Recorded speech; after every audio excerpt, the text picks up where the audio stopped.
Plenty of those. Plenty of those. Let's just keep the railroad for some later stuff. Optimus Down, first time chatter. Thank you very much. Welcome to the chat. Welcome to the chat. How are you doing? How are you doing? What are you up to this evening? Taking advantage of the extra MF, or what's the flavor of your gaming tonight? Then a new comets every 3 months and a new planet every year. Yeah.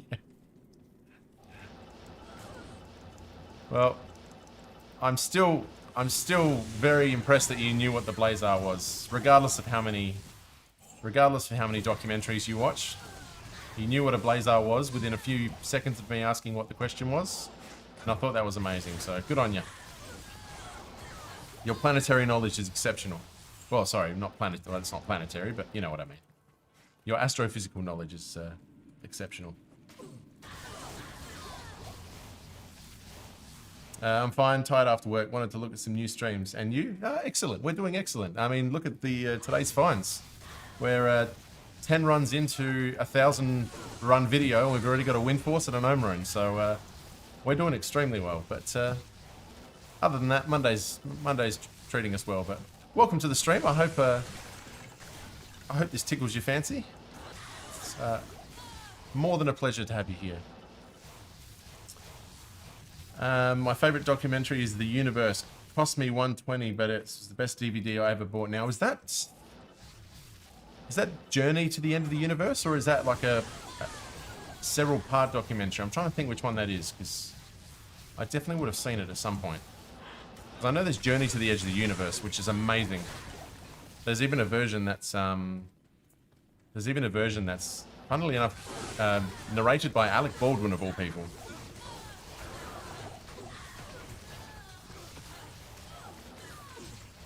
He's got a really nice crispy voice for it.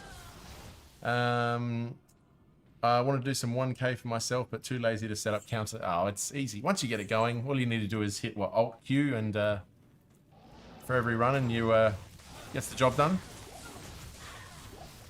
Pretty easy. MF timer, that's all you need. The MF timer. Easiest counter there is. I love it. Ever since the Universe History Channel. Oh yeah, actually I know the one you're talking about now. Yeah, nice. Very nice.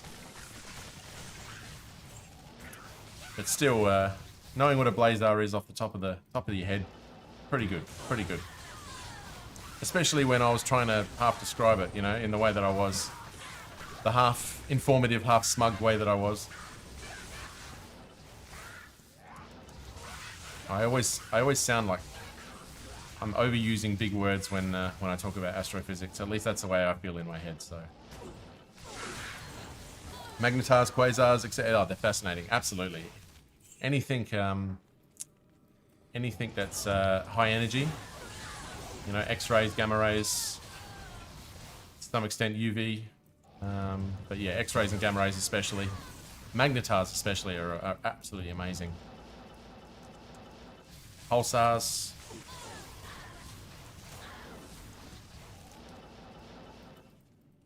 We'll check it later. Thanks. Not a problem. Not a problem. Welcome. Welcome. Nice to have you here, though. Nice to have you here.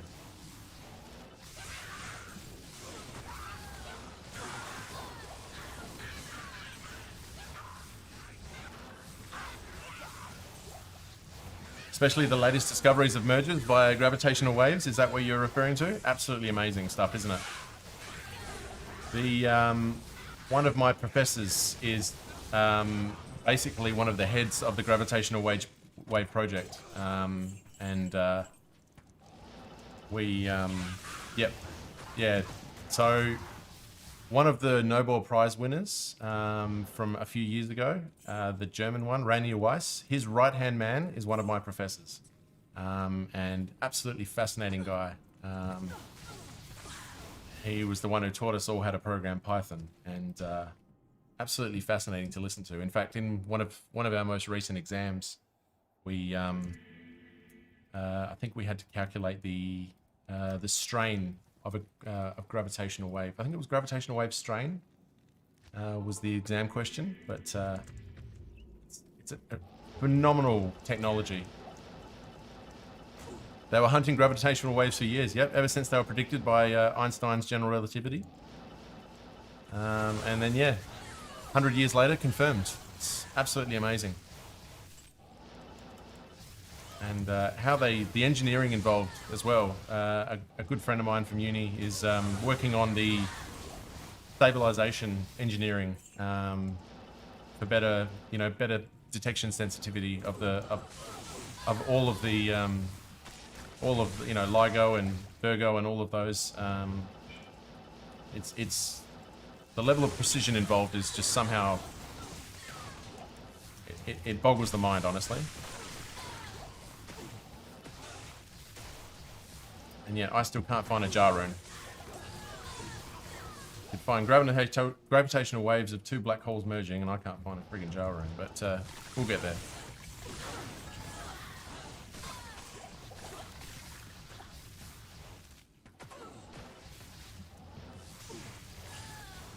Yeah, we love a bit of science talk here. The only thing I know was said is what was said on The Big Bang Theory. Great show, great show. I mean, my partner loves to watch that. And I kind of watched it vicariously through her, and picked up all the humor. And yeah, there is an actual theoretical. Well, I'm sure if you watch the show you'd know this, but there's an actual theoretical physicist who advises on all of the science to make sure it's accurate.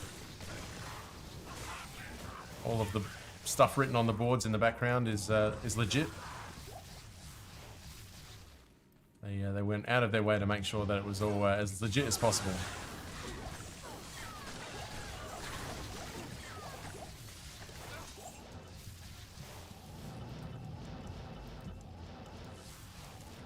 It's good humor. Always like a bit of science humor.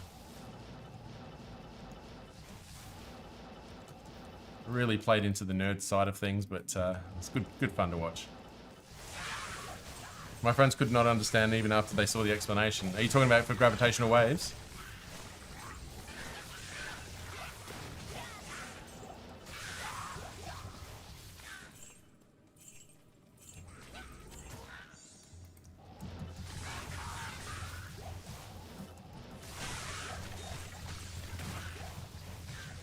When they all dress like Flash, yeah. I'll be honest, I've studied gravitational waves in extreme detail, and it still boggles my mind. I still have trouble not just understanding, but just getting my head around how, how such things can even be measured. I mean, we're talking about like several orders of magnitude smaller than, the width of an atom, or an atomic nucleus, in terms of how the amplitude of the gravitational waves. It's ridiculous technology. Rare boots, yeah. Sorry, I'm my head's in physics. They could be tri-res, they could be, but you've got me thinking about physics now. So that was a mistake. We'll have to rectify that. And given the luck we've had in the last few runs, tri-res boots were quite possible. Would not have surprised me.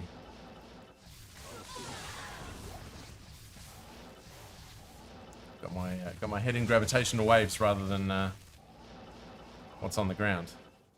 A star sign where went poof.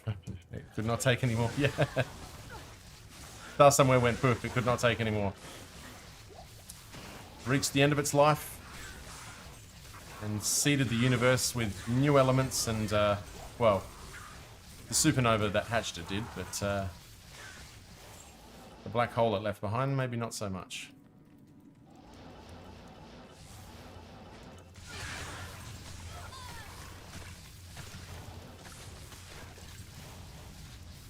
Yawn. Are we boring you, Asura?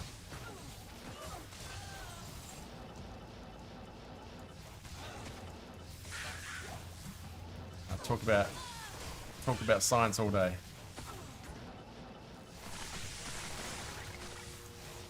Even though I should give it a rest after this year.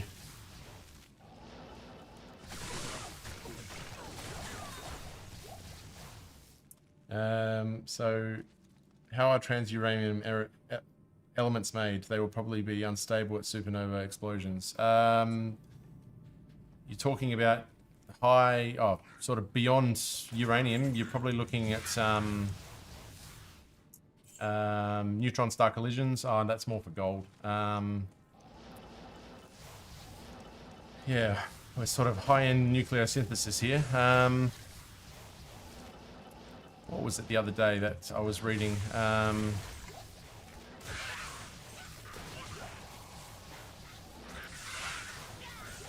There's an image that shows the likely progenitor for all types of elements, and what their likely cause is. And I can't remember what the high end of the spectrum is. It's in my graphics. Lanthanides, yeah.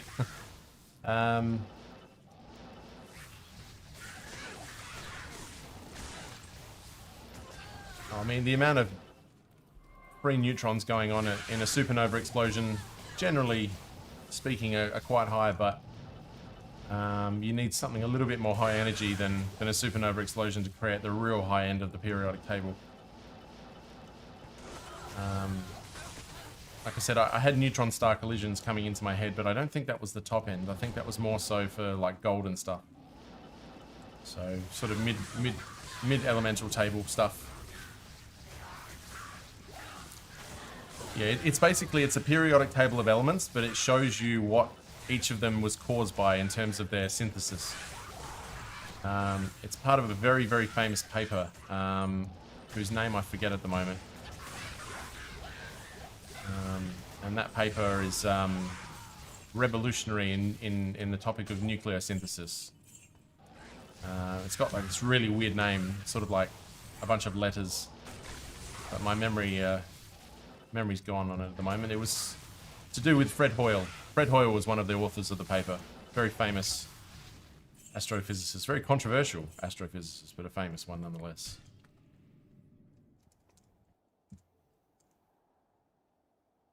I think it's like F2 something squared or something. Oh, I forget its name.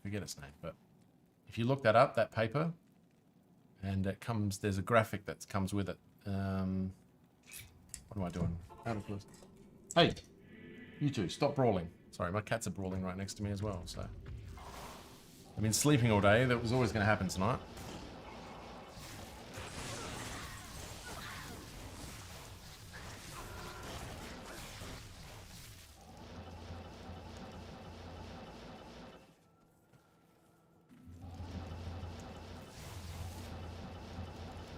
All right, yeah.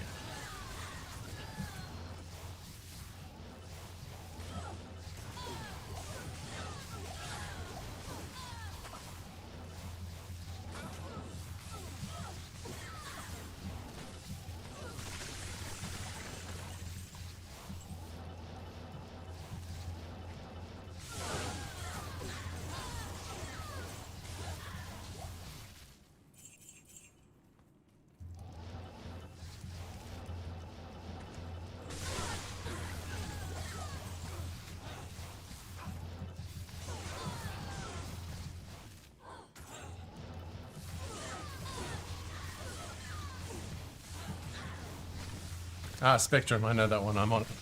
Sorry, I misread. I thought that was MTG. Yeah, look, with the... I'll be honest with you. Ask me in a couple of months when I've finished nuclear and radiation physics. That's one of my next subjects, and I delve right into nucleosynthesis in a really formal way at an honours level. So I'll probably be able to recite a lot of off the top of my head. Most of what I know now is just sort of interest and what you pick up in other physics courses. But hopefully we delve into some really cool stuff in the in next semester.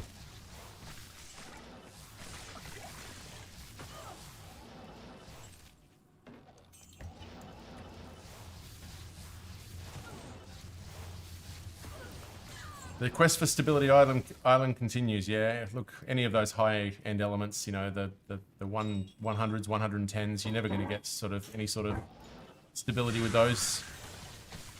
Strong force is not strong enough, really.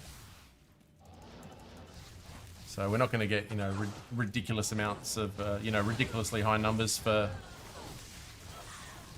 the elements, but you know, we can create certain amounts, you know, certain ones for extremely short periods of time. After a semester, it leaves and onto a new topic. Yeah, that's it. Especially at honors, I can tell you that much. I mean, I can't remember half the stuff I learned from the semester that finished a month ago. Now, I wish PC Gaming Nerd discovered the 113 element in XCOM. It was named Delirium.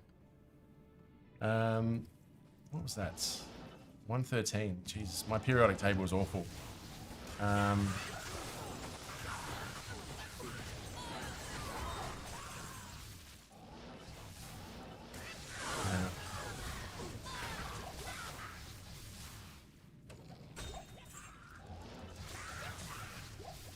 Got an official name recently. Okay.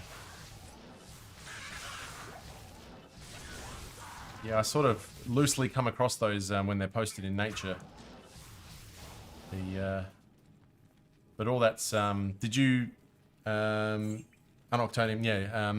Did you see the news today about the American fusion project? Is got a positive net. It's got a net positive energy output for its fusion process. I don't know by how much or have the exact numbers, but that's pretty huge on the for generating fusion reactors here on Earth. I don't know if you caught that news, but pretty amazing stuff. Once we get a handle on fusion, if we can create it in, you know, fusion's always 20 years away. I know, it's always been talked about, but hey, you know, getting to net positive is the first step, which they've obviously done. Yeah, it's still some way off being, you know, in relative abundance. But hey, when it is, it'll be a game changer. Lower power prices. That's what we all hope for, but they'll find a way to monetize it differently and screw us all, I'm sure.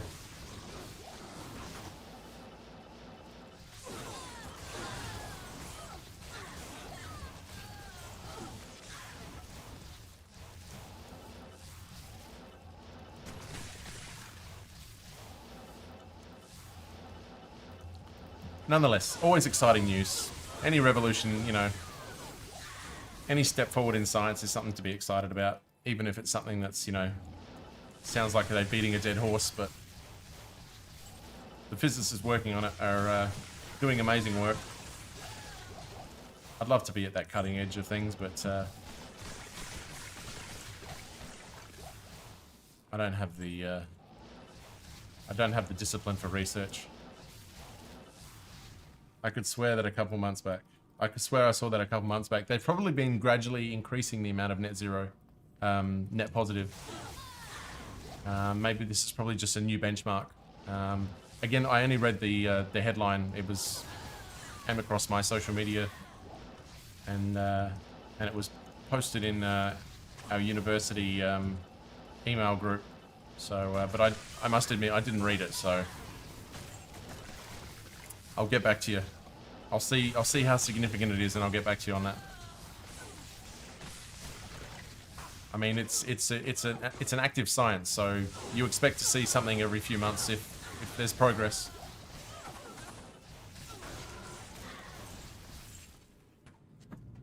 Hey, settle down, you two. The Iron Jang Bong.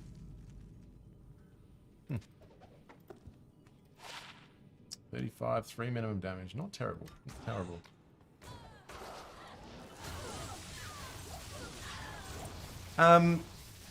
It's an extremely reductive way of looking at it. That theorists, you know, they come up with things. Obviously, the experimentalists, yes, they test the theories, and the theorists, they come up with them. But it's, I think it's a very linear way of looking at it. What's a much more complex kind of approach to science. I mean, the amount of work that goes into producing those theories is often kind of lost in such a linear explanation of it. But yes, the experimentalists work sort of hand in hand. You know, I guess the best example is what's going on at the LHC. So, you know, the experimentalists are all testing what the theorists are coming up with. You know, every time there's a bump or a, you know, 3, 4, 5 sigma bump in a graph somewhere, there's 100 papers written about it by theorists who try and explain it, and then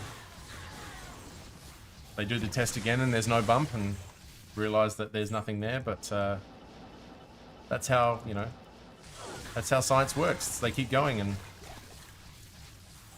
you know, the Higgs boson was nothing but a little bump on a little graph, but it meant everything. You know, it's what they built the machine for. It's just unfortunate they haven't been able to discover too much since.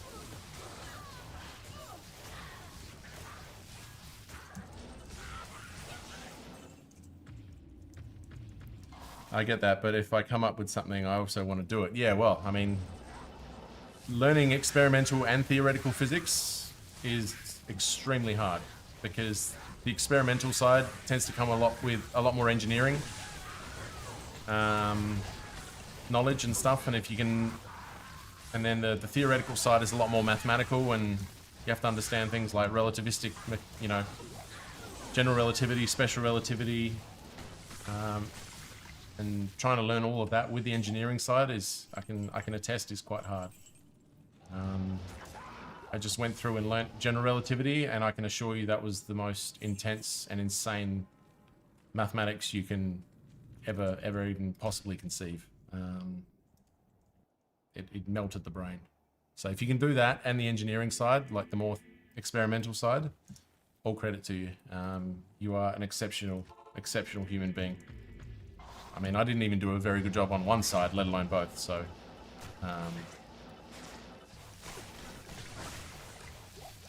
it's like you would have to be a special person. You just have to have a brain that's capable of understanding, you know, really good pattern recognition, really good memory retention, which, yeah, definitely a weakness subjectively.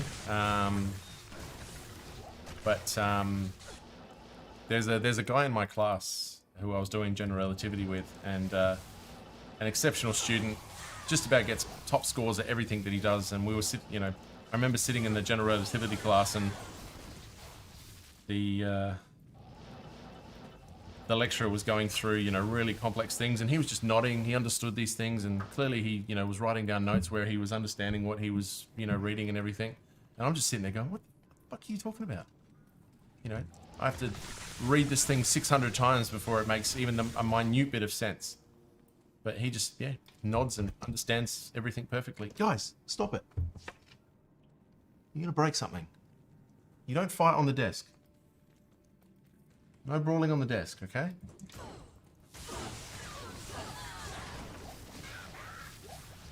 No. Get down. Not till you calm down. I'm going to talk about two neutron stars colliding. I've got two cats colliding over here. About to form a black hole, comprising of where my computer once used to be. Yeah, but I know exactly what you're saying, Asura. You just, you know, you come up with a theory, you want to test it, but yeah, that generally doesn't work like that. It doesn't, you know. I mean, it certainly doesn't now, because the experimental projects these days require teams of hundreds and hundreds of people. So the theorists and the experimentalists tend to work separately. The days of being, you know, Einstein, where you're one person coming up with revolutionary theories and discovering, you know, something that'll immediately win you a Nobel Prize, are kind of gone. Now you need to spend billions, if not trillions of dollars to make, you know, cutting edge discoveries. So it's not as easy these days being a superstar physicist, put it that way. Yeah, the days of your Einsteins, your Feynmans, your Schrodingers, your Heisenbergs, or Oppenheimers, those are they're long gone. Well, maybe for now at least.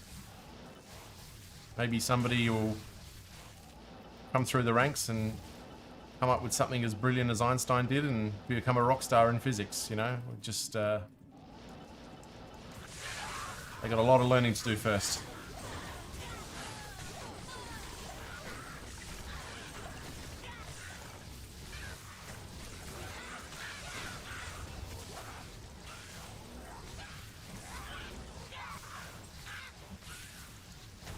I need mana.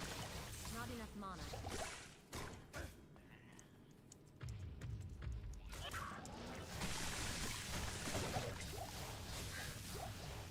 That's it. Some fine minds, unfortunately, have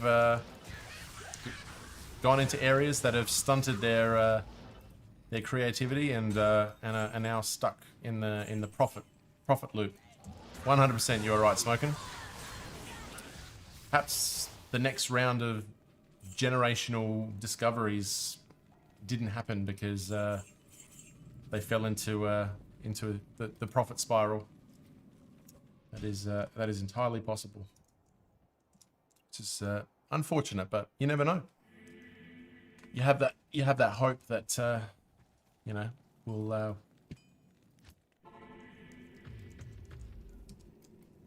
the next Einstein or whoever it may be will be motivated by nothing but discovery and a willingness to understand the universe and nothing more. But when it's getting harder and harder to survive, especially as in the younger generations because of the economy and stuff, it's harder to focus on the universe when you've got to focus on paying rent.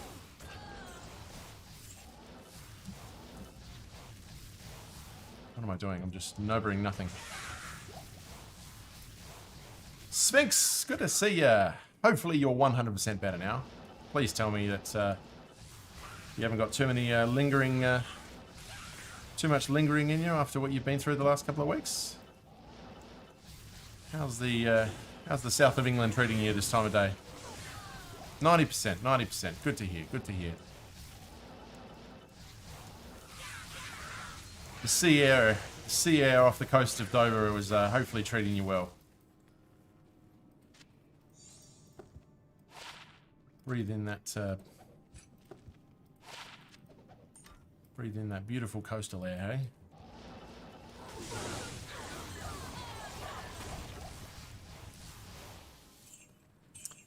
hey? Greg's steak bakes today. Nice. Greg's again. Somebody loves their... I love it. You 3 out of 4 days, or sorry, 3 out of 7 days. I think you're at Greg's, aren't you? So many incredible things have come, not from the initial idea or test, but what came after the initial idea. But if corporate doesn't see the profit in it first idea, they kill it, and nothing else ever develops.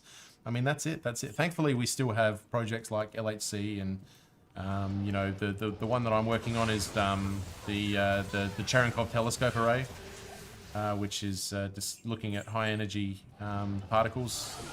Basically, the next generation of high energy events that we're looking to discover. Perhaps things we don't understand exist in the universe yet. Oh my god. One shot kill. That was brutal. Yeah, it's thankfully there's still plenty going on out there that is purely based on, you know, look at the James Webb Telescope. That was billions and billions of dollars of funding, and you know, it was there wasn't a lot of corporate influence on that funding. There was governmental influence, which is obviously a different story, but in terms of corporate influence, not a lot. Hello. So there's still that willingness to spend billions of dollars just for the sake of, you know, learning what we don't know.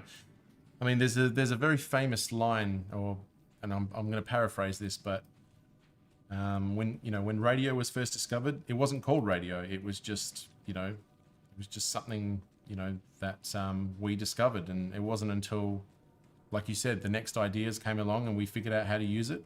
So science has to come, the cutting edge science has to come at a place where profit is not the goal. It is what don't we know, and how do we learn it. That's essentially, that's where science has has to be has to exist.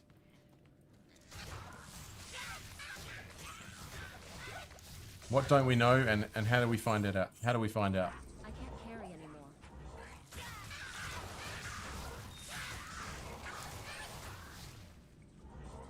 If it's all about profit, we'll lose out on a lot of discovery. I can tell you that much.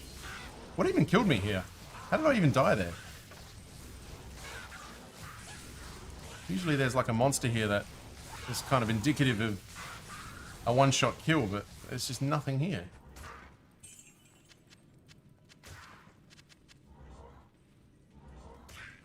I'm out of shield? Yeah, possibly. Quite possible. Same thing that turned off my computer half an hour ago, I guess.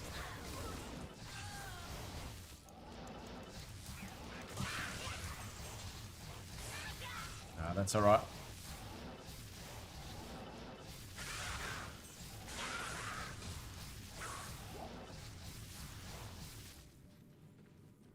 That's why they're valuable. They clear whatever got you, yeah.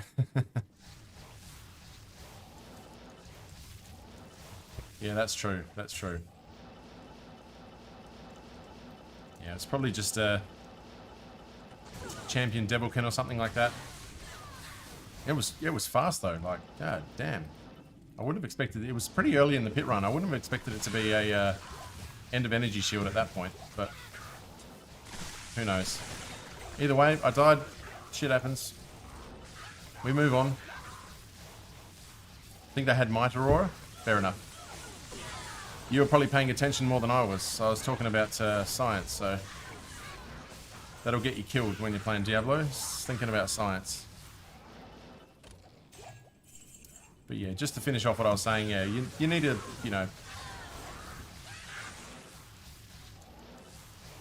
the most revolutionary science will come when profit isn't the focus.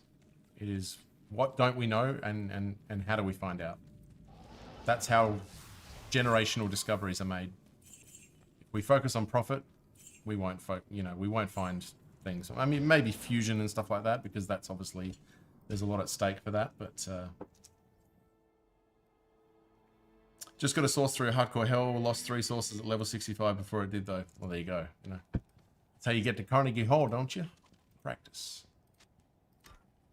Done very well, Smoking. But you know, you are getting through with some insane levels of luck based on what you've been telling me. So, what do we got? Let's go out of Cloister. Yeah, they clear whatever we got. That's it. That's it. Sup, pimp? Turtle problems. What's happening, man? What's happening? How's your Monday treating you? Good to see you. Good to see you. I'm surprised there's actually so many people in here today. I know there's, you know, Schmuck is streaming, Plant Life. You got He Who's on, Pro Gaming. Everybody's out streaming tonight. I didn't think I'd get too many tonight, but we're doing this for the vid, so I figured I'll just come in here and enjoy myself for a little bit. But good to see all you regulars. What's happening? Taking advantage of that 250 magic find, I hope. For those of you online.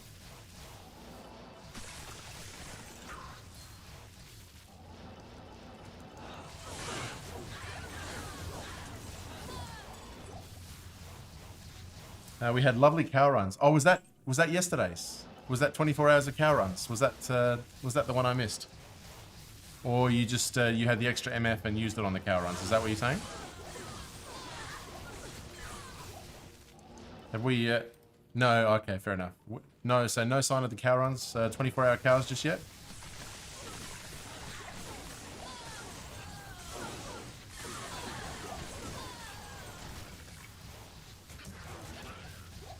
Lots of uniques and rares. I mean, MTG, I'm pretty sure when you were in my stream on Saturday night, that's what you were talking about. Wanted to do a shitload of cow runs. So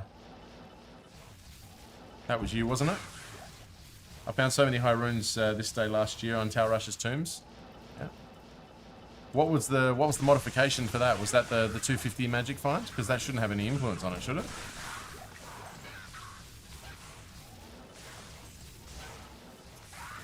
Well, I tell you,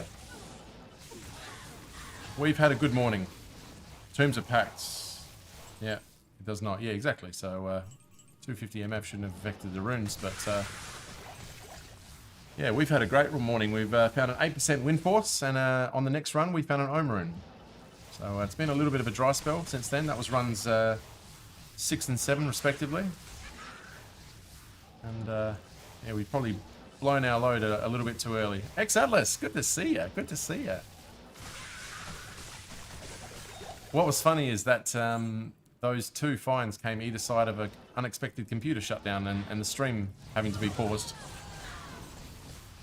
Oh, you was just talking about Windforce. Yeah, fair enough.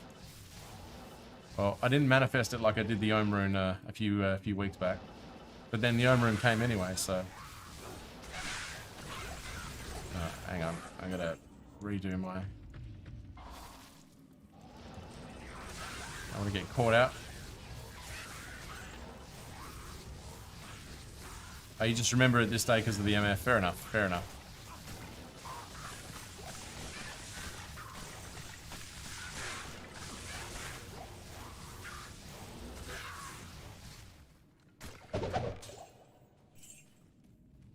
Yeah, I found like 4 ohms. Nice, nice. Yeah, you definitely had the luck on your side, Turtle. Hopefully you can repeat that again this year. It's a long way to go. For those of you interested, I've decided I'm going to do a 24-hour stream on the what will be the 30th of December for me. So coming up in just over a week, I'm going to be online for 24 hours. So I haven't decided exactly what we're going to be doing, but come join me any point throughout that day. It'll be, I think it'll be most of a Saturday for me. So just before New Year's. And yeah, we're gonna try and go for the big one. I mean, I'm on Christmas holidays. The darts will be on.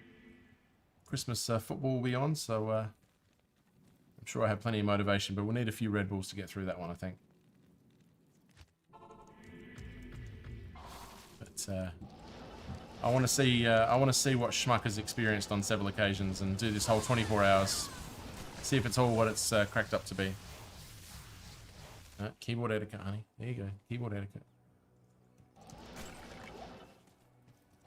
Sorry, just talking to my cat so she doesn't hit my lock screen on the computer or something.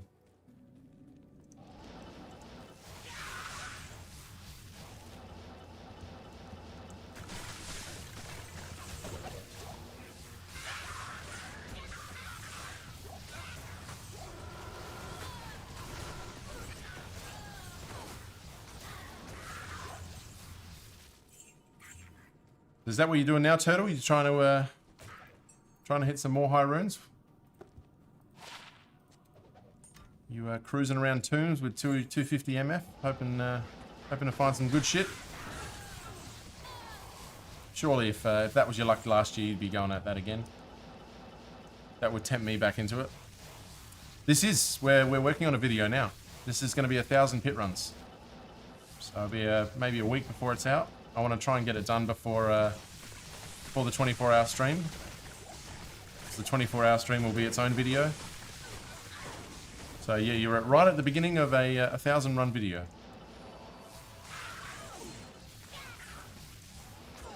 Seeing as the VODs are all recorded, I don't have to do anything. I can just download them and edit them later.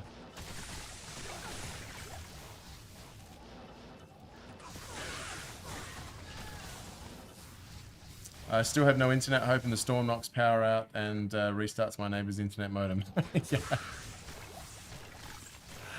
Yeah. You are kiting off the back of your neighbor, are you? I like it. I like it. What you need to do is get a professional shirt. Oh no, your neighbor would know you, wouldn't they? Go around there and pretend that your internet's having problems and just say, listen, are you able to restart your modem and just see if it flushes the system or something like that, and just try and convince them? I mean, how internet savvy are they that they can maybe call you on your bullshit or something and you can get them to restart their modem without them realizing what you're trying to do? But that, is that a possibility? Or are they like really internet savvy? That's what I'd be trying. I'd go to my neighbors and say, look, you know, and make up some technical bullshit.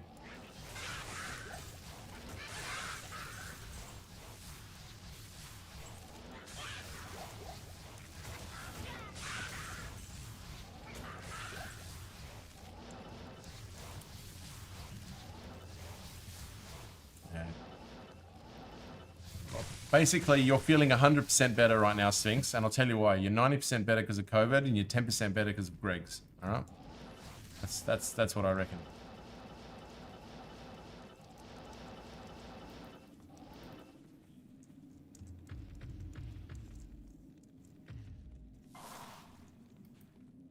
Yeah, hard hat and yellow vest should do, right? Absolutely, absolutely.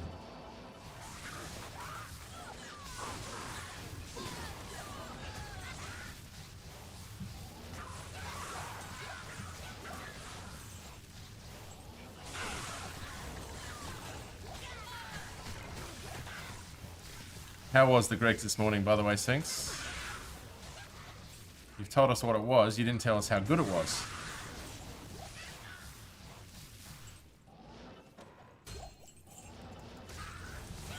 Epic. See? Told you. 10% better.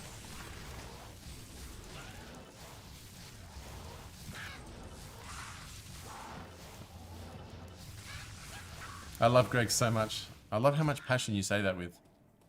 I love Greg so much. It's the best. So good. So yeah, I want people, you know, come in here and tell me how good something is, how much you enjoy it. It makes me feel good. I want to know you're enjoying life. I don't want to know that you've got COVID. Well, I do want to know that you've got COVID, and I'll try and make you feel better. But I want to know that things are on the mend and all is well. And eating some good Greg's is a good place to start.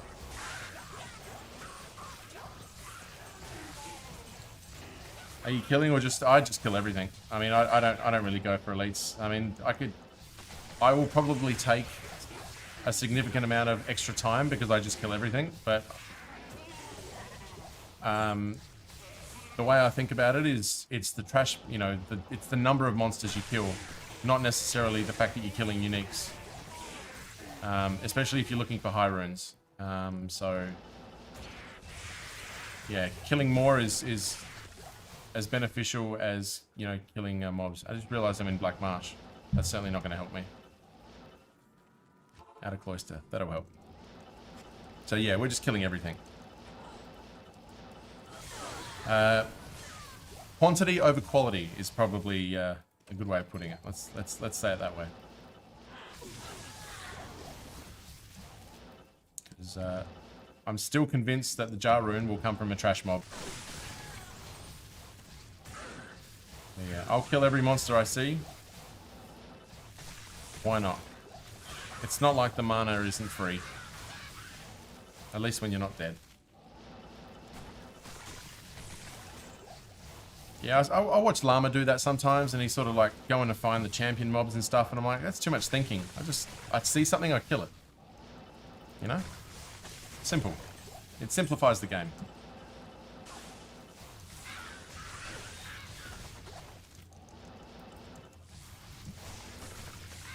You're alive, you're now dead.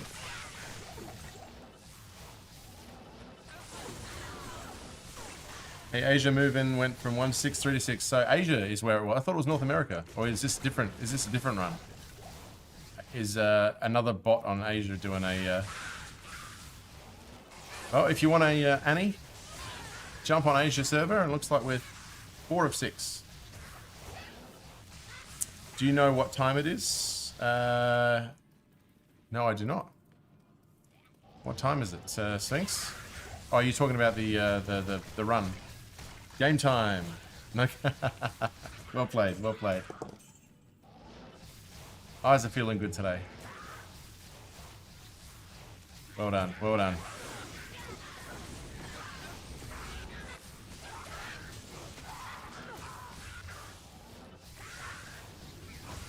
What is it? 1:03 a.m. All right. I'll go for probably another hour and a half tonight, so not going to be too much of a late one because I've got a lot of baby prep stuff to do tomorrow, and work. So a short stream tonight, and then whether I stream tomorrow night, we'll see. There'll probably be, not all of these runs will be online. Can we talk about the defensive shit United put in yesterday? We absolutely can if you like. I mean, look, we might have conceded 34 shots, but we almost won the game. We had the 2 best chances. Oh, hang on, my light just went out because... Sorry, one sec. My cat has just taken out my my light. Just bear with me 1 second, please.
I don't think he meant that one, but he managed to turn off my streamer light here, so things went dark. But we're back on now. Sorry about that.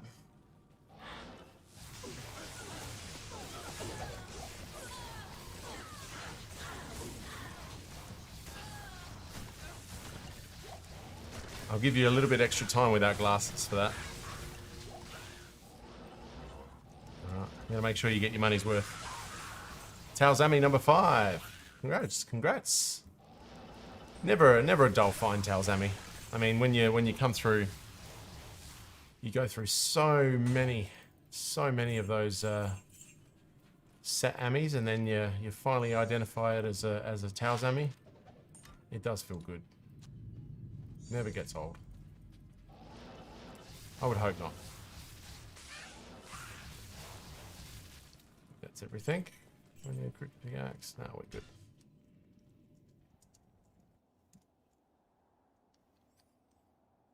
Oh, 20 runs in, we're doing pretty good. I mean, those first couple of items, they've really kicked us off nicely. Well, get on board with that Annie on Asia server if you happen to be over there. Hopefully, if you are on that server and you are getting an Annie, please post it in here what Annie you get. I'd like to see what numbers we're rolling. Keep us informed. Anytime you roll an Annie or a big rune word item, please let us know in chat. I like to keep track of everybody's luck. It's always nice.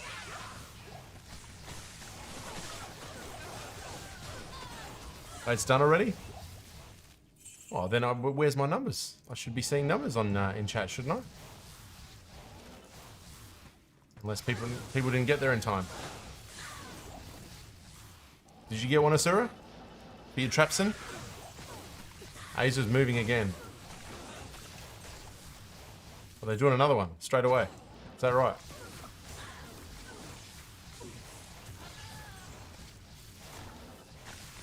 Lost my Hodo. How did you do that? How did that work? How do you lose a Hodo?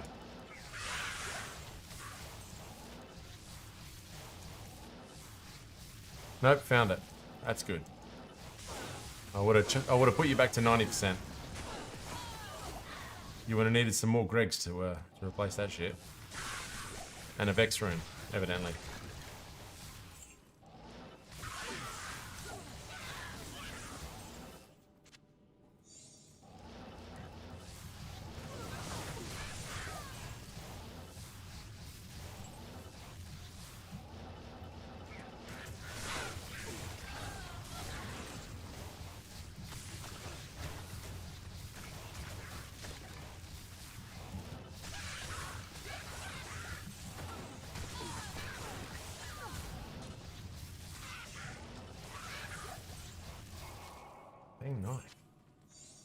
Nice.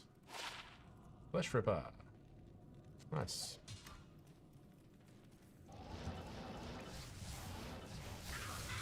No Mosaic sin for me. Mosaic, sorry. Keep saying Mosaic. Mosaic.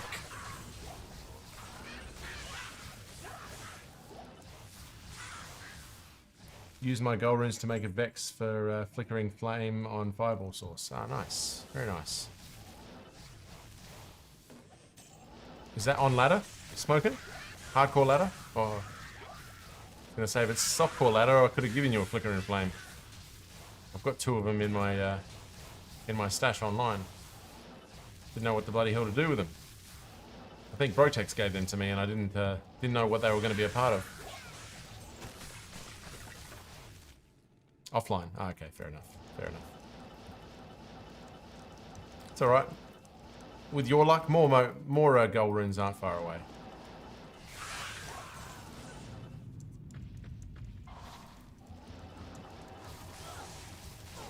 Asia about to be unleashed again.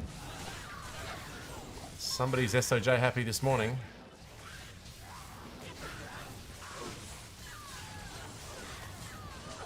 Yeah, got another one from my Hell Forge. Nice. Nice, congrats. Excellent find. Excellent find. Always nice to get a goal from Hell Forge. Makes it feel worthwhile. We've hit a bit of a dry spell on this, but that's all good. The Wind Force and the Ohm Rune. That'll keep us fed for a little while. Just got to up my numbers a little bit. Invaded, walked, done. Beautiful. And, oh, Jesus, I'm way over time. Oh, focus, focus.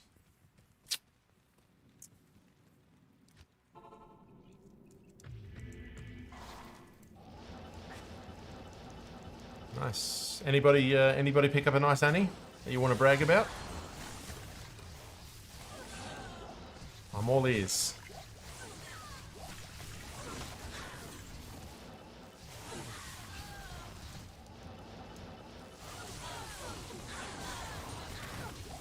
Anybody watching Schmuck at the moment know how his Players 8 1 to Ubers is going?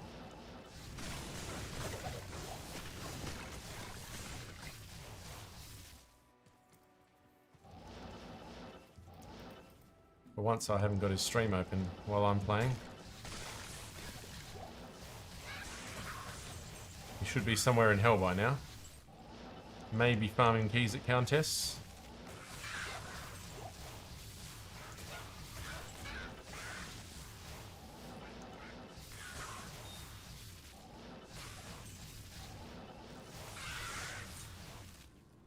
Tomahawk. Razor's Edge. Not enough to get me excited. 16 ED. Ah, the lag is real, yeah. Oh, it's brutal on Asia. Absolutely brutal.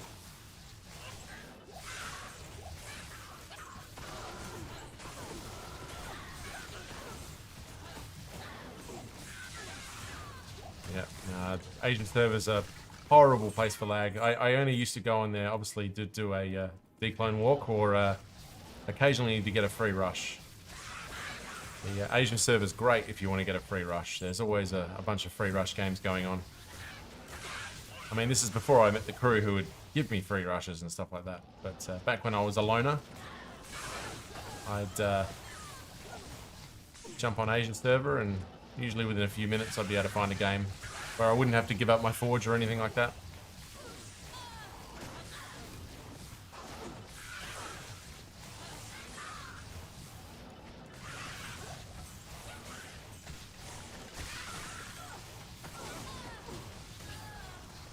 I find Barb is the best. Hold down mouse click. Yeah, fair enough. I don't know. My very limited experience with the Magic Find Barb is there's a lot of clicking going on. But I dare say it's very limited experience, just like it is with Mosaic. And I need to revisit it to justify my position and think that there's probably more to it than I learnt in those very short experiences with the item, with the characters. Mosaic especially. I think I really didn't have my... Really didn't know what I was doing with Mosaic.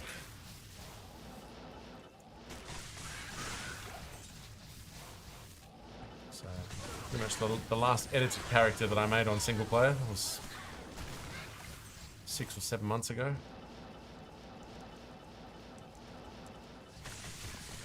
Let's see what we got, Sphinx. Good to see. Good to see the lag wasn't too bad. Oh, hang on.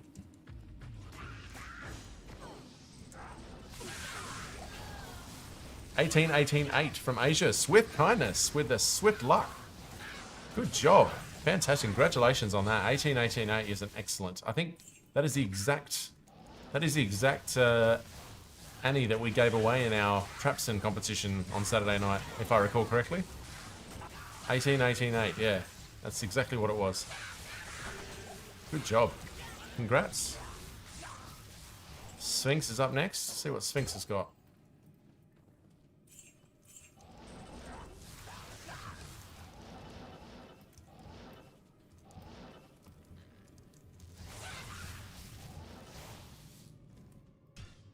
$17.12.9. Yeah, not too bad. Not too bad.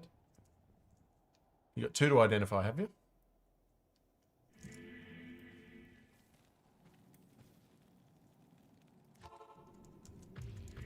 $17.28. Oh, that's excellent.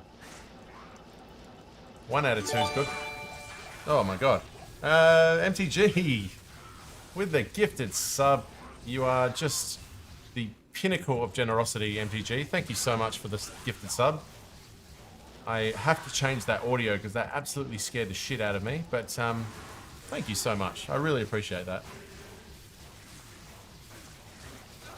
Sorry, 3 gifted subs. Oh, they've gifted 3.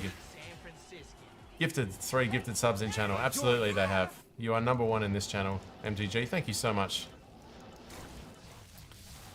Talking of swift kindness, it is personified at MTG. Thank you so much again. Really appreciate the support you've given this channel, not just with your subs, but with your time and your effort, sitting in here chatting with us and having a good time. And guessing blazars and astrophysical objects.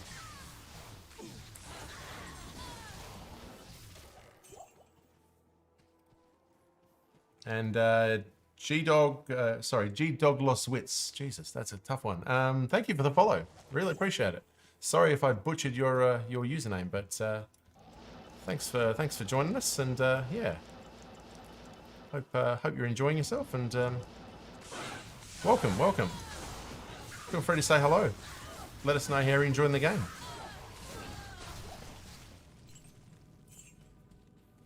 I am far, far beyond that anonymous guy.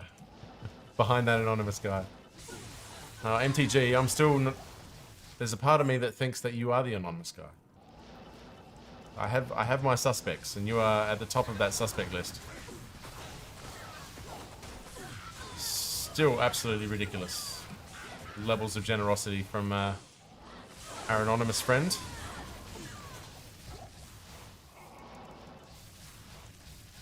No worries, glad to be here. Hope you're doing well. I am doing extremely well.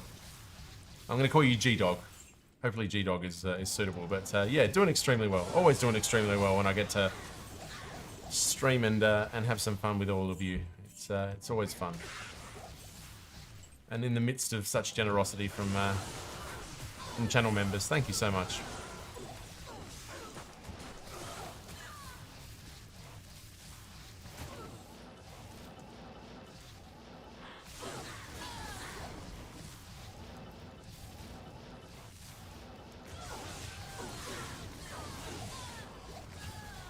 Mr. Anonymous, whoever you are. Could be somebody that lurks in here all the time. So if you are in here, if you are the mystery man who donated those 50 subs the other day, I thank you again. It's tremendous generosity. That's far exceeded any expectation. Asia moving again. I'm not the anonymous, just saying that you need to keep searching. That's exactly what the anonymous person would say. You know that, MTG, right? I would expect the anonymous person to say exactly that. Just saying. I'm not suggesting anything, just saying that that's exactly what they would say. Could be that.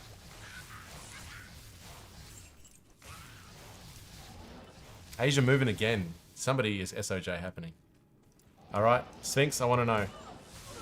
And Atura, if you're going back there as well, let us know. It's raining Annies in Asia at the moment. Good to see, good to see. The duped SOJs are flying all around.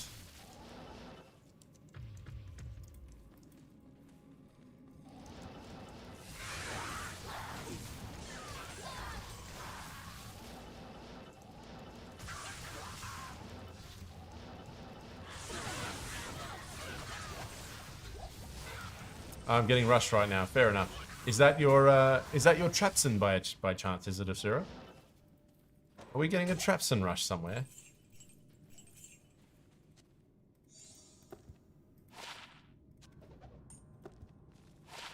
All res 13. Ooh, always nice. Always nice to find all res. Don't know if that's video worthy, but we'll keep it for the moment. Probably group selling. They just announced Declone Hunters. Ah, fair enough. Fair enough. Still get my head around how the everything works on here with all these things. Demon head. Nope. Nothing too fancy there. Nothing else here, and a jewel. This is why it's going to take me forever to do 1,000 of these. 10 to minimum damage. I mean, that's not terrible. We'll keep that for some crafting. Max res is 15. Yeah, absolutely. I mean, 13's nice. Just nice to always have all res, you know. I've got a bunch of them, to be fair, like all res 14, 14, 14. So we've already got a bunch of them. So 13 is probably not going to be a huge one for us, but we'll keep it just for keepsake.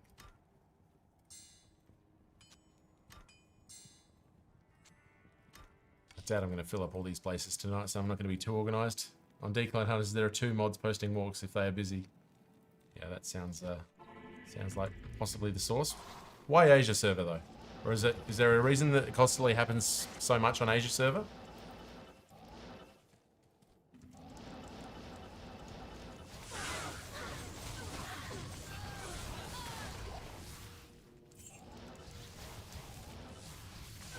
More RMT on Asia? Fair enough. Asians are big fans of Blizz games. That's true. I was thinking I should get some AI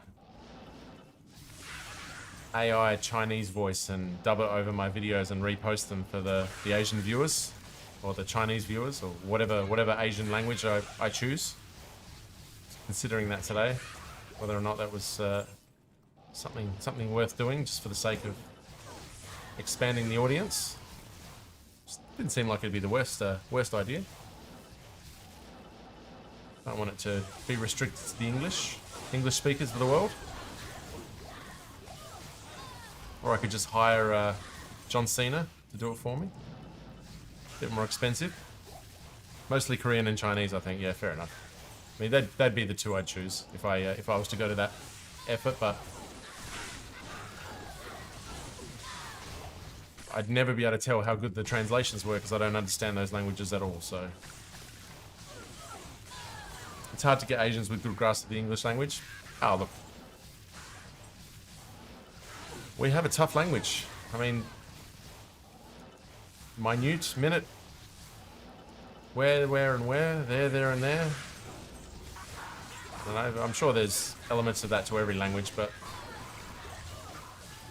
some elements of English I imagine would be extremely hard to grasp for their subtlety. But shout out to anybody who's learned a second language. It's an incredible skill to have. I applaud anybody who's taken the time to do it. No English, very easy. Try Greek. Fair enough. Try telling a Chinese person all the definitions of set. Yeah, absolutely.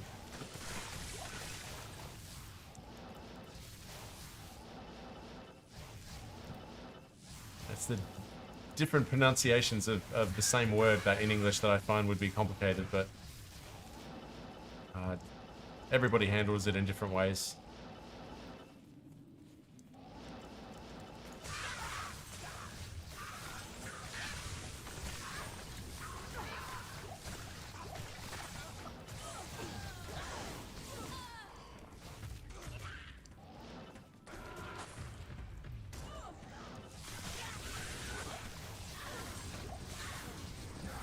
Not trying to learn traditional Mandarin. Yeah, I mean,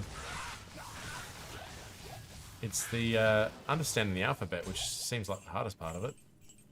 I tried to kind of just brush over it a little while back, just for the sake of, you know, not intently trying to learn it, but just see how easy or hard it was to grasp the basics. And yeah, it was definitely a lot harder than I anticipated. So nice. 237 is not enough. We've got some 254s, I think, is their best. Good thing there was no fines in that, because that was 2 runs. I had to learn 2 foreign languages and they were not enough. I wish the whole world would settle in one language. I worked in 10 years as a receptionist. Oh, wow. What were those languages, MTG? If you don't mind me asking. Oops, not Black Marsh. Was Greek one of them? Italian, English? Yeah, fair enough. So you speak good Italian?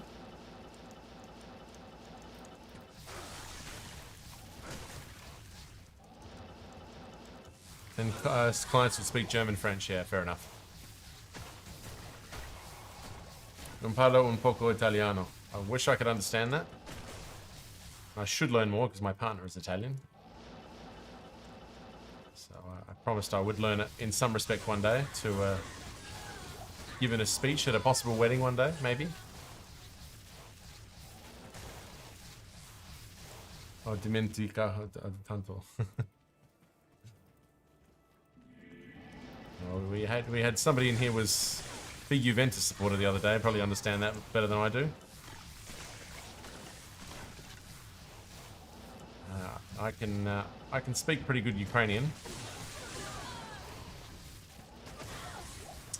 That's the only other language.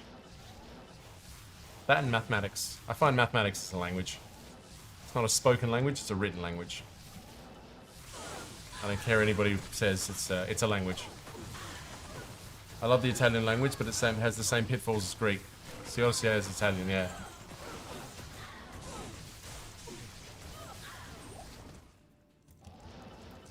It was what I had to learn in high school when I didn't learn any. I failed all of my Italian subjects in high school, so...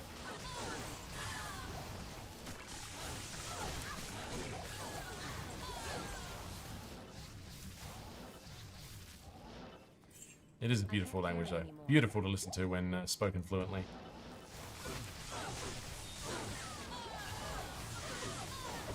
I find it a little bit nicer to listen to than French. And again, not a language that I can understand, but just in terms of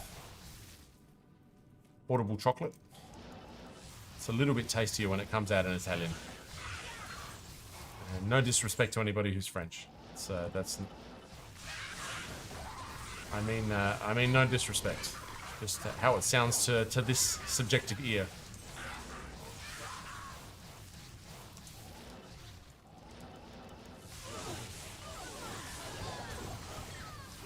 I dated a very French girl once, and she was lovely. She was the daughter of a former French finance minister, and I remember we were in Paris, and it's much easier for people to be nice to you in Paris when you're dating somebody who speaks fluent French.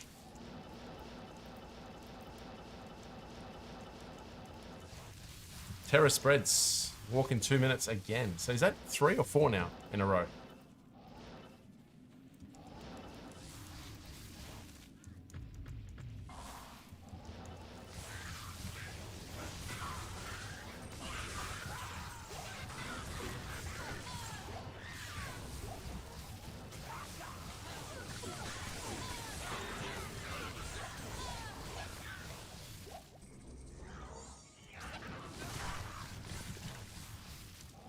Asia is killing it. Anyone Necro Sum Skiller ladder? Anyone need a Necro summoning skiller? Shout out to anybody Necro who needs a summoning skiller. Sphinx has you covered. Feel free to send him a message and you've got yourself a skiller.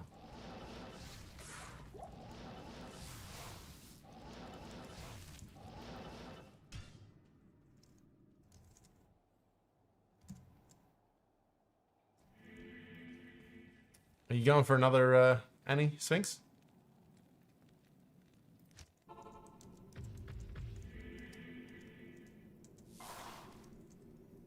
Asia walked. If anybody needs help, MTG is there to help you. Create a public game, and the most generous person in chat is willing to expand on that generosity. Get you and guarantee you a 2020-10 Annie. I don't know about that, but just putting it out there. Just putting that into the universe. 2020-10 waiting for all of you. But make a public game and you've got somebody to help you, if you need help, that is. Otherwise, hit him with that CTA if you've got one. Prevent that monster heal and you're on your way.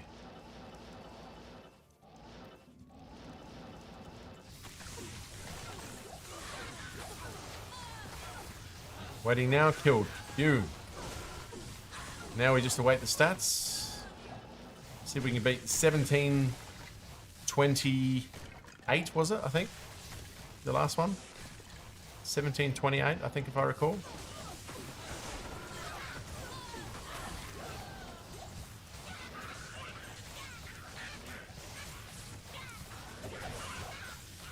$14.17.5. Yeah, definitely a low end of that one. Can't all be GG.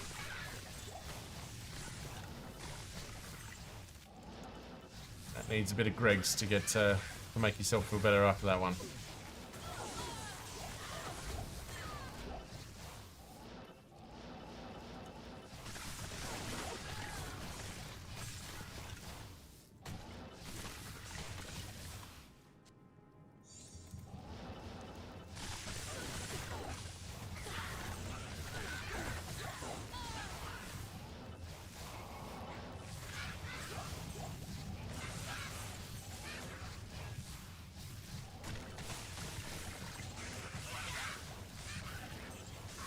Anyone else? 3 in quick runs though, nice. Yeah, I mean that second one was beautiful. Is that second one top what you had already? Like what are you using? Is that an upgrade or is it just a nice one to get? I mean 1728 is always a nice one to get, regardless. Probably a bit late in the season to be traded for anything too valuable, but some nice style points on that for a fashionista. At 18.18.7, so swapped. Yeah, there you go. So, hey, upgrade is an upgrade. That's what you want.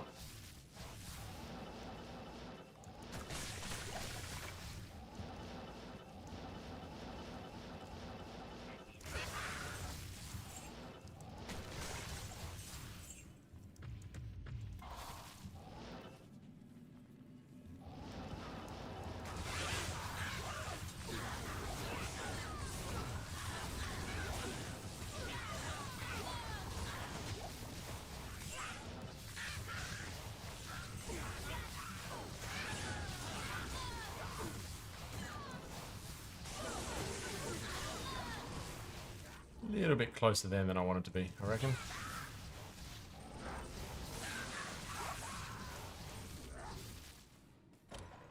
So yeah, the threshold for things that are going to make the video in this 1,000 runs is going to be pretty high, especially with the standard that we've set with our early finds today. But see how we go. We're running at about 4 minutes per run at the moment, which is, I wouldn't say that's ultra quick, but like I said, we're killing everything, so we can't expect to be too overly fast.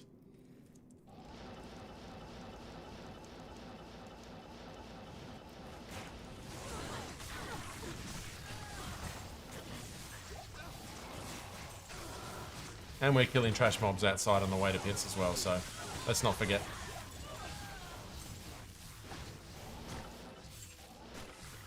Because the RNG gods have convinced me that my long sought after jar hides in a trash mob on the way to pits. So yeah, gonna have a hard time convincing me otherwise.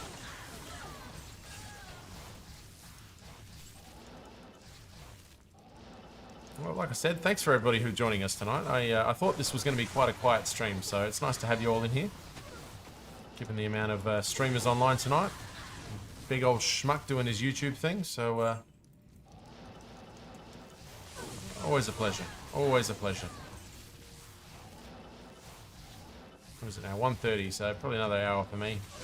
I'll probably do a few bit parts over the course of the next few nights to build up, and hopefully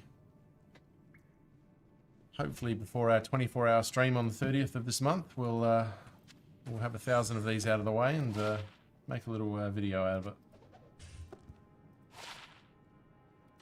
Keep those for some crafting.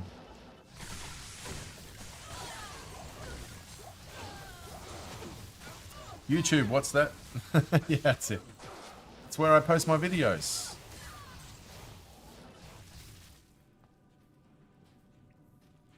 I've been doing a casual rainbow run and dropped a jar from Eldritch on my Pally playthrough. That's it. That's probably channel member number 15 who's come in here and told me about the jar that they found, and the streamer has yet to find. The jar luck is happening all around me, but unfortunately not in game. But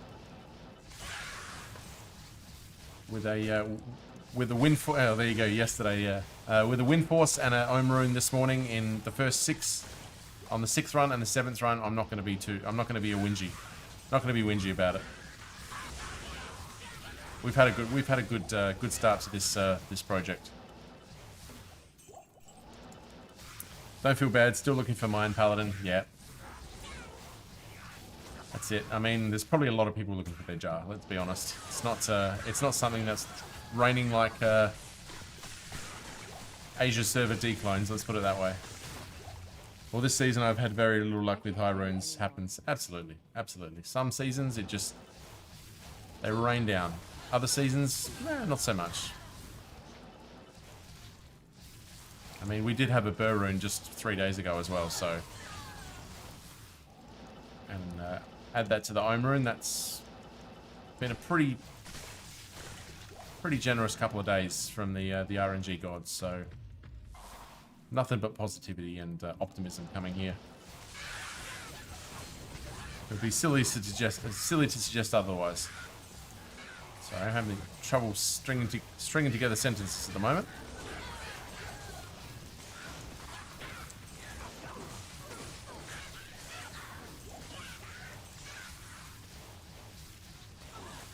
Still never found a death's web, been playing since I was 11.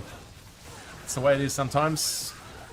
I mean, the wind force that we found an hour ago was my first ever wind force. I've been wanting to find it for the best part of 23 years. So it'll happen eventually. Keep it up there and that death's web will drop. It happened for Schmuck the other day on his Chaos runs. So yeah, keep it up, and the RNG gods over a long enough timeline will deliver. It's all about the length of that timeline, but they will eventually deliver if you're persistent enough. That's what this game's taught you. You just got to be persistent enough. Windforce is epic. It is absolutely epic. I mean, it was a perfect one. Let's just have a look at it. This is what we found earlier. 8% Windforce. Oh, sorry. Hang on. Let me put it in. Oh, that's not a great. That's not a great improvement. Sorry about that. Let me just put this over here for a moment. There you go.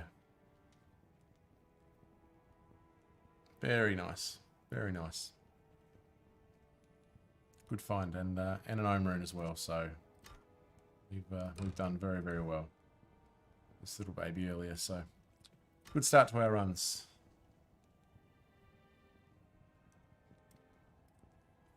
All right.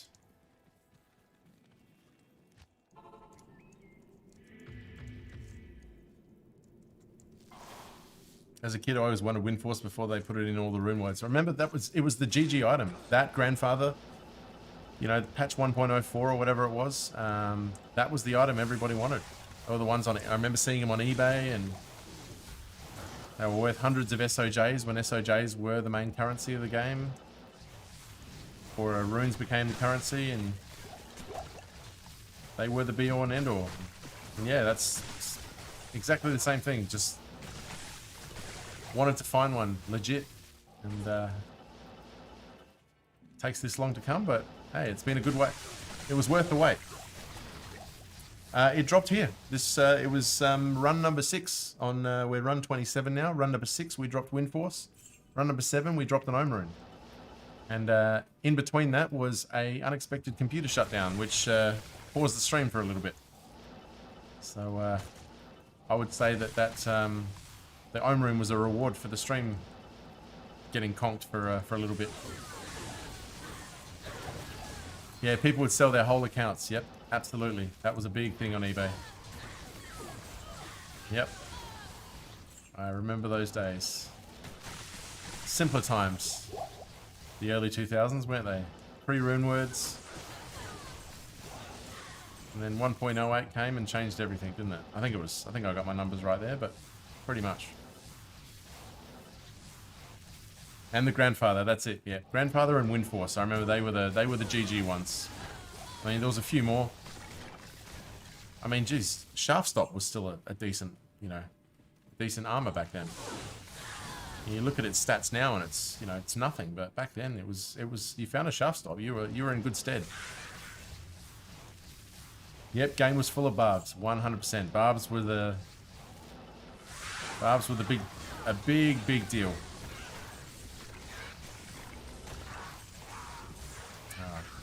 Early times. Just goes to show you how much everything has evolved over the last few years with rune words and now Sunder Charms and all these different changes, but the original form of the game, very, very different. What am I doing? I'm just novering nothing at the moment.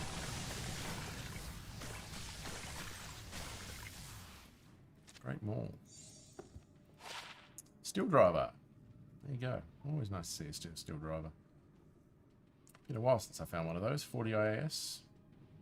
Requirements. Damage to undead. Won't be keeping that one, but always nice to find.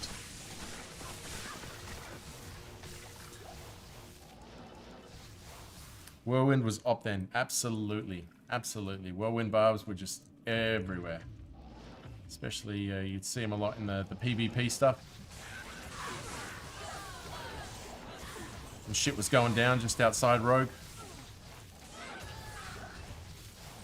Ears everywhere. Outside Rogue was just littered with ears. Just giant super fights of PvP games.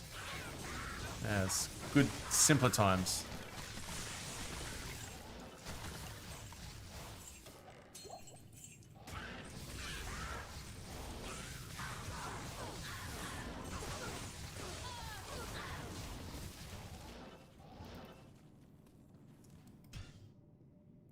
Better run that one. 349. Just quickly want to change something. Bear with me 1 second, please. Sorry, I'm just going to open up Twitch. Who's on? Everybody's still on. Oh yeah, Alvin. Alvin's on as well. I forgot to mention. Good to see him doing his 1000 Torch project. Good friend of the channel, Alvin. Doing some amazing stuff. Absolutely. If you haven't checked out Alvin X 1991, check him out. Amazing content creator. Doing some ridiculous projects on this game.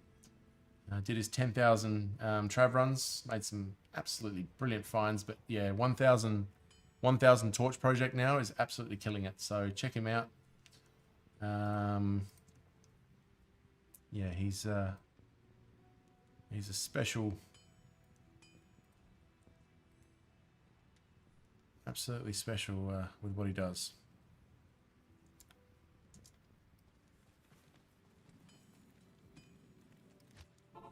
I said absolutely about 6 times then, I think, so.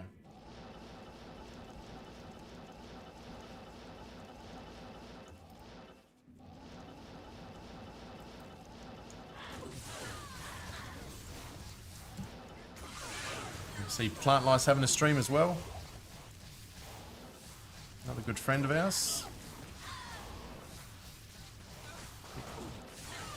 He Who is still on, maybe? Not 100% sure. Everybody doing a bit of 250 MF stream. Chaos runs.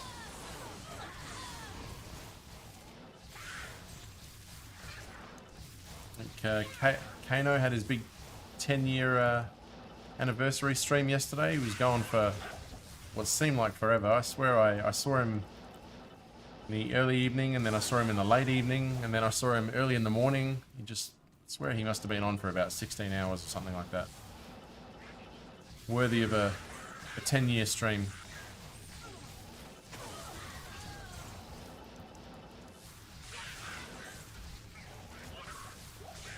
Oh, did I spot something there? Oh, I saw a rune there. Just not.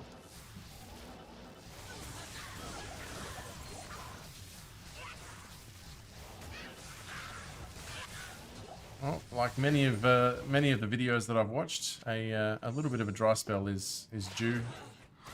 13 life, fire resist 9. Not bad, not bad. You've got to have a dry spell after having 2 runs in a row with absolute GG finds.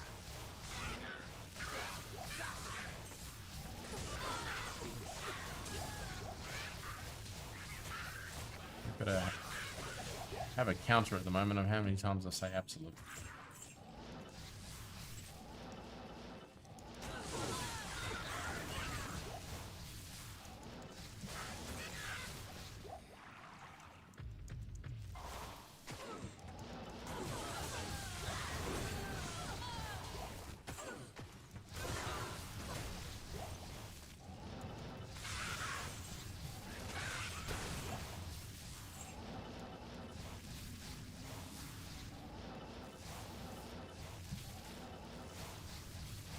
Said it again.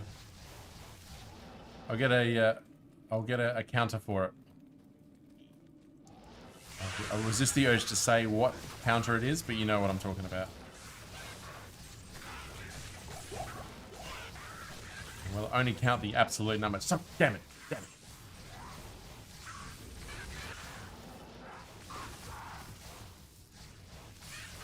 See if I can find a nice soundbite of a cartoon or something like that.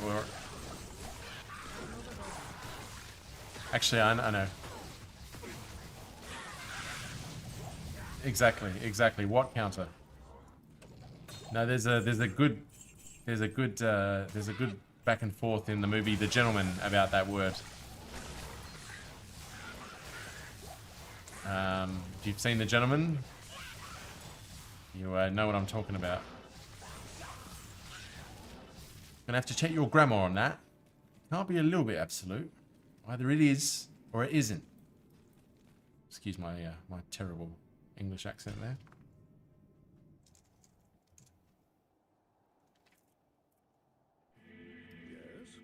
Yes.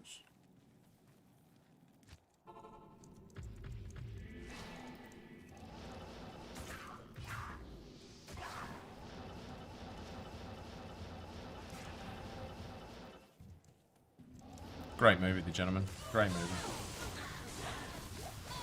Ah, cracker.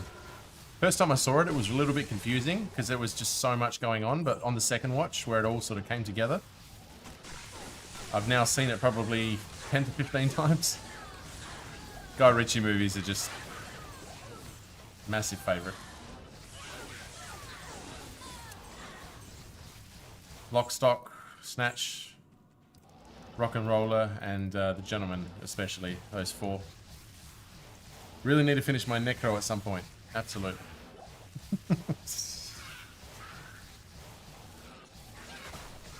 God damn it. Wished it was longer. Aren't they doing like a little spin-off TV series about The Gentleman or something like that? You gonna watch it? Nice. Very nice. He really understands, I mean, he's obviously English, but he really understands the nuance of English culture and brings it together perfectly in his movies. I mean, Lock, Stock, and Snatch were just masterpieces of film.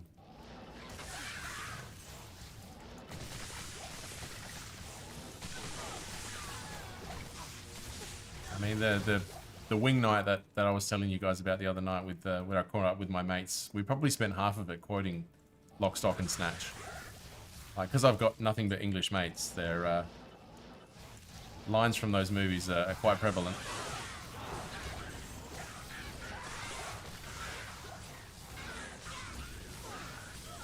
Some fantastic films, rewatched many times. Yeah, with Charlie Hunnam. How good is he? Buenas tardes, Raimundo.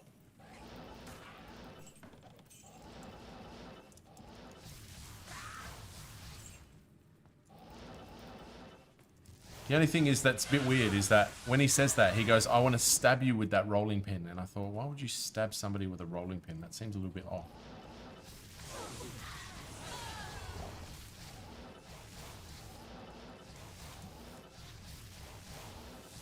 Fat Tom, who are you calling fat? You're fat and look as though you should be, but you're not.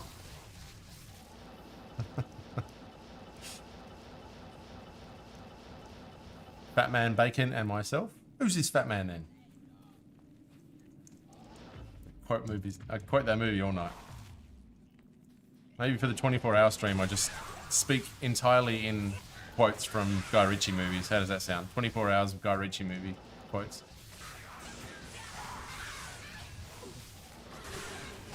Why do they call him Boris the Bullet Dodger? He dodges bullets, heavy.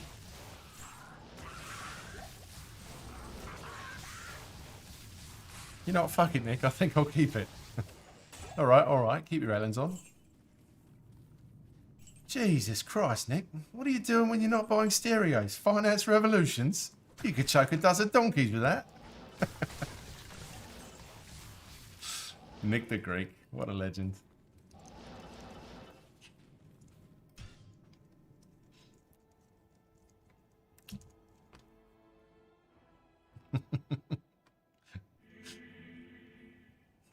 You solar piss, yeah. Back and forth with Abby is epic, yeah.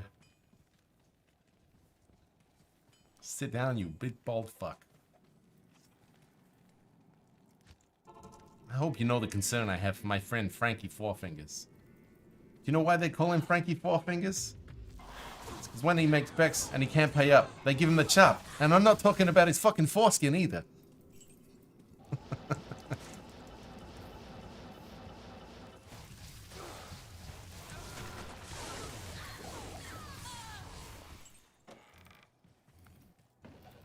Just gold.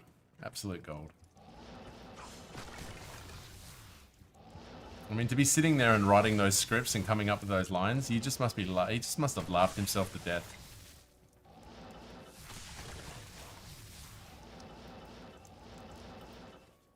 I don't want to leave my country for anything but warm, sandy beaches and cocktails with little umbrellas on them. We've got beaches. Yeah, but who the fuck wants to see them?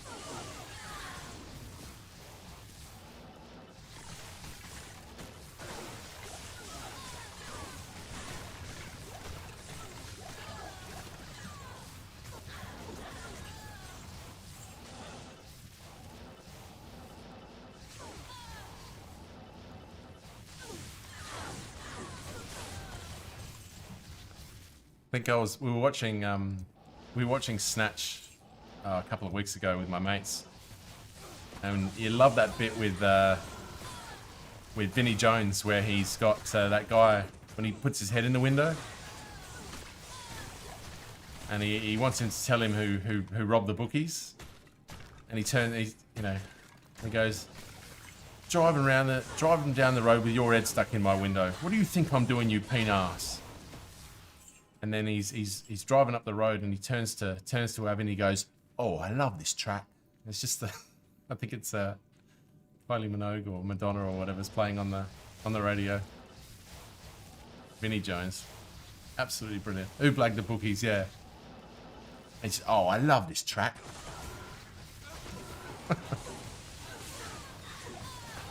Such a good character, Vinnie Jones. It's just made for the movies. I mean, he was a movie character on the football pitch.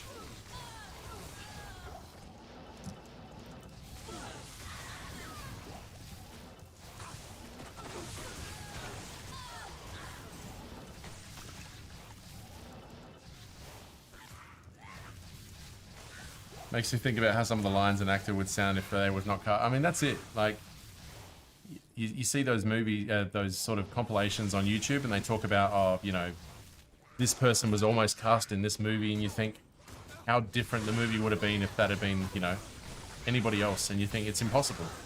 You can't imagine, you know, it just wouldn't have been the same. Lost our Merc for the first time tonight. All I think of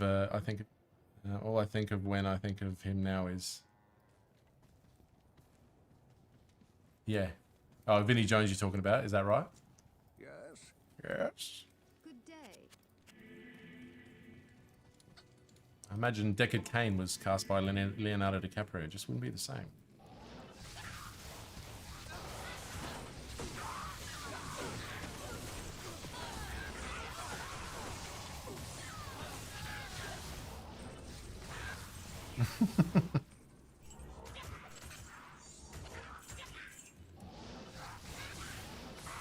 It's funny, the first time I saw Django Unchained, I actually didn't like Leonardo DiCaprio in that role, but the more times I watched it, the more I thought it was perfect, and it's just every time it just gets more perfect and perfect, his performance in that role. But the first time I watched it, I didn't like it. It just didn't, it didn't sell it to me the first time. But you watch it over and over again, and you realize just how good he actually is in that role. But yeah, first time it didn't sink. He said he didn't like playing that role. Yeah, exactly. Absolutely, absolutely. No, he didn't like it at all until Samuel L. Jackson kicked his ass. But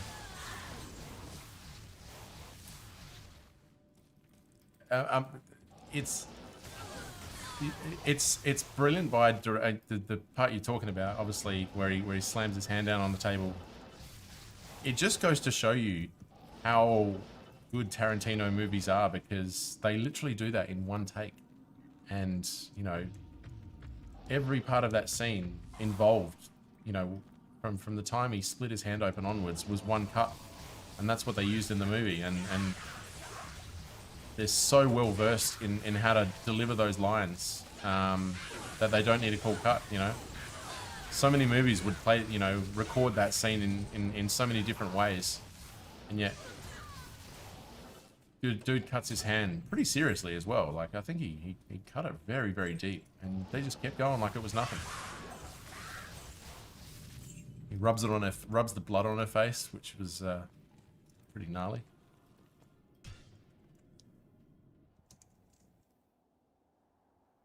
I mean, no actor likes the role of a master, to be fair. Yeah, absolutely, absolutely. But you know, when you deliver it with that level of precision, epic. I mean, let's be honest. Of all the movies I thought he deserved to win an Oscar, I mean, that was probably up there with one of them. I wouldn't have expected him to win one for The Revenant. Having to say the word, yeah, but it was pretty funny what Samuel L. Jackson ended up saying is like, "This is just a Tuesday for us, motherfucker," or whatever it was. Took issue with his issue about having to say the word.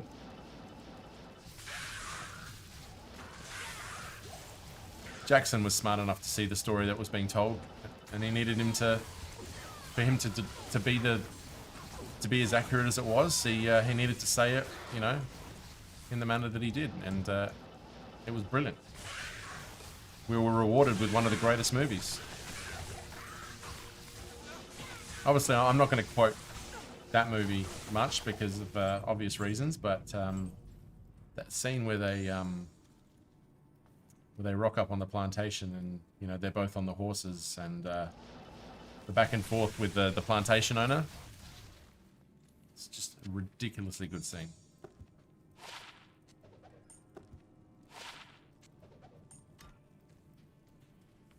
I'm kind of childish when it comes to that movie. Every time Django was seen on the horse. Yeah, I know, yeah.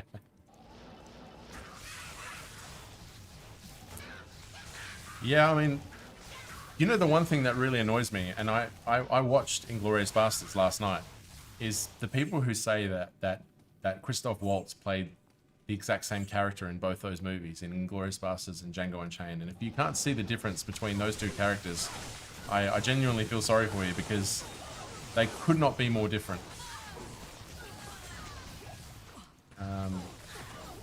got two completely different sides of the spectrum, and they're acted in completely different ways. Like, I don't understand how you think there's similarity between those characters. They're completely opposite, and thoroughly deserved an Oscar for both those performances, especially in Glorious Bastards.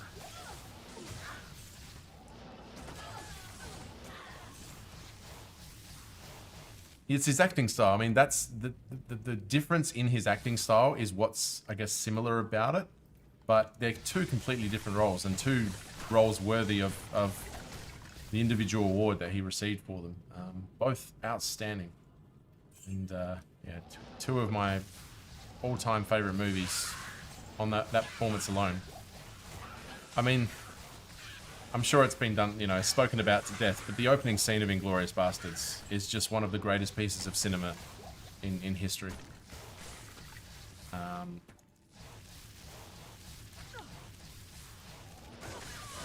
He was conniving in Inglourious, yep, and he was, you know, totally the opposite in Django. And both were just delivered with such precision.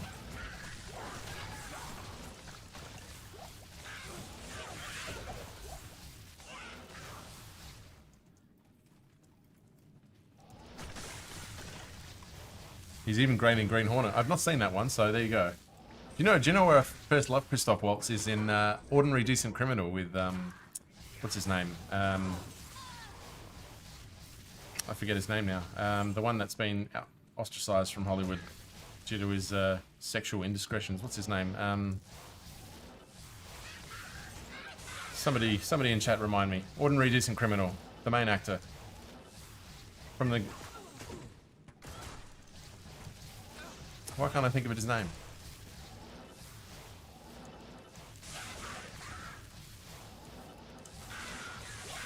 Kevin Spacey, that's the one. Sorry.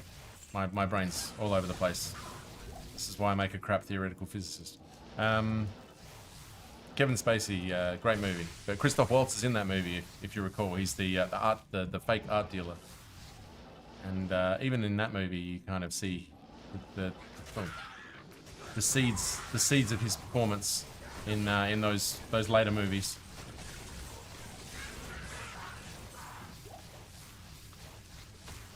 Like half of Hollywood, yeah.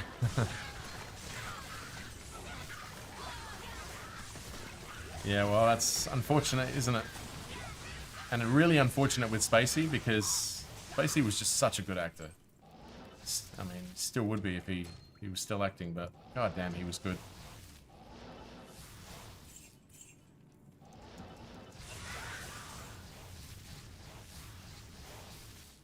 I mean, it's acting at its finest. I mean, those sort of roles that, you know, Spacey or Waltz or anything, the way they could deliver things with their mannerisms and stuff like that are just a joy to behold. You kind of sit there and appreciate. I watched Inglourious Bastards last night. I mean, there's so many bits about that movie that just fascinate me from an acting perspective, and you have to hand it to Tarantino for having an eye for that. You know, for noticing those details. I mean, he obviously is highly influenced by a lot of older movies, you know, but he knows how to deliver it. He knows how to give his own flavor to it.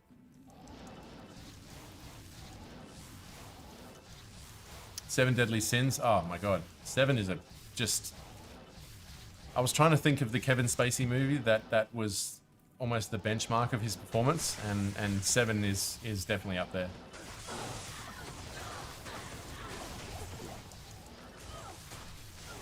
Freeman, Pitt, and Spacey. It just, you know, let's put aside what's going on in Kevin Spacey's life and acknowledge his acting ability, and that movie, those three actors, especially a young Brad Pitt, you know, still hadn't fully forged himself, you know.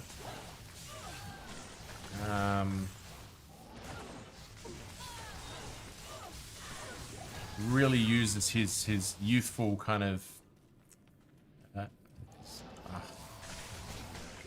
his anger, you know, is the anger that's present within his youth. He just harnesses that perfectly for that movie. What's in the box? Yeah.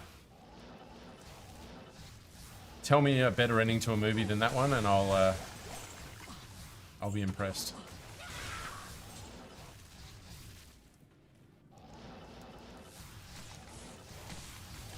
It's one of the greatest ends to a movie in history.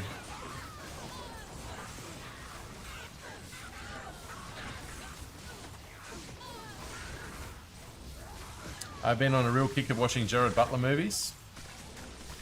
Speaking of Guy Ritchie, have you seen Rock and Roller? Gerard Butler in Rock and Roller. A real shame that one didn't get a sequel, because that was a brilliant movie. Kind of, I find it bridges the gap between between Snatch and The Gentleman quite nicely, because there's sort of elements of that. You know, Gentleman is quite modern, whereas, you know, Snatch is very sort of early 2000s and stuff, and there's kind of, you know, with Rock and Roller being made in 2007, I think it was, it kind of bridges that gap really, really nicely in his movie style. I'm going to watch that today now. Good, fantastic. Yeah, Butler, great actor. Obviously, Butler's masterpiece for me was Law-Abiding Citizen. You've not seen? Great revenge movie. Very intricate ways of killing. Yeah, Law-Abiding Citizen, there you go. I think you were probably typing that out before I said it. It's there was a friend of mine who had like a movie collection of like 600 movies on his hard drive or something like that. And I said, what's your favorite out of all of them? And he goes, Law-Abiding Citizen. And I watched it that night and I was just like blown away. Like, sweet. Brutal, but sweet. Now, that's how you kill someone. Can't forget 300. Yeah, absolutely. That's your favorite Superman out of all Gerard Butler movies, or just movies in general? It's what's his name is the other actor in that movie. Forget his name again, from Django. My apologies. Oh, Man on Fire. Oh my god, what a movie. Man on Fire. And great to see that. I haven't seen the movie yet. I haven't seen Equalizer 3, but good to see that Dakota Johnson and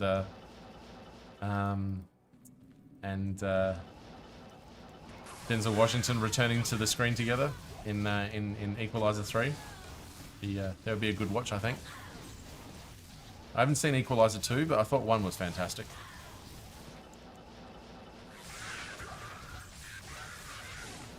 I mean, we've been so gifted, haven't we, with actors, you know, our generation. Just tremendous, you know, Denzel, Spacey, Christoph Waltz. Yeah, I mean, just so many good actors capable of delivering ridiculous performances that you just sit back and admire.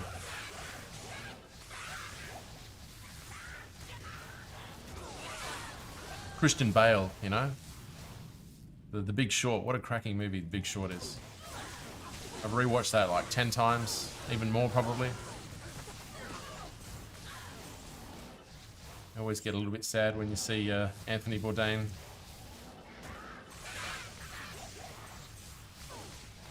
Marathon Man, yep. Couldn't finish 3. Fair enough.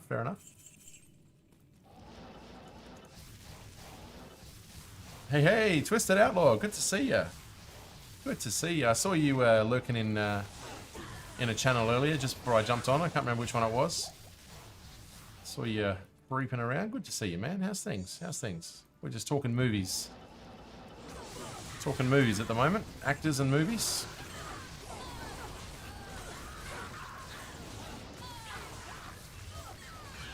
I can answer that for you, Twisted. Asura is a broken human being since not winning Saturday night's traps in competition. Dirty Harry movies, yeah, absolutely, absolutely. Yeah. 90s, 2000s cinema, even 2010 cinema. Incredible time. I mean, you know, I'm too young to appreciate a lot of the 70s and 80s stuff, but what we got in the 90s especially, God. I know a lot of people don't like it, you know, but I loved Contact. I thought Contact was a great movie, and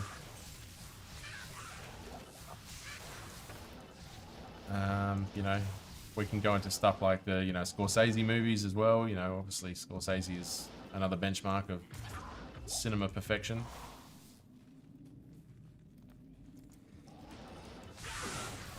Sixth Sense, yep, 100%.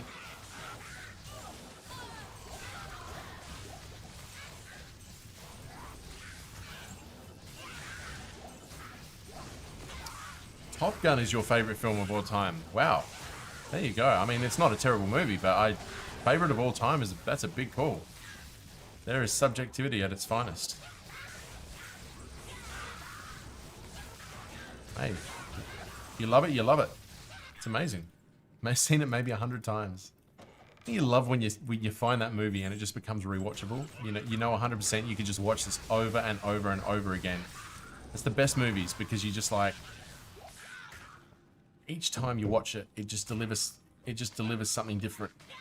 And that's cinema for me. Is one, you know, that, you know, you don't just have to watch it once. You can just keep watching it, and it always kind of gives you either something new or just some level of satisfaction that you don't have to feel like you're missing something because you've watched it once, and you know you don't get that same feeling when you watch it again. Out of Cloister. Days of Thunder, yeah, yep, absolutely. Oh, we're getting some great movies mentioned in chat tonight. You guys are great movie taste of those in chat tonight. Like fine wines, you all.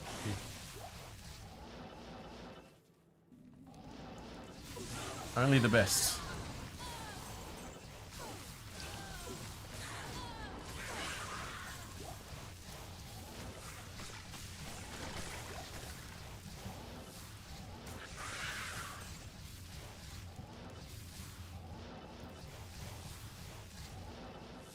What am I even doing? I'm just novering nothing sometimes. I'm thinking about movies. I love that movie and Jeff Wayne classic story music. Yep.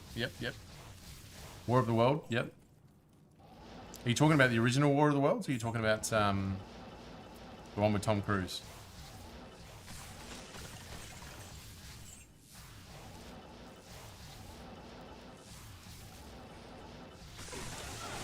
Shawshank.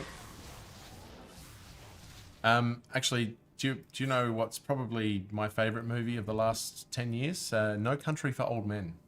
There's a brilliance to that movie. I mean, before we get into Javier Bardem's performance, which is obviously the highlight of that movie, I think the whole story in itself, No Country for Old Men, it's just the amount of times that I've seen that in the last couple of years since watching it for the first time, it just still has so many layers to it that I can never fully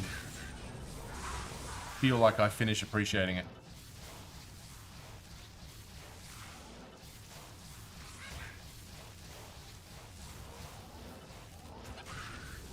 With the bolt gun one, that's it. Yep, 100%. That evil weapon.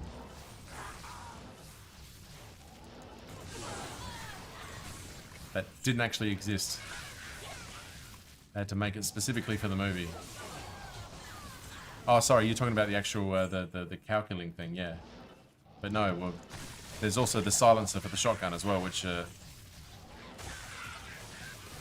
mean, that kill scene with the Mexicans in the hotel room, so good. So good. Brutal, but just... Magnificent Seven was the 2016 one. Yep. Now I'm sure you've probably heard this, but Javier Bardem's performance in No Country for Old Men was voted the most authentic portrayal of a psychopath in cinema history. And it's no surprise he went on to make an excellent Bond villain in Skyfall. Harun.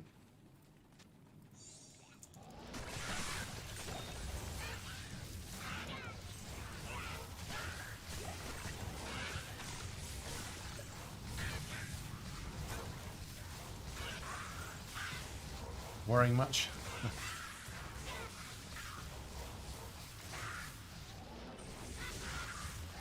This is I've thoroughly enjoyed the movie discussion we've had in here tonight.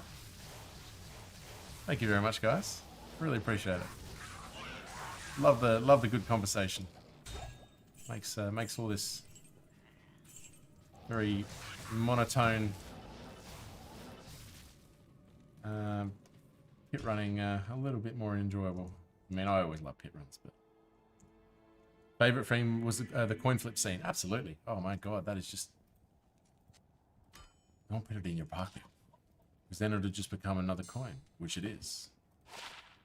And that Good day. it's his twisted sense of morality which shines through in that the delivery of that role. Yeah, he what's his name? Not Chris O'Donnell. Oh my god, what's the actor's name? Can't remember. Says you might even say he has principles that transcend you and I. I think that's a great summary of his kind of mentality within that. Movies I heard and started long after Django Unchained was They Call Me Trinity. They Call Me Trinity. Yeah. People get mad at Django for the song that he used, and it was from They Call Me Trinity. Okay, that's a new one for me.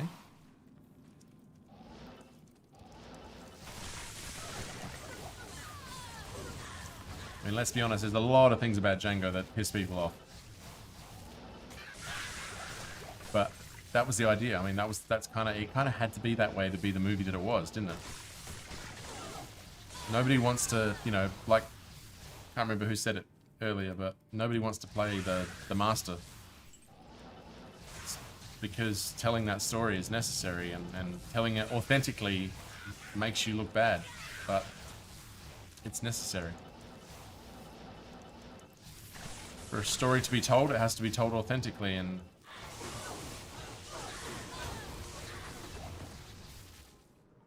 hello, YouTube. Yeah, got a couple of YouTubers with us. Good to see us. Good to see us. I have to check the little chat thing here, because I don't get the YouTube chat in my in OBS here. I don't get much engagement on YouTube just yet. I've got a few followers now that sort of pop in there. Hello to our one viewer on YouTube. We've had a few concurrent viewers. I've noticed the VODs. Oh, there we go. He's gone. But I've noticed the VODs are getting more views on YouTube after the stream is finished.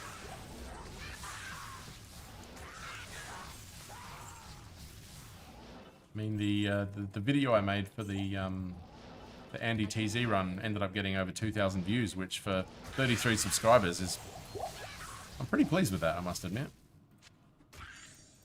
I was happy with 100 views, let alone 2,500 or 2.1 thousand.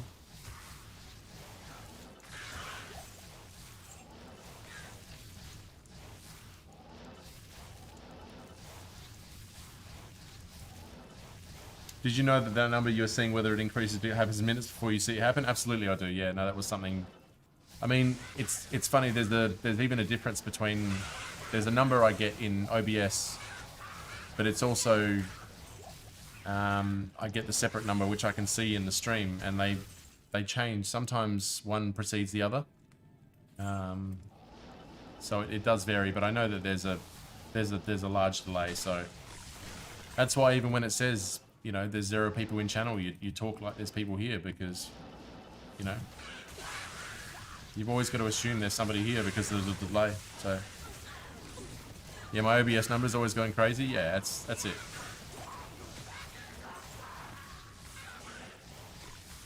Sent you a Twitch PM, Citizen Rays. No worries. I'll give it a check out after this run.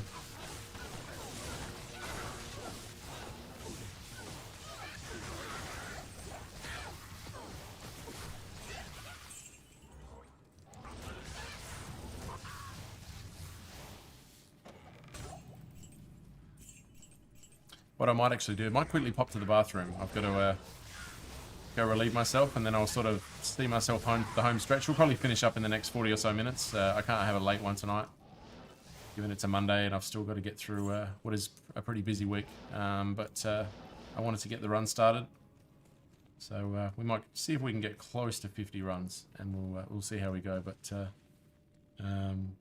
also, my Twitch number is always like 0. Hey, look, the only way to get more is to keep going until it grows. I've been extremely lucky. I got a few very, very lucky raids on my first couple of streams that helped with my channel growth, and some very generous people who've come in here and wanted to be a part of that growth. So it's, you know, there's definitely some luck involved in I wouldn't say success that I've had, but certainly the growth that I've seen, of which I'm tremendously grateful for. But yeah, you just got to be persistent, and the growth will come. So just pretend, you know, at the end of the day, you've got to get comfortable in front of the camera. Get comfortable in front of the camera when there's nobody in your channel, because when there's 100 people come into your channel, you got to know how to handle that. And I remember, what was it, my second stream a month ago or whatever it was, I got raided by 115 people for the first time, and I wouldn't say I held on to them for very long, but it was a quick learning curve on how to kind of compose yourself in that moment. And it's so much harder than say Schmuck or any other decent streamer makes it look. That's it. You just got to stay consistent with it. Like I say, it becomes second nature. For me, I find it the most comfortable way is just constantly reading chat and making sure everybody who sends me a message gets a response. That kind of helps with the diversity and the things that I'm saying as well. I'm not just like constantly talking out of my ass and trying to come up with things to say. You know, it's chat kind of guides it a lot of the time. So it's more talking to nobody and talking to myself. It just feels odd. Oh yeah, look, it feels odd early on, but at the end of the day, that's how you get good. You know, you'll become more comfortable. You know, I know it's sort of easy to say, but yeah, you got to pretend as if you're talking to 100 people, and eventually you will be, because that's how you get to 100 people, by becoming, you know, better at it. And you know, I still think, you know, I'm a long way off what I want to be as a streamer. Certainly, if you watched my my Andy TZ video, I've got a long way to go in how I want to deliver my voiceover. There's a lot of learning to do in that respect, but it's fun. Hey Sphinx, being in a one-on-one chat with you, I really enjoyed that. Just chatting to you, not because you had COVID, but you know, just listening to you gasp every time you went into a room full of super uniques, and hearing that gasp, I thoroughly enjoyed that. I mean, if any of you are streaming and there's only sort of one person in your stream, and I'll try and go in there. I don't want to go into streams all the time with 20, 30, 40, 50, 60, 100 people in them. Sometimes it's nice to just have a couple people in there. So if I ever catch you guys streaming, I'll try and pop in and say hello and spend some time in there. You know, it's the support I got, and you know, kind of what I want to give back.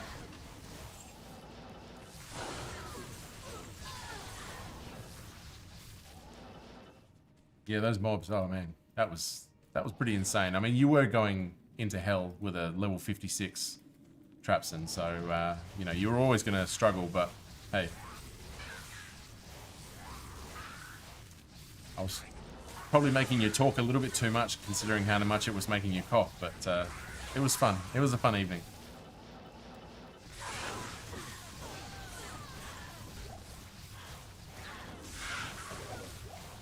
Oh, Umroon, thank you very much. Thank you. Break that little streak. And I can't identify these gloves. Hang on. We got an identity? Yes, we do. 20 IAS. Almost there, but the Umroon. Thank you very much.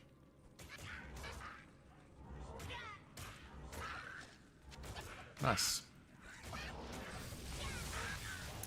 Yeah, Streamlabs is good. I mean, I've been sort of trying to kind of implement a few things recently, test a few things out, you know. My stream screen has gotten a little bit more populated than my early streams, you know, just trying to test out what looks good, what doesn't.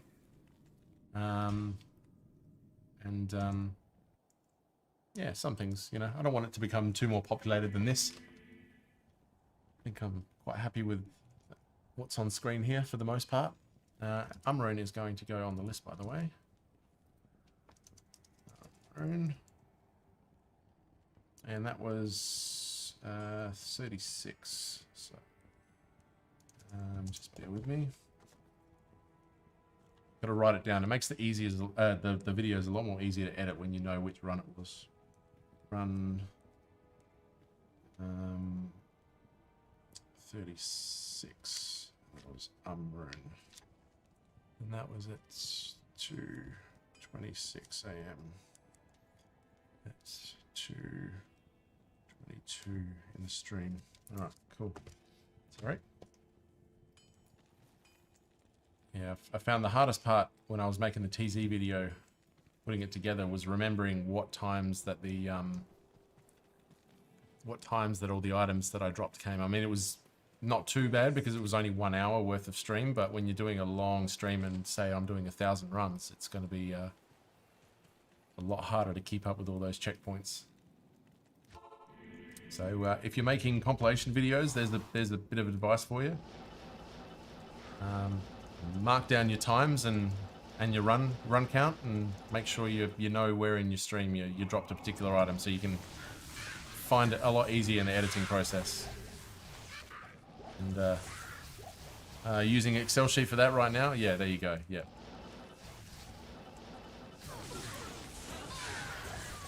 Yeah, I could probably expand on it a little bit. I think I've probably been a little bit lax in not recording all of the uniques that I find, like just for the sake of, you know, like a total, all the items I found throughout the whole thing at the end. I could maybe from here on just record a little bit more to make sure I can show everything that I found. Hang on.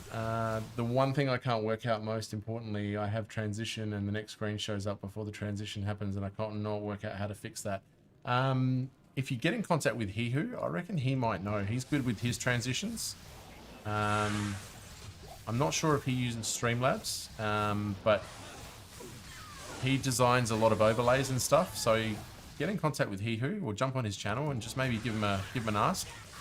I haven't worked with any transitions, so I can't pass on any advice with respect to that specifically.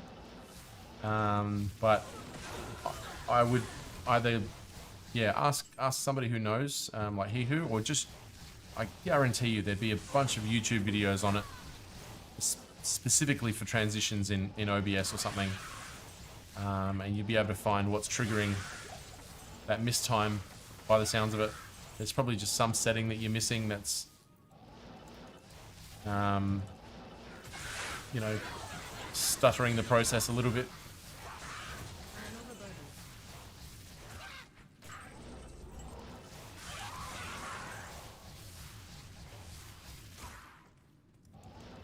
It looks so cool, so it's most important to me. That's it. I mean, you want to get your presentation right. You know, it's a lot of trial and error and stuff. And when you find something that really looks good on your channel, you know, you want to execute that well.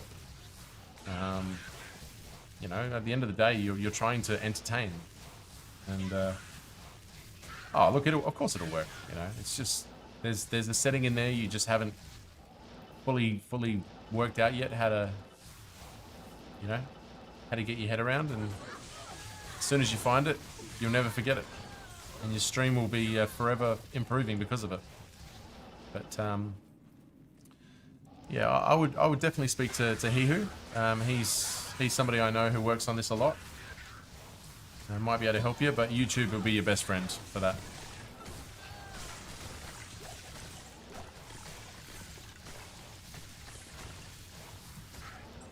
And the amount of resources out there for YouTube, especially OBS, video editing, all that is just... It's a good time to be a content creator because the resources out there, you know, especially with the Blackmagic software.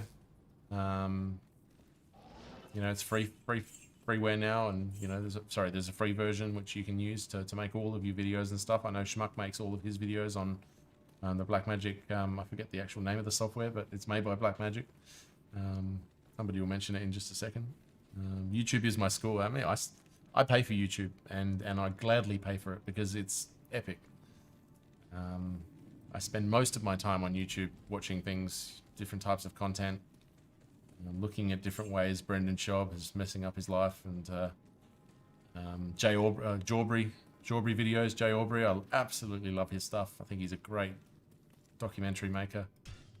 Oops, I just realised that was stopped. That'll be 39 now. But I found for fixes, people are just trying to get their apps out there. Yeah, that's it. Yeah, there's a mixture of things like that, but. I think for the most part, there's just you just know how to look for it. You'll find exactly what you need. Just on that bombshell, I'm just going to quickly pop to the bathroom and grab a drink. I'll be right back, and we'll hit the home stretch of this stream. Thank you.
Yeah, Internet Historian, great content, great content.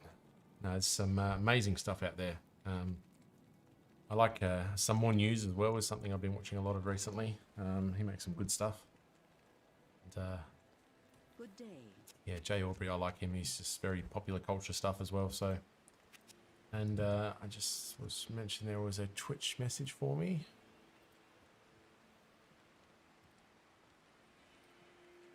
The most original song was the... lovely. Thanks for that, Asura. Appreciate that. I'll check that out after the stream. Thanks for the message, though. Right, I just realised I still have my timer going. It's going to mess up my averages, but it's fine.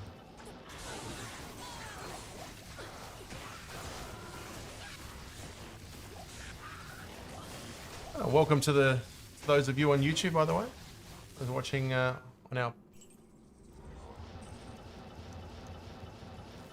our friendly neighbor platform. All of my, for those of you interested, all of my streams are actually also streamed on YouTube. I post VODs on here and there, and but I do make edited videos which I'll post exclusively to YouTube, which is what this one is for.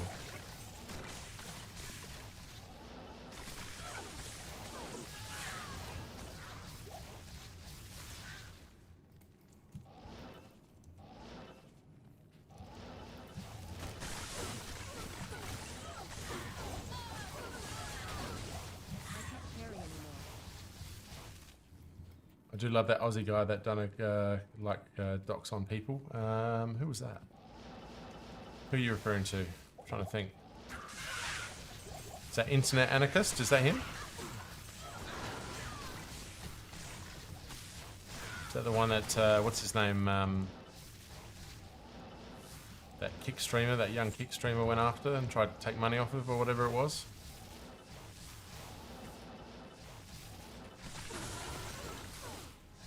What's his name? That little troublemaker. The Andrew Tate lover.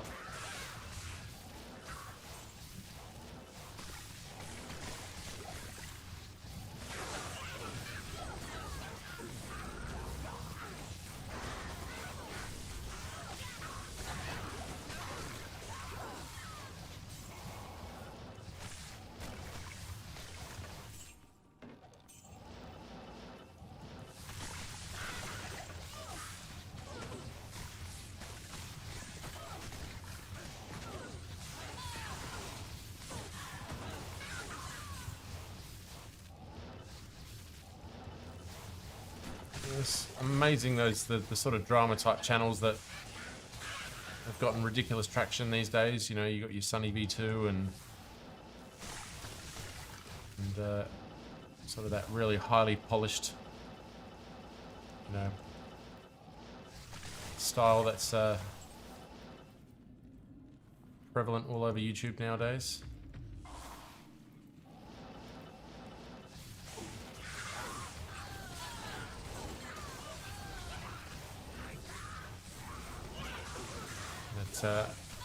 Yeah, that's him, Internet Anarchist, yeah. But in terms of OG Diablo 2 content, I think, for me personally, there's nobody out there right now creating better content than Schmuck, regular Schmuck. And his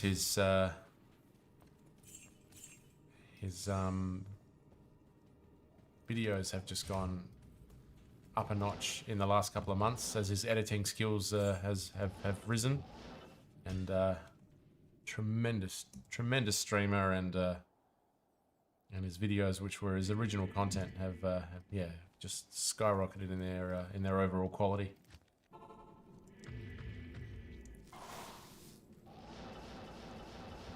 Oh yeah, Sunny, you're talking about Sunny V2, yeah. Sorry, I thought you meant Internet Anarchist, yeah. Yeah, Sunny's good.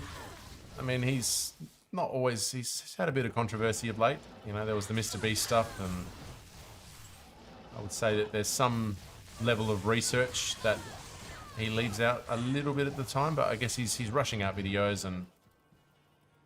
I mean, he's no Illuminati, but... a lot of his content is quite good and original.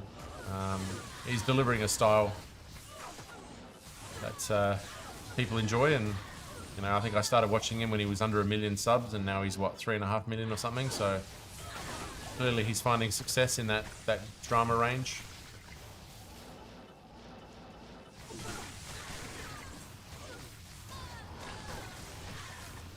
Drama niche.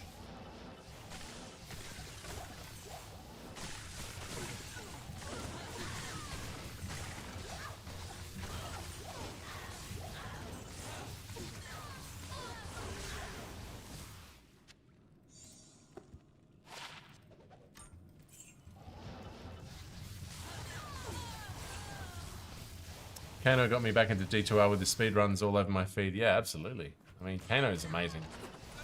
And I say that with a bit of bias, given that he's from my city. But I love Kano. Much love for Kano in this channel. And he was generous enough to raid me with 200 people a couple of weeks ago. And generally he raids other speedrunners, so to get that while I was doing my Boazon, I was incredibly honoured. Great to see him giving support to a fellow Adelaidean. And he's a great guy, absolute great guy. Really friendly, really interacts with his chat. Tremendous at what he does. You know, ripping up those records like they're nothing. And he just loves doing it. Just loves playing Diablo 2, loves making content. I'd love to catch up with him one day and have a beer with him. Even though I don't drink beer, but you know what I mean. Love to catch up with him and Schmuck one day. Like to catch up with you all one day. Is one to Ubers? Yeah. I mean, let's be honest, regular Schmuck has kind of repurposed a lot of Kano's content, but in a really, he gives his own flavor to it. He's not just straight up copying what Kano does. Like, he uses his strategies and stuff, but in terms of his delivery, it's totally different, and he's got his own style to the point that he's not, you know, I wouldn't say he's copying him or anything. He's just, you know, Kano's so good at the game, why wouldn't you use his strategies? So, 0% not tell anyone, yeah.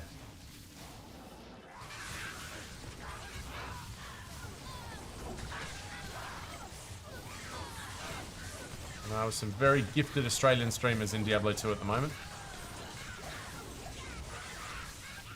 And in no way am I suggesting I'm one of them. A long way to go.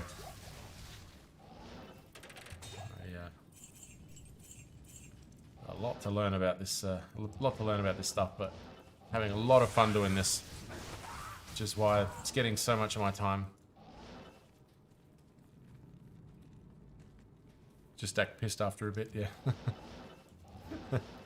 Do what Cooley did the other day. Watching Cooley get drunk on stream, I don't know. I still don't know how I feel morally about that. I kind of feel that he was pushed a little bit too hard by chat in his gambling stream. Felt that chat pushed him to drink a little bit too much.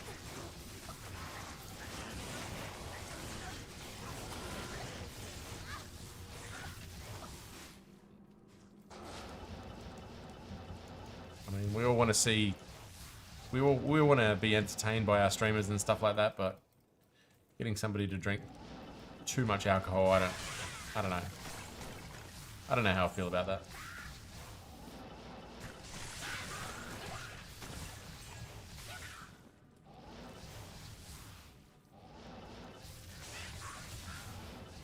Maybe does that every stream without being pushed? Yeah, I know, but I mean, maybe I'm just being soft because I don't drink alcohol anymore, and you know, because I feel it's never done me any favors and stuff. But at least with Cooley's stream, I would have liked there to be you know, channel points for getting him to drink some water as well. You know, that everybody was getting him to drink more alcohol. I wanted to get him to drink water, just to balance it out a bit.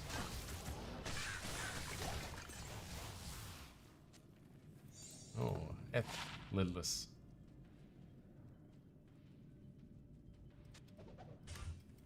Nope. Moby is overdoing it a bit. Yeah, I would say so. I would say so. From what I've seen, yes. But we're all adults. But I just, it's when chat pushes you. That's kind of when it bothers me a little bit. You know, I think there's, you know, we're all in here to have fun, but you don't want to push somebody to a point where they're doing something that's unhealthy for them. You know, that it's damaging them. You know, we've seen, you go back into the early 2010s, so there was a particular YouTuber who used to basically just drink stupid amounts of alcohol on stream and basically get goaded into drinking more and more and more to the point that it was to his detriment. You know, you don't want to see that happen with a gaming YouTuber, especially a nice one like Cooley. But, you know, at the end of the day, I'm sure he's on top of it. You know, he's a grown man, and it was one stream. It's not a regular pattern that I've seen. It was just that one stream that I'm sort of basing, so it's a low sample size.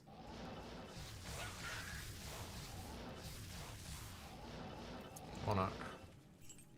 I mean, I don't need this, but I'll check it out anyway.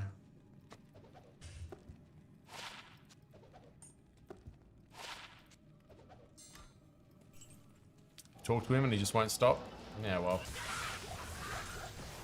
At the end of the day, you don't know what's going on in somebody else's life either. You know, the streamers put on a show, and you don't know what's going on behind the scenes, and that obviously influences it a lot, and maybe that's how they're dealing with it and stuff.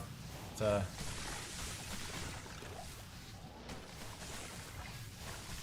I'd like to see it get to a point where somebody is shit-faced enough on stream that chat engages with them to a point where they try and just dial it back a bit. Drink some water. Take a break. Eat something. You know, don't get yourself to the point where you can't handle the stream anymore because you're so drunk. Ah, look, chat can be quite trollish and toxic at times. You know, I find it's a little bit better than I was expecting in a lot of situations, but yeah, people are there to be entertained, and people who are drunk can be quite entertaining. So, you know, the more drunk they get, the more entertaining they are. So they're kind of trying to push them, not to hurt them. I don't think there's any malice involved, but you know, you just want to push them further towards that level of entertainment that they're bringing you by getting drunker and drunker, and I can see that. But it's not always a good thing. But you know, like I said, I'm commenting about one stream here, so I'm not exactly saying it's a huge problem, and there goes humanity. Yeah. You know.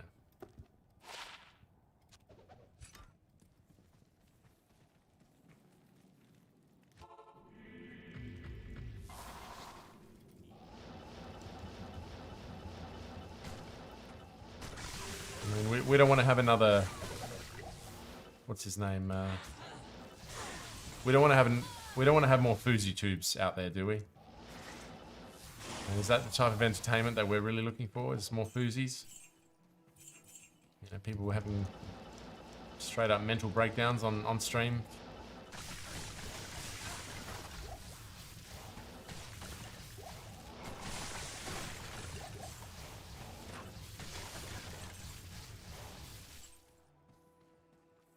Going to put a proper stream schedule together next year and put some real effort into it. That's good, Sphinx. And I'll be there to support you, brother. You've been a big part of my stream, giving us a lot of engagement, a lot of support, a lot of friendliness. I'll happily return the favor. You know, I like my big streamers. I like Schmuck. I like Kano, but supporting all the people who want to, you know, turn this into something and put the effort into it, that's I'm on board with that. So having a schedule is a good thing, because then I know when you're going to be on, and I can make sure I'm there.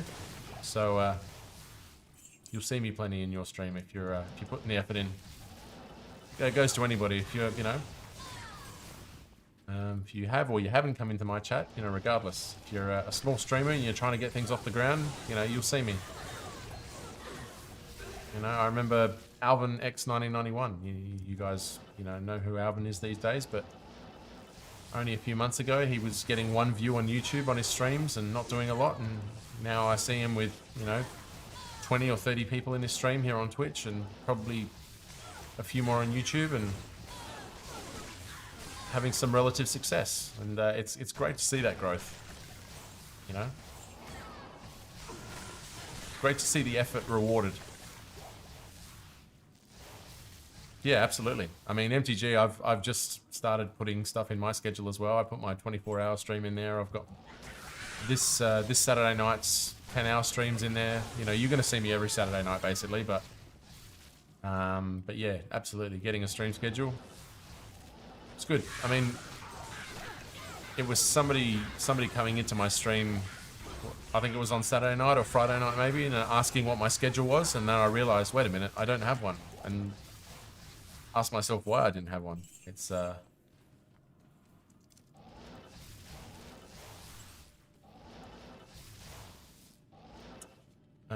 I may do dual stream, but I'm not a big YouTube fan. Oh, look, at the end of the day, the more engagement you get, the better, you know? You know, I'm not getting a lot of traction on YouTube. Obviously, I did well with my one video, my edited video that I post, but since then, like, my last stream, my 10-hour stream on Saturday night got, what, 30 views, which the previous one got 5. So there's some growth there. And I'm sure in a month from now, it'll probably be 100 if I keep at it. So you can't let those small streams get you down. You know, I mean, I think it was my Wednesday or Thursday stream last week got like 9 average viewers, which is my lowest that I've had in a while.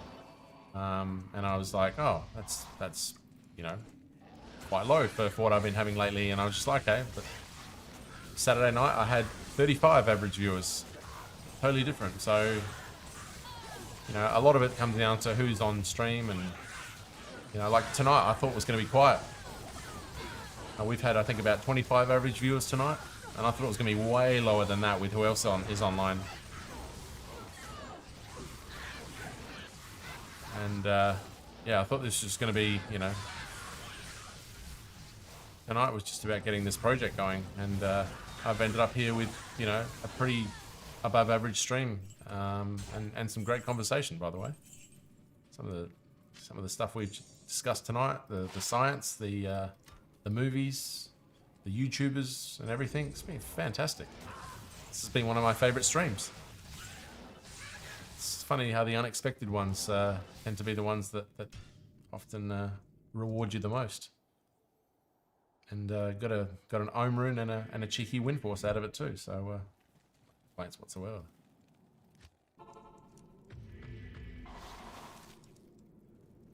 That said, what are we? 43. I will probably finish the stream at 50 tonight. So we'll go to I hit 50. That's a good start. We're getting towards 3 a.m. and I have work tomorrow. And I have to keep the partner happy with preparation stuff for the baby. So we'll call it a night at 50. As much fun as I'm having. But hey, when we do the 24-hour stream, I don't have to think about stopping for a long, long time. Unless I get too drunk. Which shouldn't be a problem. You got your go bag ready? I have my go bag ready. Yeah, absolutely. Yep. Go bag ready. The route to the hospital. We're only 5 minutes from the hospital, which is good. Yeah, no, everything's in place. We're 36 weeks on Friday, so we're getting very close.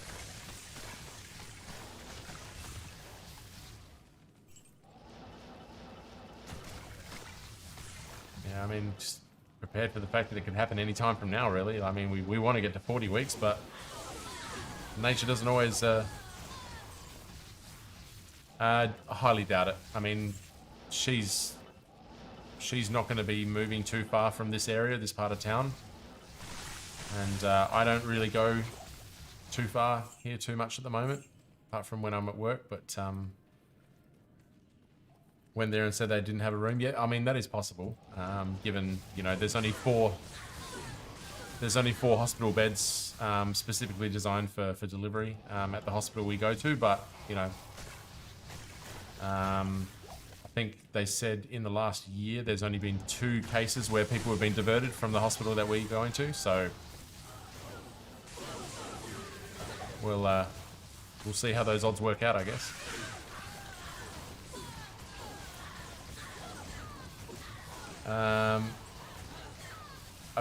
You should see the snacks in my partner's bag. There are an absolute shit ton of stuff in there, and she's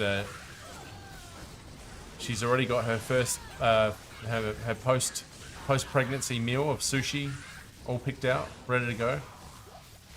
It's what she wants once the baby's delivered is some sushi. She's been dying for it since the pregnancy started. So.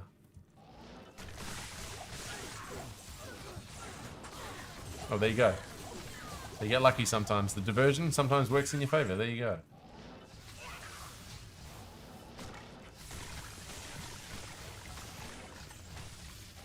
I just want to get it over and done with, to be honest. I mean, obviously for her sake, she's been through a lot.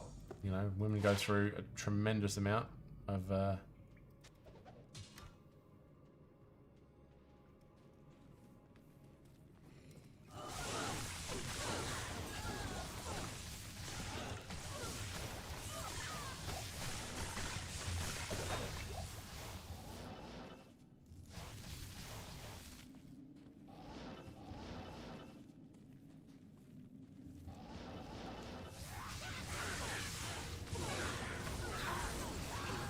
Yeah, she loves her sushi, and yeah, it must suck not being able to eat your favorite food for like 9 months. You tell me I can't eat a steak for 9 months? No deal.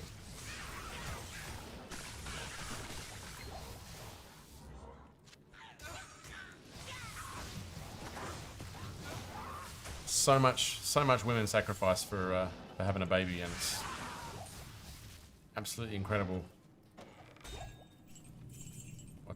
what they go through. All we got to provide is a little bit of sperm. We get a free orgasm out of it. They have to deal with the rest. We hit the evolutionary lottery, didn't we, as guys?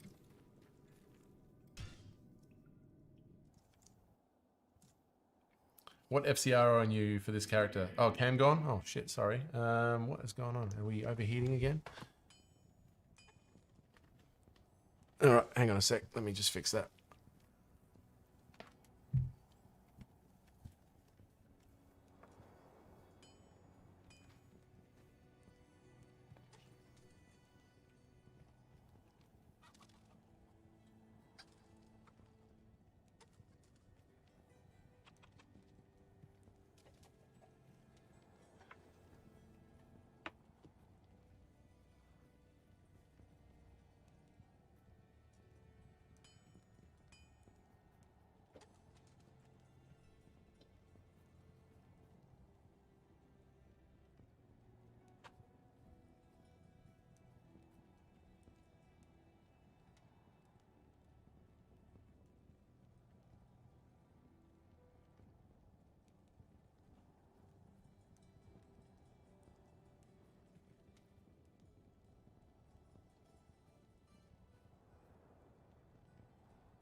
Was I actually switched the power. I usually have direct power into the camera, but I changed it because my light got unplugged under the desk from the cat, and I switched out the power, and I thought I'd have enough battery to get through the rest of the stream, but about an hour for it to drain completely. So something to learn from there. Not bad, not enough, but not bad. But all good. New green screen not here yet. No, I think it arrives tomorrow. I didn't check the updated today, but it said it actually arrives on the 20th, so it'll probably be Wednesday. So probably my next stream, we'll have the new green screen. So for now, we've still got the annoying one attached to the chair. I love the jokes. We do all the work of watching a woman's face give you daggers that could kill. Oh my god. I mean, I've got a bunch lined up, and I don't know how I'm going to get away with them, but I could be in a lot of trouble by the end of the birth. No, look, I'll be supportive, but I will be making some jokes. So, of course, we all know we only do like 5% of the work. I mean, 5%. I think that's a little bit of a stretch. Let's be honest. Maybe all the support work, you know, if you're counting some of that. So, hey, how we going, Zero Ange? Good to see you. Good to see you. How are you doing? How are we doing? Now, the one thing I like to say, is that when I went through I had arm surgery. I had my ulnar bone shortened because it was too long and it was causing me chronic wrist pain. After the surgery, there was an issue where my bone died, and I went through 10 out of 10 pain for probably 4 or 5 hours, which is, the doctor said it was on par with, pain that you get from pregnancy. So I always tell her the joke, well, look, you and I, we've been through the same thing, In reality, I know it's not the same. It's much, much worse pregnancy than what I went through, but, 10 out of 10 pain is 10 out of 10 pain. So, there's a level of similarity, but I'm not going to sit here and go, I know what it's like to push a baby out of my vagina. So, I wouldn't wish that 5 hours that I had in pain on anybody. That was the worst shit you can imagine. Thumbs up, Zero Aims, thank you.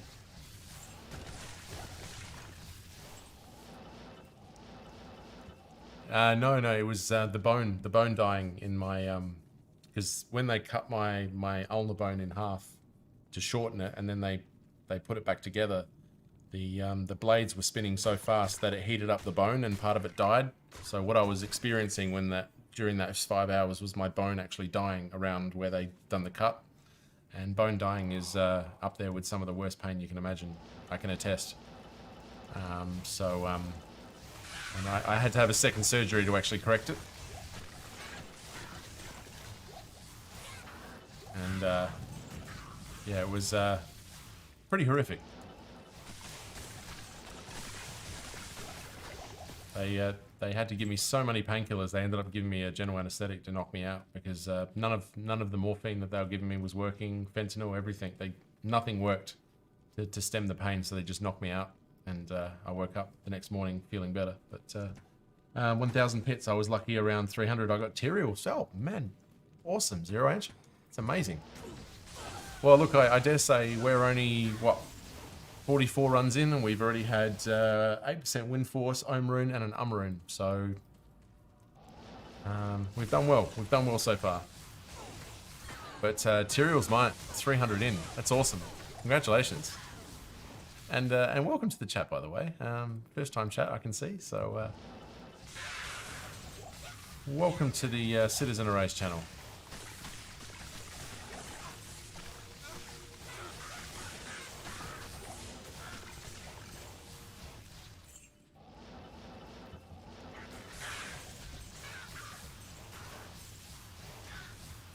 Altogether more than 20 years, yeah.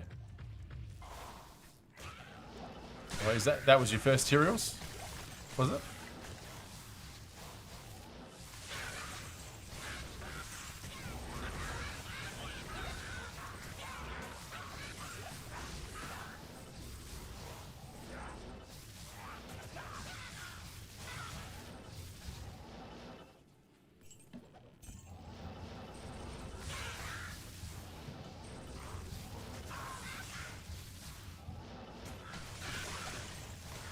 Yep, first one. Fantastic. I mean, let's be honest. Most people who've gotten the Tyraels, it's their first. There's not many people who've got multiple Tyraels. I mean, F. Jason comes in here a lot. I think it's had 3. But I don't meet a lot of multiple Tyraels finders, so that's awesome. Awesome. I bet it felt good. Was that single player or ladder?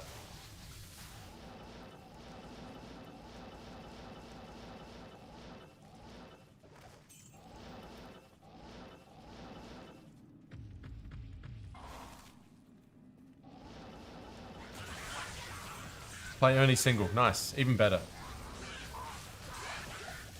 For maximum satisfaction, single player. Nothing like finding a good single player item. Can't beat it. I mean, I'm sure there's an element of on ladder when it's players 1 only, finding something big. You know, you can obviously modify the players count on single player, so to increase your chances. So I guess having that big find on ladder with single player, and obviously the fact that you can trade it probably gives you some satisfaction. But I don't know, finding it solo self-found is just tops it for me. I think.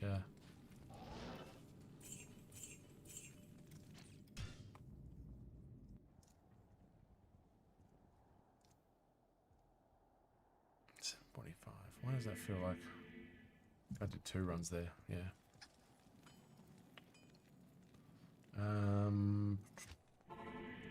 5 runs to go. 5 runs to go, and we'll call it a night for tonight. I'll be back. I'll probably come back tomorrow and do a few more. I mean, I've got to do quite a few streams to get this out of the way, so I'll probably be on a little bit earlier tomorrow as well. So we'll hammer out a few more.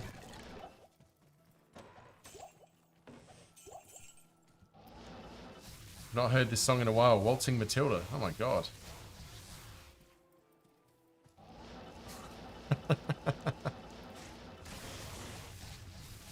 Do you think they're the lyrics to Waltzing Matilda right there?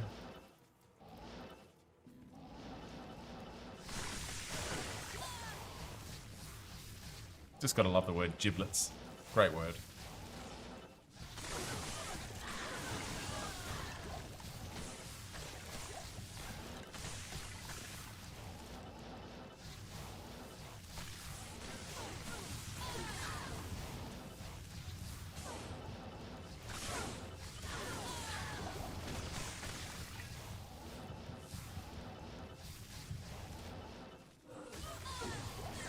Oh, you were singing. Didn't hear. I said nothing. Don't worry about it. Shh. I wasn't even talking.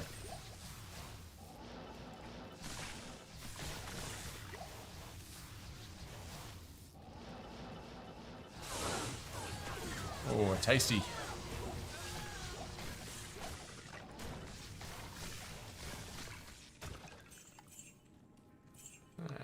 Not great. That'd be hopefully something nicer from that mob. Well, let's see if we can end the night like we started it, because that was one hell of a start.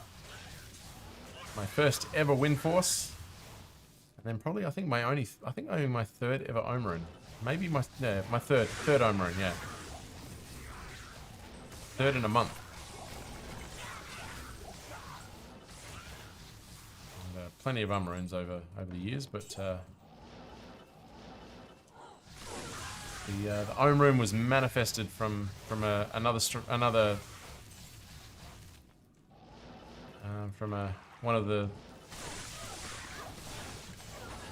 of our viewers who wanted it themselves and then had to watch the streamer get it within a couple of runs. But it makes up for all the times that people have come in here and told me they've gotten a jar rune, so I sit here jarless.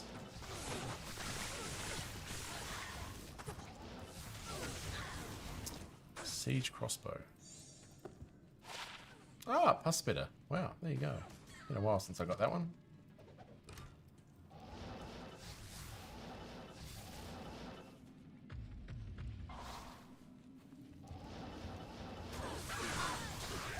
Still hunting for it?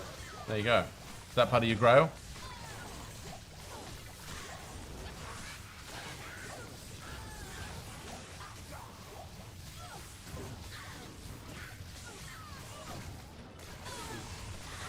No, just season. Oh my god, I just got a jar rune. Are you serious? Yeah, I thought so. That would have been... It's alright. Shouldn't have fallen for that, but I am tired. I'm at the tired end of the stream now, so I'm gullible. Spaceman Spiff. A sight for sore eyes. How you doing, brother? How you doing? What is happening? What is happening? Great to always see you. What are you doing, man?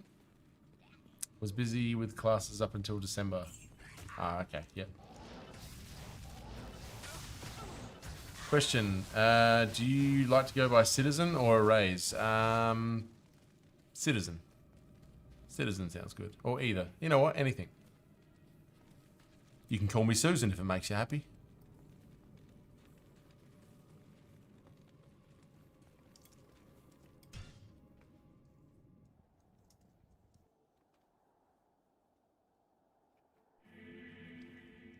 Just chucking in the snatch reference in there for those who aren't paying attention. What do I call you? Bullet, Tony? You can call me Susan if it makes you happy. Okay, Susan. That's it. I'll take it.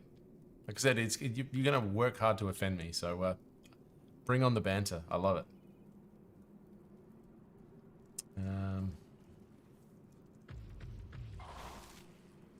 I guess Z. Z purely because that's what I could get. Apparently there's a YouTuber called Citizen Erased, which is the name comes from a song by Muse, which is arguably one of my favorite songs of all time. So that's where the name comes from, Citizen Erased. But obviously it was taken up on socials and stuff, so I went with Citizen Erased, slightly misspelt. So that's the genesis of the name. But yeah, gotcha. But things are good here, John or Susan. Things are fantastic. Take a look at that today's finds list, and you'll see I'm doing quite well.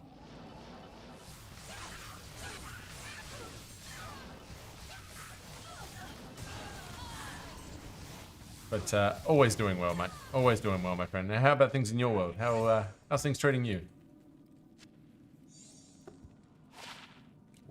Nice.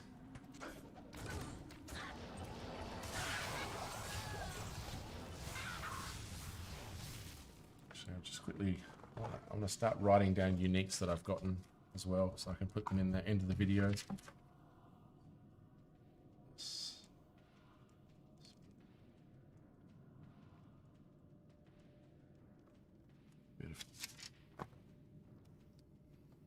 I got a win force, yes, and perfect. We rolled 8% as well, so perfect win force. So first ever one.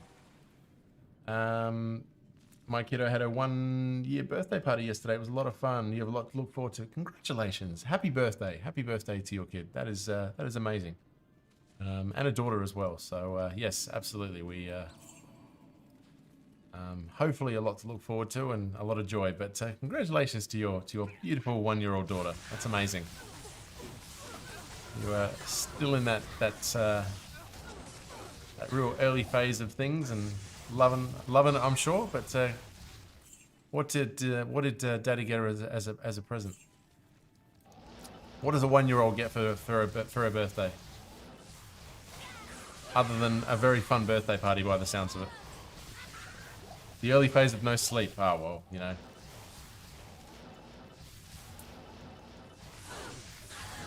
You know, it's talk to Sphinx, who's done it 4 times. He clearly enjoys it enough that he went and did it 3 more times after the first one.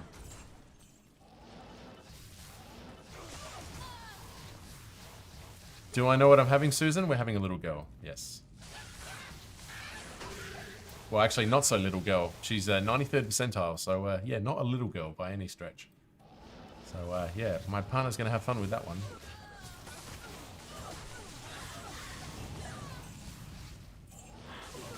Definitely got a good chunk of Daddy's genetics there. I think 93rd percentile.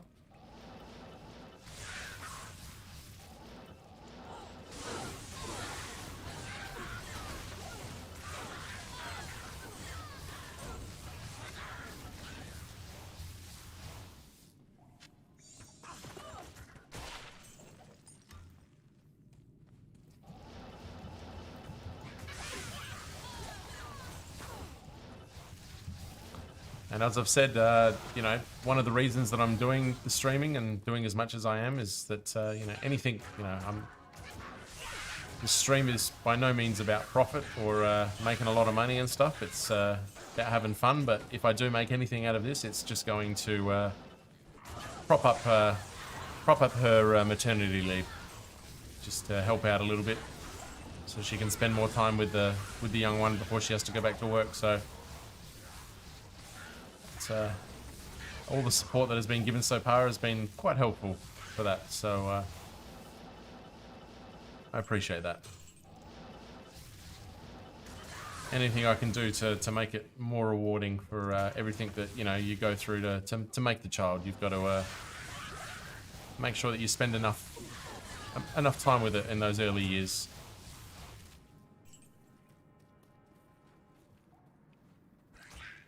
Did I miss the backstory of Citizen Raze's nickname? You can watch the VOD. No, it's a song by Muse. Off their second studio album, Origin of Symmetry.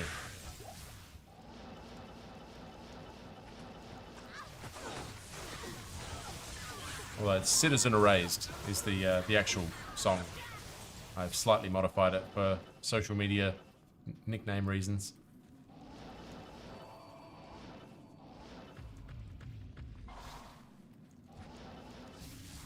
There you go. Well, you just found out, so...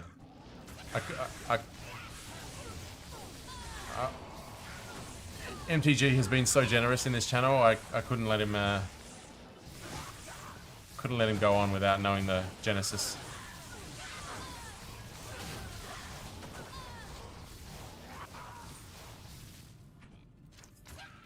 Giving out 3 gifted subs and 53 if some rumors to be believed. Suspicions are had.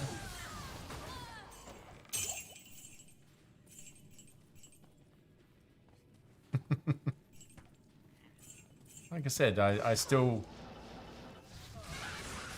feel that your generosity is boundless. So I'm not yet convinced that you are not the super generous person who gifted 50 subs. So but we shall see. For any extra tip, I use donation. Fair enough. Fair enough.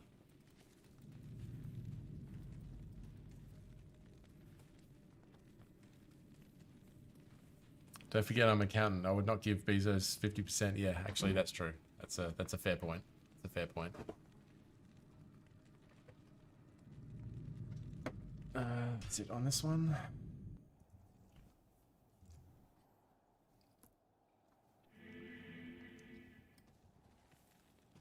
That's why we've got our little Christmas little tip jar here. I was watching a YouTube video about streams and stuff, and it said just always add one. So you never know. I thought I didn't like the graphics, so I thought I'll go with the Christmas one. I think I saw it in General Bardock's chat at the Christmas one, so I thought, why not? Add a little bit of Christmas cheer to the stream as well. But no need to give tips. It's like I said, I'm here to have fun. I'm not here to profit.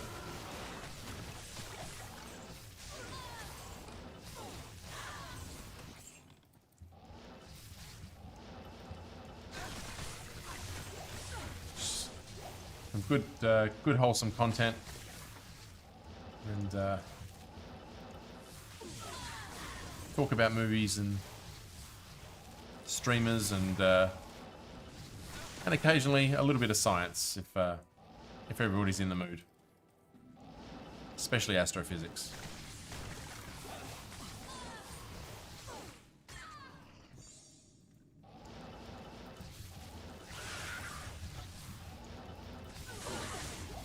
Oh, if it isn't Plant Life, have you just finished your stream? Good to see you, Plant Life. How are you going? How are you going? How's things going on your end? Did you enjoy? So I popped in. I had a little bit of a lurk into your stream before. Sorry I didn't say hello, but how's everything going? Saw you doing some runs. You were taking advantage of that 250 MF, were you?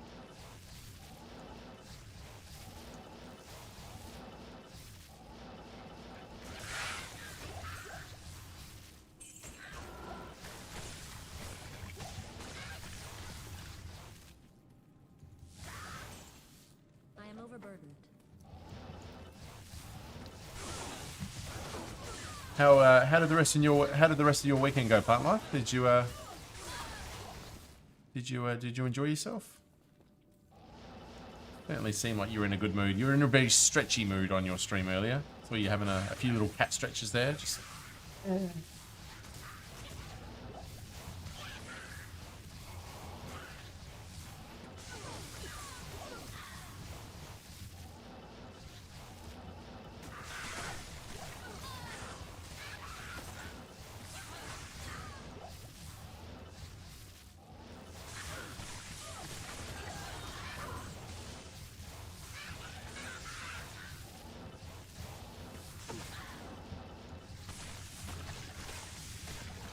I did. It was very nice. Very nice. Excellent. Excellent.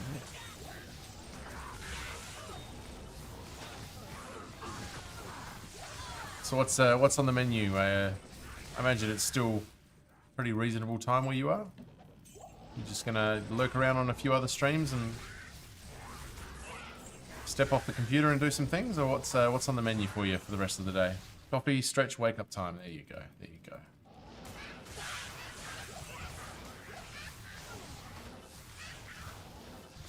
I'm gonna get a coffee soundbite on my soundboard here. The amount of times people come into chat and say that they are either just had or are going to have their coffee, I think I've got to have some sort of a coffee feature here in the stream. I think I'll work on that. I'll work on that for the future. Acknowledge nature's nectar. 11:50 a.m. Ah, lovely, lovely. That's 3:20 a.m. here. Tomorrow. Getting very late. So what are we? 48 runs. Yeah, we're getting close to the end of stream here. We'll finish up soon and come back tomorrow. See if I can come on a little bit earlier tomorrow.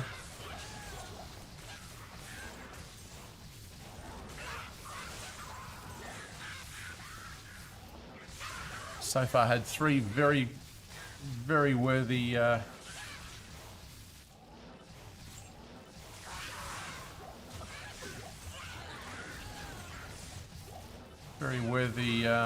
parts for the video with Omrune, and Windforce. Only 950 more runs to go though, so we'll see how long it takes us to get through those. I might have to do a few of those off stream, I think. 2 runs to go. Out of cloister.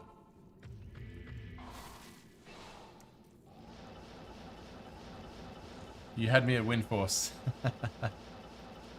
Such a great item to hide. I was just, I mean, 6 runs in, I was just blown away. I was just like, are you serious? I think I'll clip it eventually, but I'm pretty much just standing there for like 30 seconds going, are you serious? And then I got about a minute to enjoy it, and then my computer shut down unexpectedly. And I lost the stream for 5 minutes. And then I came back and got an Omrune on the next run. So it was a pretty roller coaster 5 minutes of pretty dry since then. So we blew our load early, shall we say.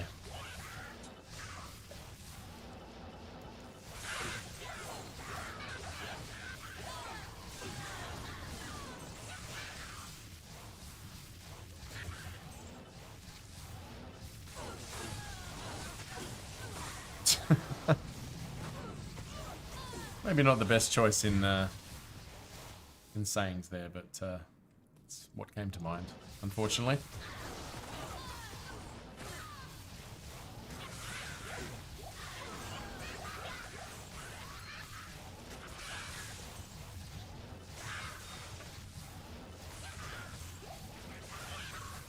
Definitely chose the right build for this, though. Nova's so easy to run this. Easy to just spam my D key.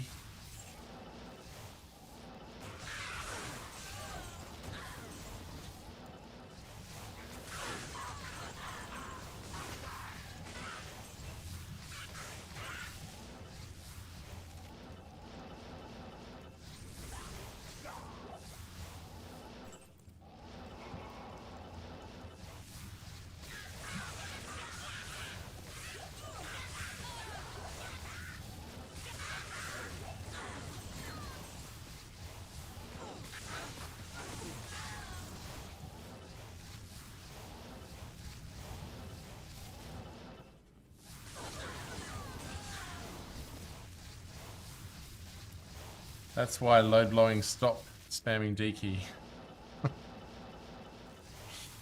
Oh, Atlas, it was too easy. It was too tempting to just go for it, wasn't it?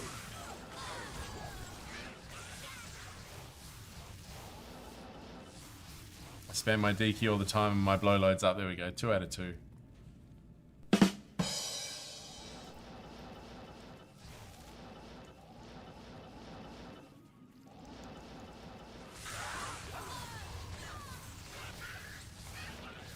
Well, we've all been there before. Have we now? Well, I certainly know where I'm going to go for my first possible sponsor for the channel. Are you blowing your load too early? Well, here's X Products.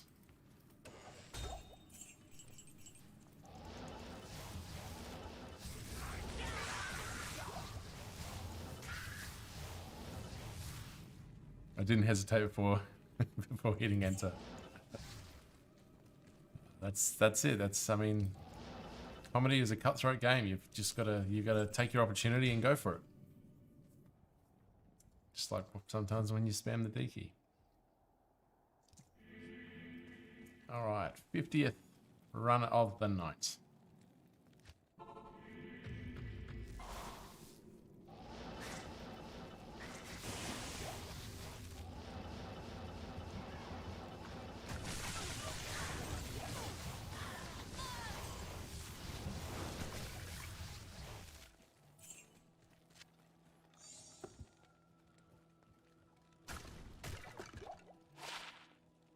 Shadowfang.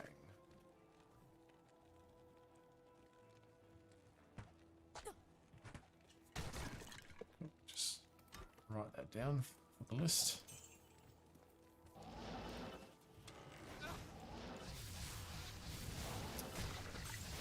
All's good here, Shadow. But yeah, everybody seems like we're having a good night. It's a shame that I have to put an end to it rather soon, but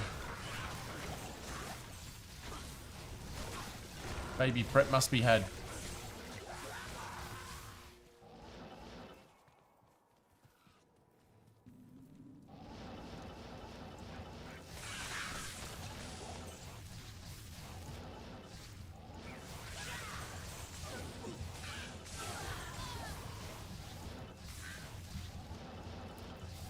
Let's finish with a bang.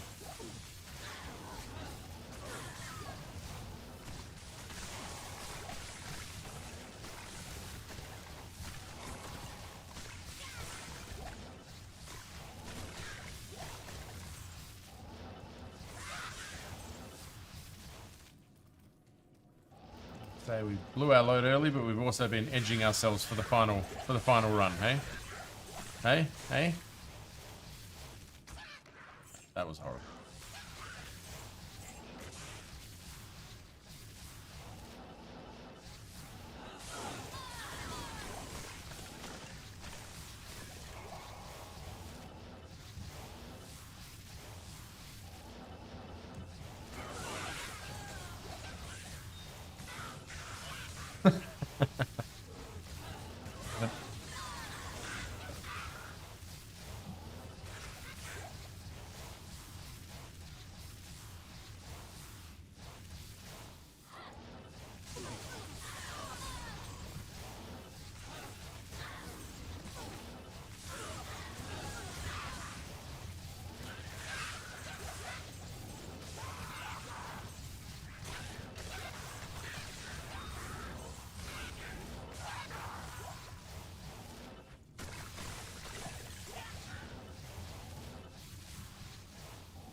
Looks like nothing big to finish the night on, but that's all right. Oh, maybe level 2.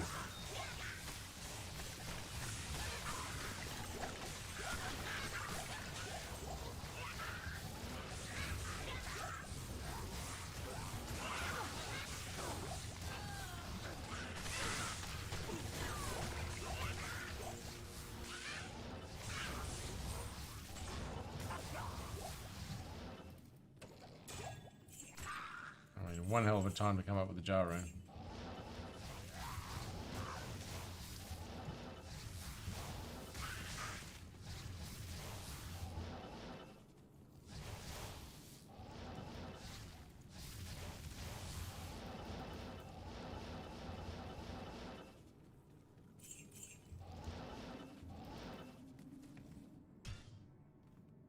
Maybe one or two more. Actually, I've got to take my...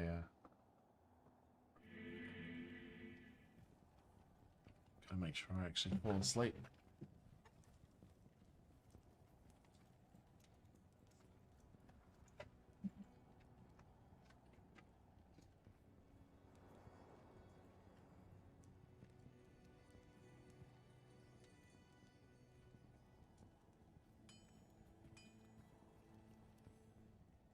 Sorry about all the noise, guys.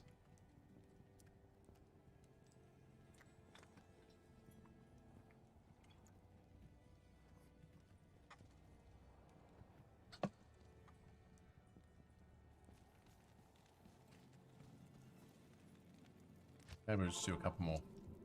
I don't know, it just feels so weird to leave with the highest amount of viewers of the night.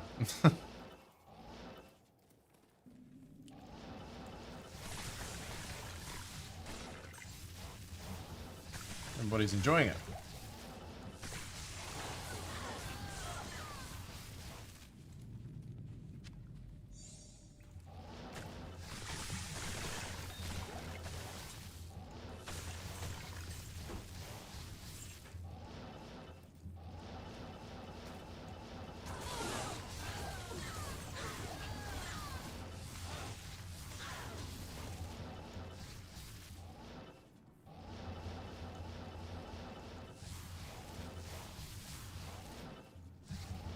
I am overburdened.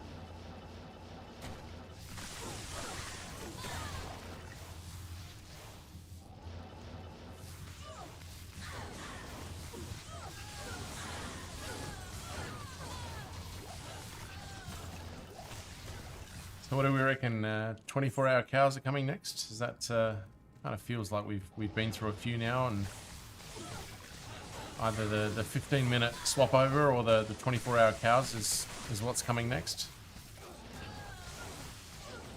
Feel it's got to be something Terror Zone related. XP boost, yeah. I mean, the first couple were pretty bad, let's be honest. But I think a Terror Zone quick changeover or a 24-hour seems like it's going to be next. Well, yeah, absolutely. The Javazons are about to have their moment in the sun, if it's certainly if it is Chaos.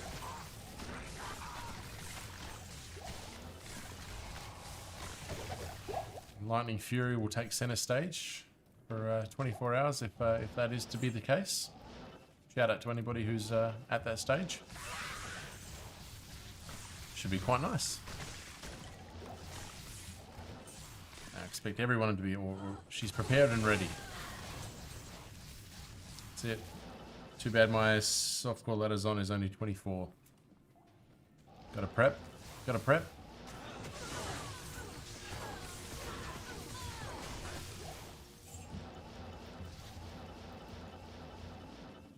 That's right. I spent all this time preparing my Paladin for a level I didn't even need it to be at for the gambling. So I was kindly reminded that the level that I was chasing was for crafting, not for gambling. But yeah, I think 24 is a little bit underdone for cows. At least in hell.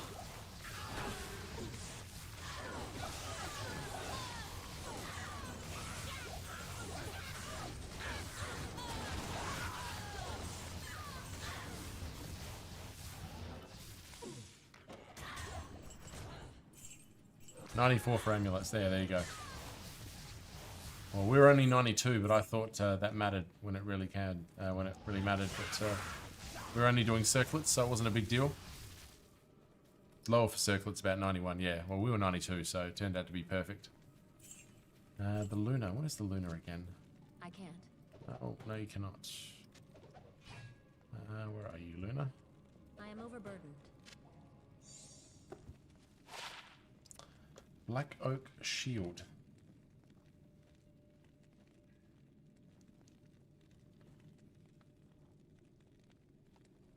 It's probably a more effective way of doing this right now, but 16 to life, 3. Oh, not bad. Close, but no cigar. 15 to minimum damage. 4 energy.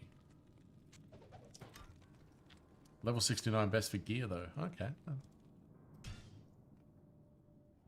Why is that, Spaceman? What's the justification for that assertion?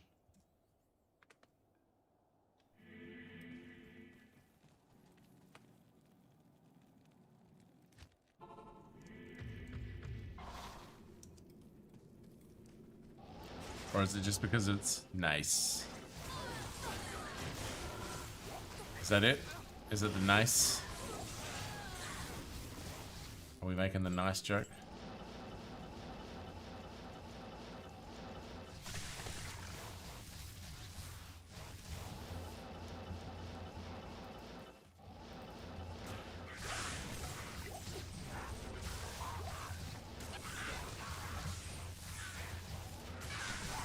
Nice. I don't know how I don't have that as one of my soundboards, on my soundboard. I mean, we've got a few South Park ones, but how I don't have nice on there is... I'm quite disappointed, actually, that I haven't put it on there. It'll be on there as of tomorrow. I mean, it's such a perfect compliment to, like, finding a particular item is nice. Like, you have, like, all the other ones, like... all the other people in the room saying nice as well. And we've got a few, like... We can't trust the sword of 1,000 truths to a noob. some in there. But, and my personal favorite. We didn't listen! There you go.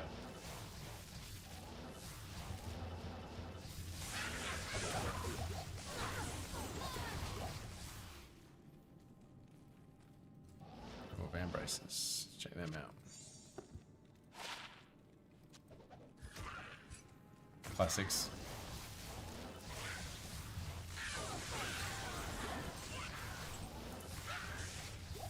Now I've just got to spend more time just extracting them from the episodes and putting them on there. Just might do some tomorrow.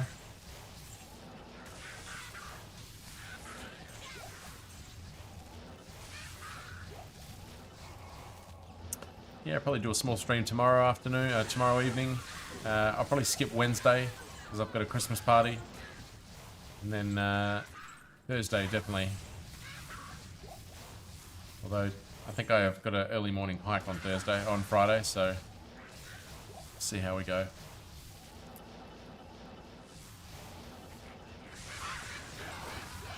My best friend with twins is finally got his kids into daycare, so he wants to go on a hike on Friday for the first time in a while, so looking forward to that. That should be nice. He's been through hell with his first 18 months with 2 twin boys. I am overburdened. I mean, the kids are lovely, but it has not been an easy start to parenthood for him.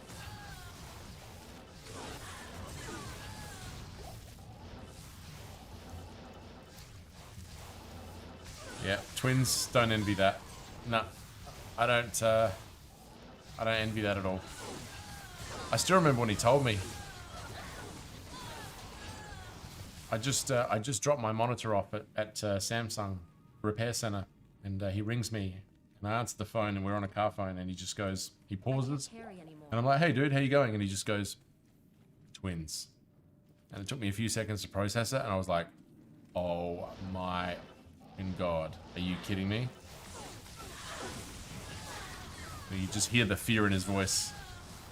Oh, they're cute as absolute fuck, but high maintenance. More high maintenance than most children, I suspect.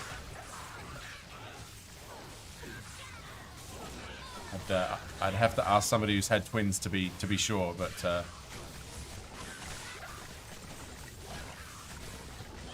certainly from everything I've been told and everything I've observed, yeah, certainly. I need mana. I need mana. High reward, high maintenance. I need mana. Not enough mana. Sorry, apparently she needs mana.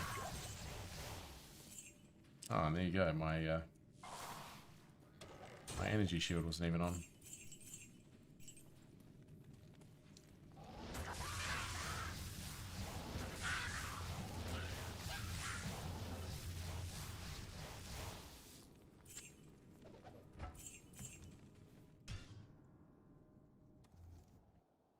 It's probably like playing two characters on hardcore at the same time on two different computers on opposite sides of the room. Mallard, I think you have just nailed the analogy of the night. 100% I believe that would be at least on the order of something that that they'd be going through right now. So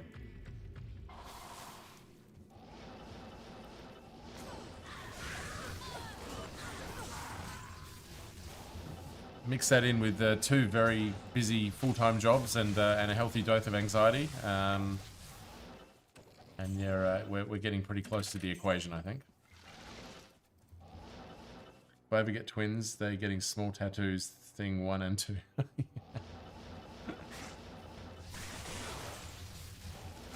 Well, thankfully they're not identical, so they can tell them apart. In fact, one of them's a redhead and the other one's blonde, so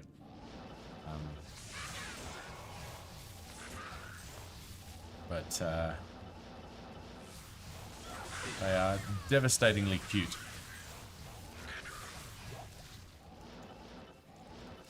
But I see them during their cute periods, not during the 3 o'clock in the morning when they're setting each other off constantly and depriving my very hardworking best friend of much needed shut-eye.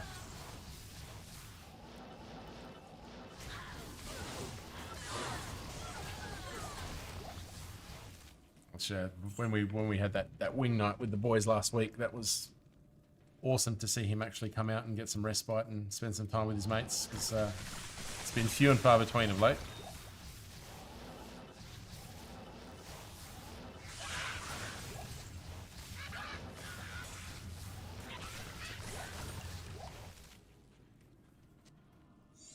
So much of the you're jinxing yourself, Chris Citizen. Well, look at it this way. Oh, almost something going on there. Entropy. I love the word entropy and the concept of entropy. Fantastic. But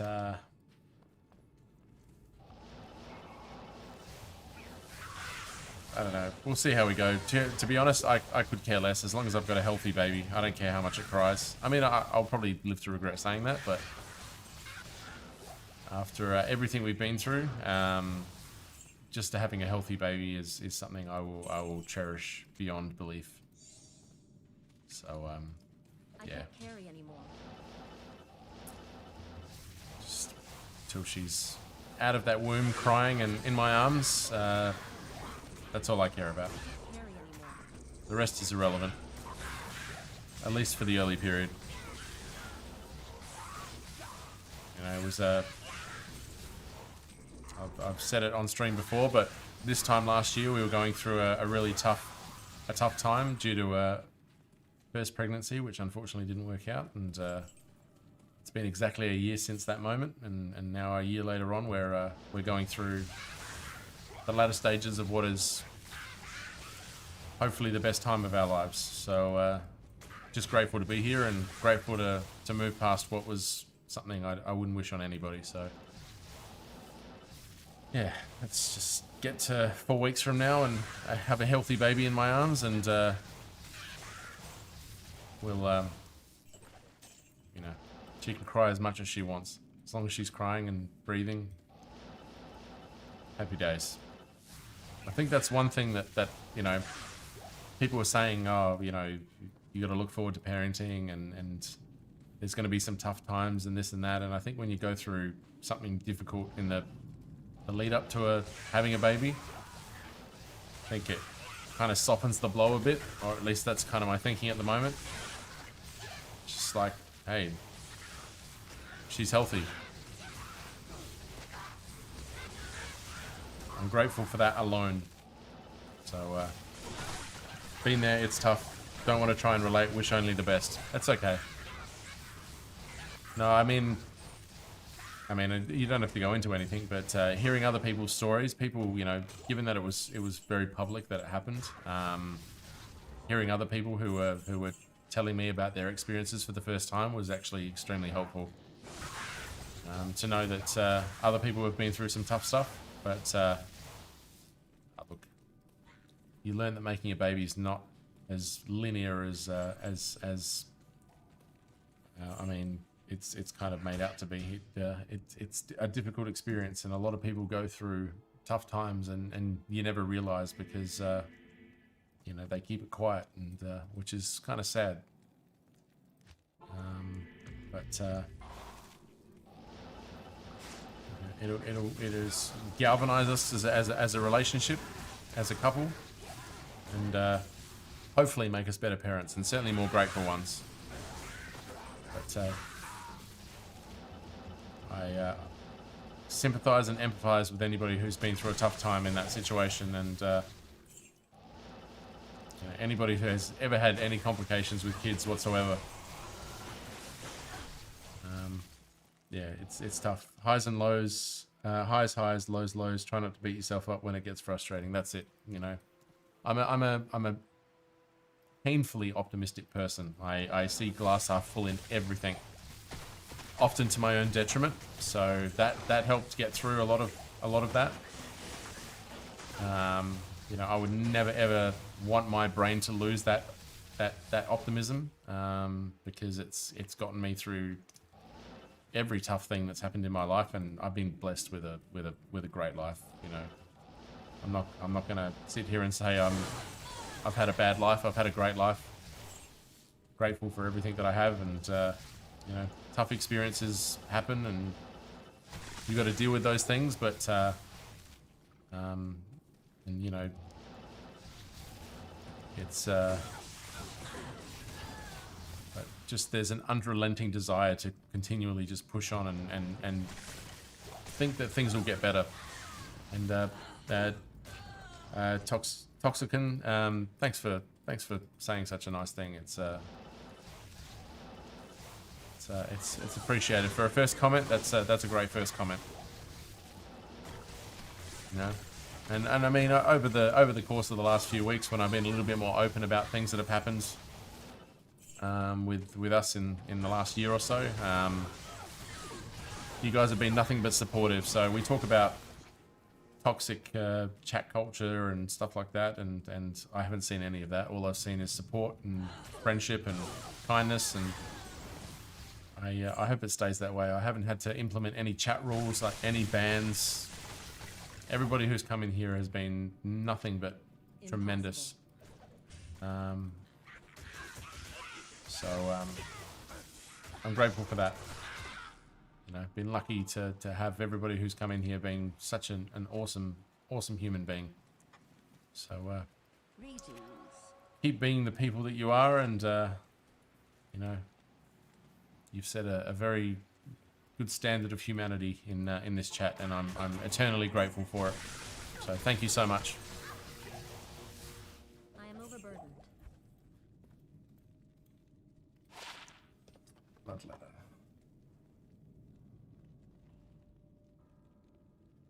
Why I look for you saying I need to be more toxic. Check.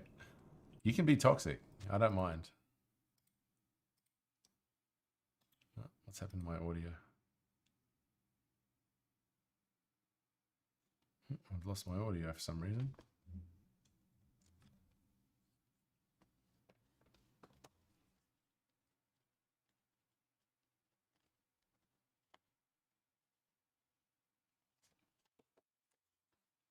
Yeah.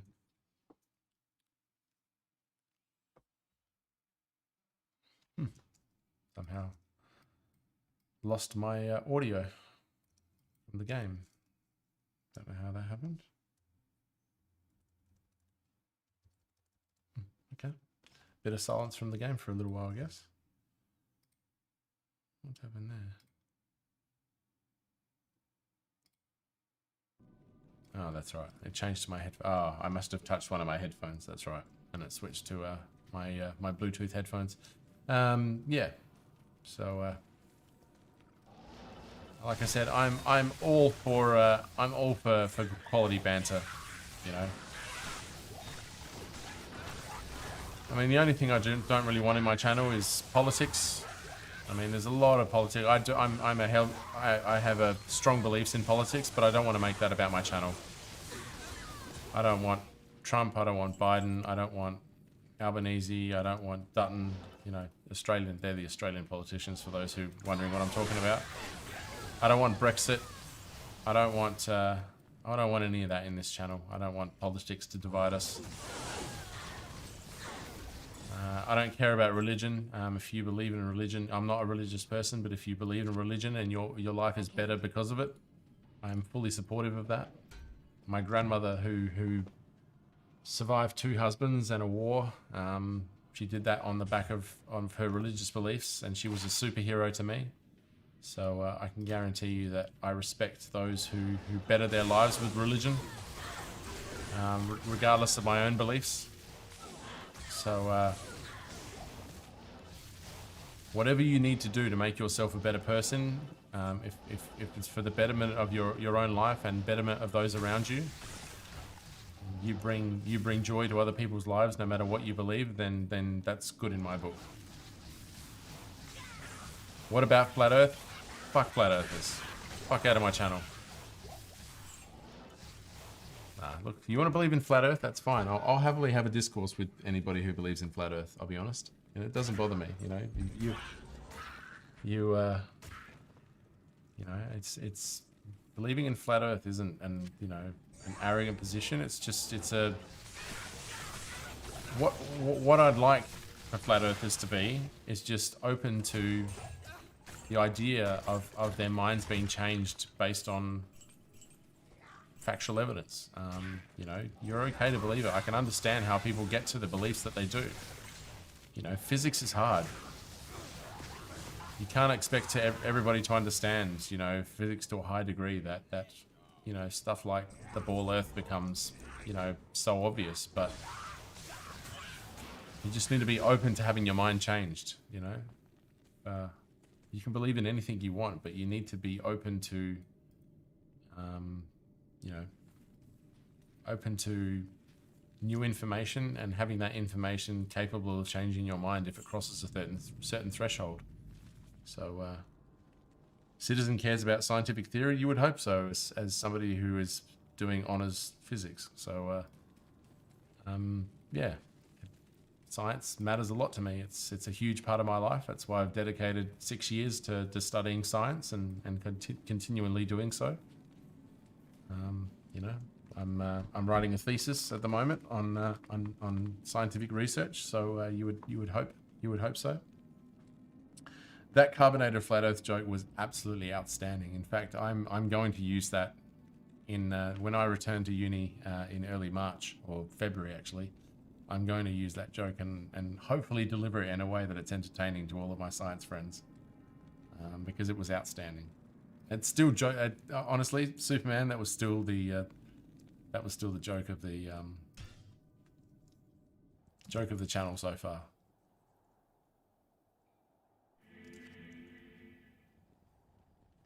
It's not a joke. It's true. Even better. Even better. Your commitment to it is admirable, and I love that. That's what I love about you, Superman. Honestly, every single person in this channel, I love you all. You are tremendous people. This is not what I expected. I mean, I knew I'd run into some cool people in gaming and stuff, but I've never, in my wildest dreams, thought I was going to run into such a great group of people who I get to spend some really, really epic nights with. You know, I should be in bed by now, but I'm still up because I'm having too much fun. I'm going to get in trouble. My partner's going to kill me because I've stayed up 2 hours later than I said I would, but I'll just have to sleep deprive myself a little bit to get everything I need to done and go with that. I just love spending times with you guys. It's so rewarding. Honestly, it's you brought a new element of joy to my life that I'm so grateful for. So much love to you all. You are a tremendous group of human beings, and hope this is just the beginning of what will be a long journey into the depths of Diablo 2 degeneracy. So thank you thus far, and I hope it's just the beginning. Impossible.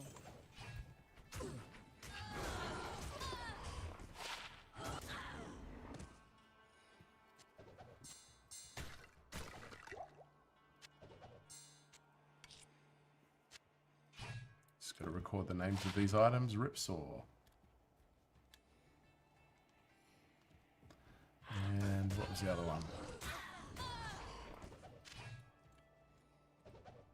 I Longbow. can't carry anymore. Ravenclaw.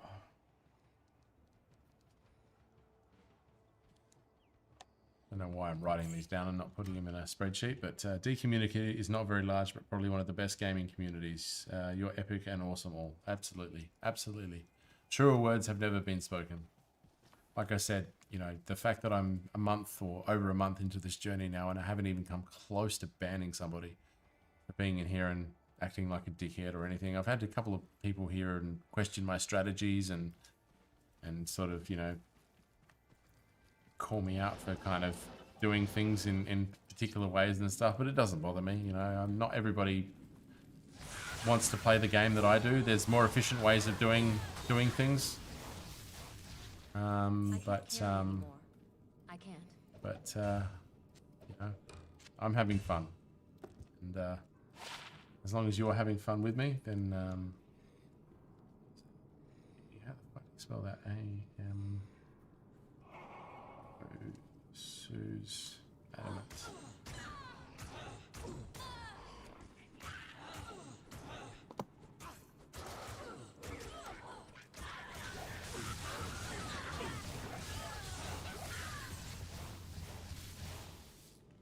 Impossible.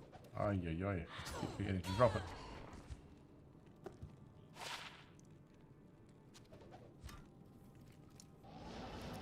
I can't carry anymore. So yeah, and that's what I hope the 24-hour stream that we're going to be doing in just over a week. I'm going to put a lot of planning into that, and I want it to encompass not just elements of this video. You know, it'll include ladder, it'll include some giveaways, it'll include some competitions, just the most interactive stuff. We'll have some quizzes, you know, giveaways with quizzes again and stuff like that, and just something that I want you to come in and enjoy and you know, have a good time, you know. Something that epitomizes the you know, the personalities that we share in this community. You know,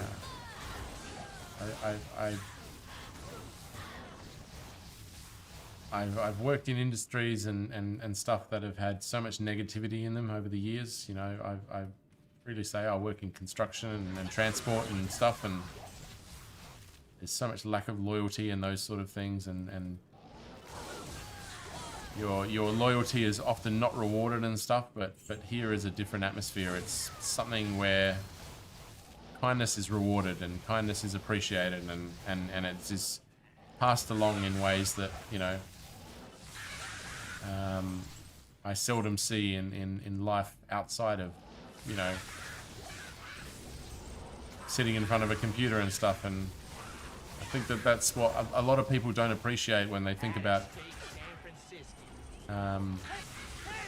when they don't think about what gaming streams actually give. You know, they give a sense of community, they give a sense of welcome, they give a sense of, you know, belonging and stuff, and it's an underrated aspect of what is going on here, and to be a part of that, to be contributing to that in the way that I am,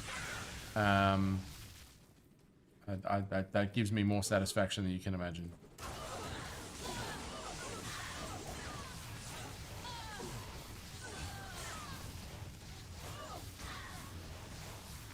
And Toxosin, thank you very much for the follow. I really appreciate that. Your support for the channel is I'm extremely grateful for it, and I hope you are enjoying yourself in the chat. good to have you on board, and yeah, it's great. Every strategy that you like and people find nice is great. For example, thanks to you, I'm running pits for half an hour. That's it. That's it. That little bit of inspiration and you acknowledging it like that brings me a lot of joy. So thank you. You know? And I hope that those runs deliver you something that's gives you a highly satisfying find that makes your night. You know, that's what you can get out of that inspiration. Then fantastic.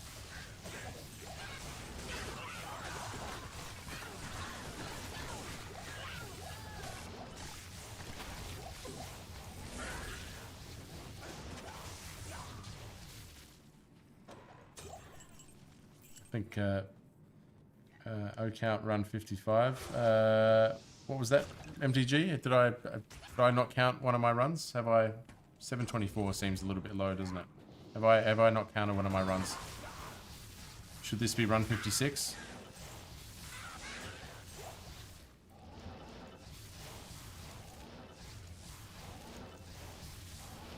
Quite possible that I missed the last changeover. Yeah, 746 is a very long run, I think. Oh yeah, actually, I did miss a run. I was supposed to. Well, I mean, I had 35 people in chat, and it just feels weird letting go of that. You know, so far and beyond what I expect to have in my channel. So walking away from 35 of you, it's 28 now, but walking away from that many people who are obviously enjoying the stream, yeah, it just feels weird. I don't feel bad. It's just, I don't know. I feel attached to everything that's gone on tonight. This is, honestly, it's been one of my favorite streams. The conversations that we've had, the people that have come in, all of my favorite regulars. But I also need to function. And look, I work from home. The only thing I've got to do tomorrow is sort out a lot of boxes and stuff that are here. And I've got to go see the doctor, pick up a prescription. So I can function tomorrow. I'll be okay. I've survived on less sleep. So I'll manage. Let's call it at 60. I'll call it at 60, all right? 60's good. I mean, it's 4 a.m.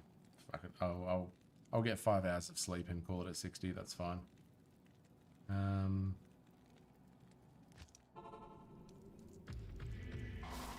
Extra 10 runs didn't hurt, especially for that extra bit of conversation that we all just had. So nice to share my stories with you and for you guys to share your stories with me.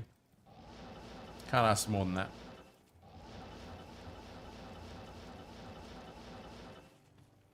Otherwise, you might get tired and sell your Enigma to Geed.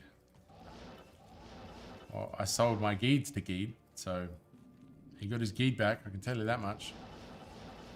There's a 40 as well. The 40-15 Geeds.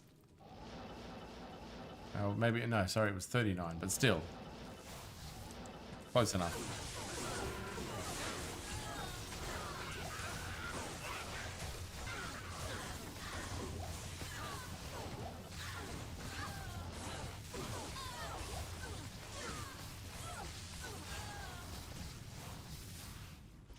Well, 2 hours of sleep is enough when you've kind of surrounded it by more sleep, but yeah, it's... The amount of sleep that I have had lately has been a little bit sketchy, so I'm not entirely sure that I've got a good foundation to sleep deprive myself on, but here we are.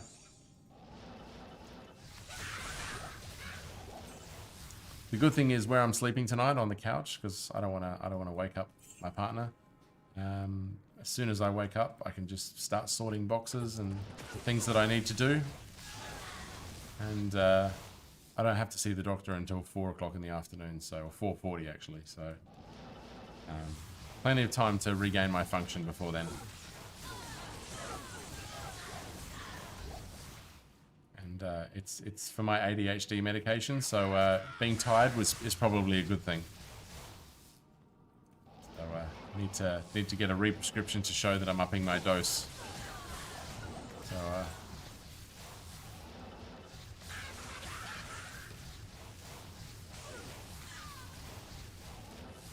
The wall of protection. Run that by me again. Wall of protection.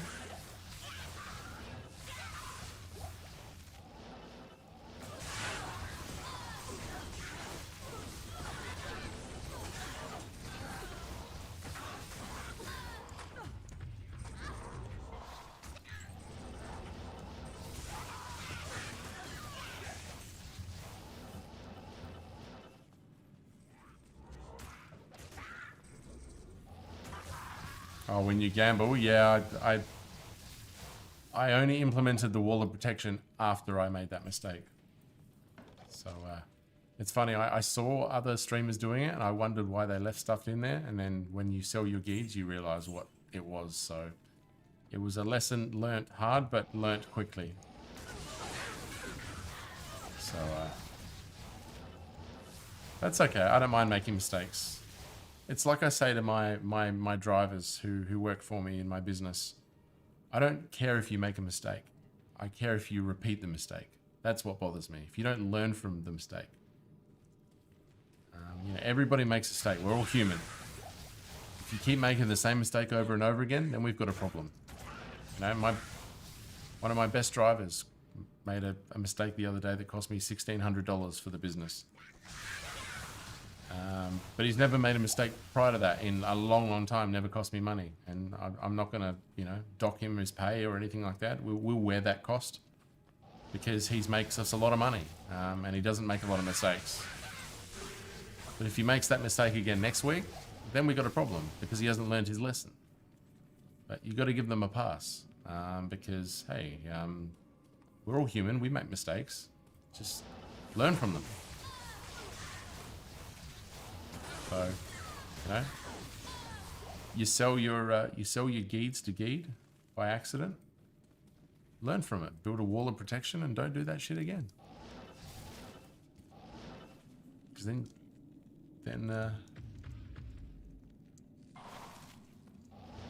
there's a bigger issue.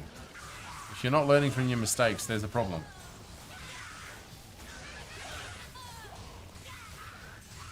I mean, that's kind of a secret to life, I would say, is you don't learn by getting everything right the first time. You learn by making mistakes. And it's how you learn from those mistakes is how much better you get at life. You know, that might seem obvious, and I'm sure I'm repeating something that's very well known, but that's, you know, my philosophy is your best lessons are the ones that were mistakes that you learned from.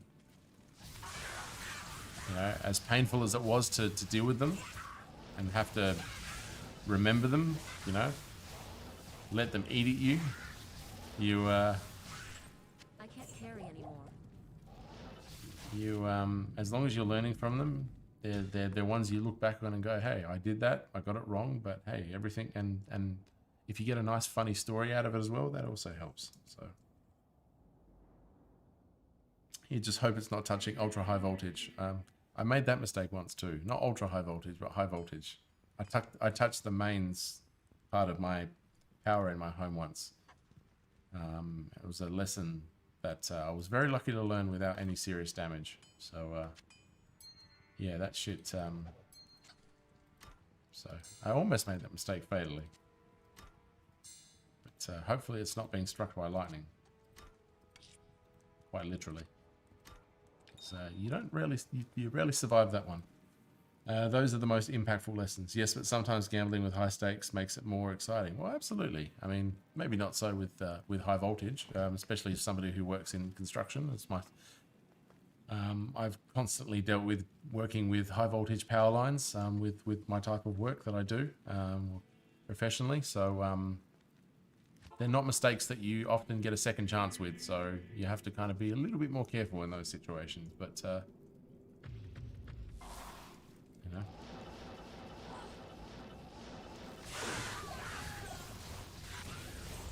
Thankfully, you know, my IKEA shelf that smacked me in the head on Saturday and gave me a partial concussion or a mild concussion, that was a mistake I got to have a second chance with. Actually, I can still feel the bruise on my head.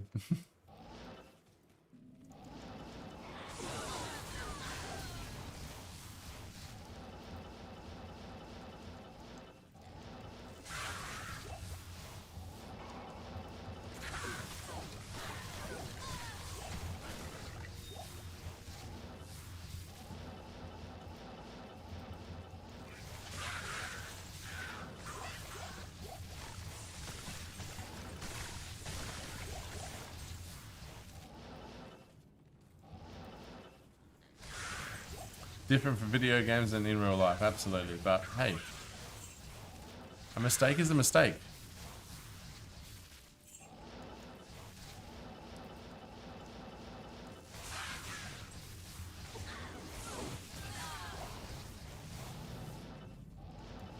You know, the stakes I like to deal with are often medium rare.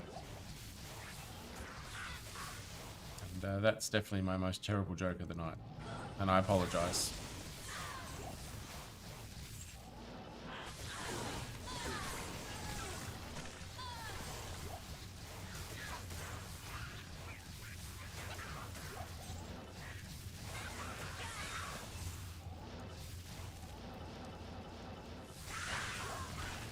Oh, that's classic. I've got plenty of dad jokes.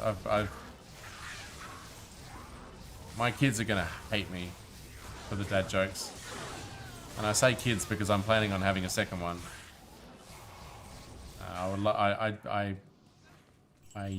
Our first pregnancy, which unfortunately ended, was a boy.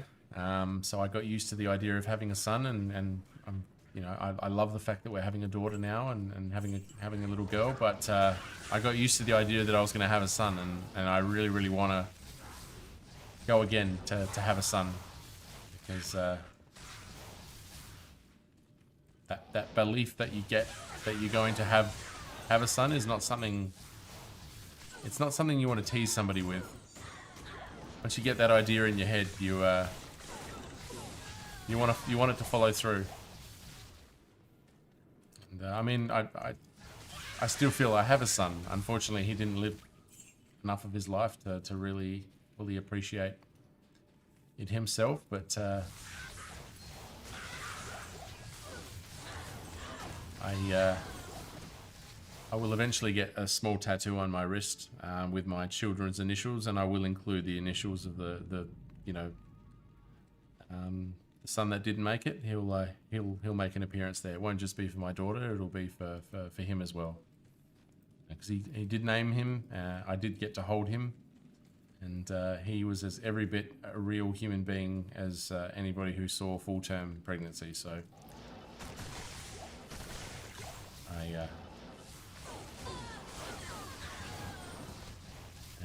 his eventual sister will know about him and appreciate him. He still played a very, very important part in our lives.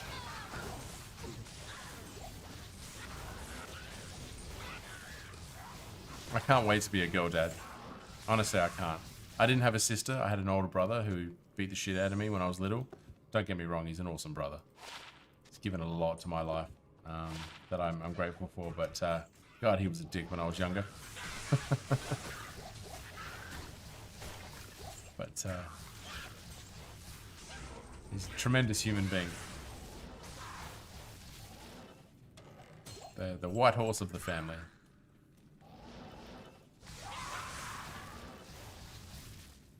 But he used to beat the absolute shit out of me. Sometimes I had it coming, but most of the times I didn't. I'm sure there's plenty of people here who can relate to that, who've had older siblings who were a little rough with them back in the days, back in their younger days, maybe in their older days too. But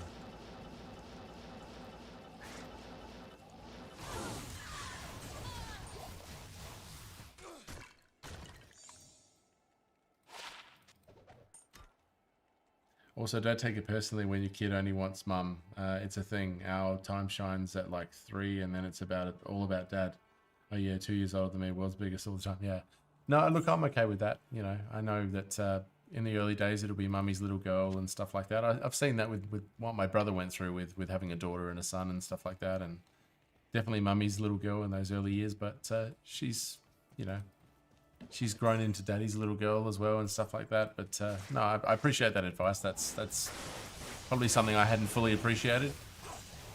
And it's one thing I'm also going to be so grateful for is that in the time that I've been talking about my pregnancy with you guys in the last few weeks, you've all given me really tidbits of advice and stuff like that, which have made me feel a lot more prepared and comfortable about what's coming And you know, often it's been blunt and honest, and other times it's been, you know, exciting and stuff that's made me look forward to it a lot more and stuff like that. And all of that I'm so grateful for. So again, thank you so much for all of the positive and I wouldn't say negative words, but like the things to remain, you know, vigilant for, I guess, would probably be a better way of putting it. So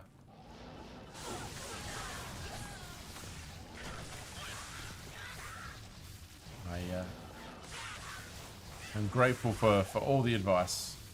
It all helps. And maybe in January when all is said and done, and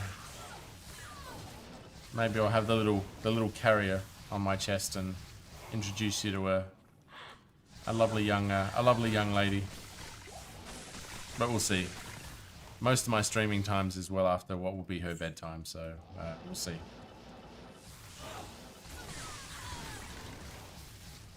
I mean, we put the baby carrier in the car the other day, and that made it feel a lot more real.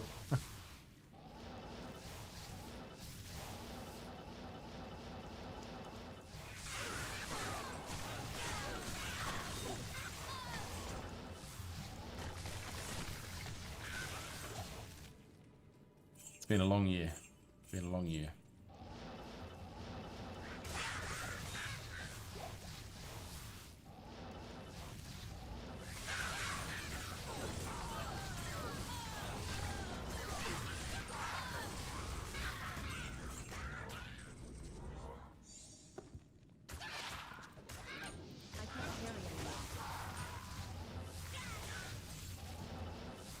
Oh, is that another Grand Charm?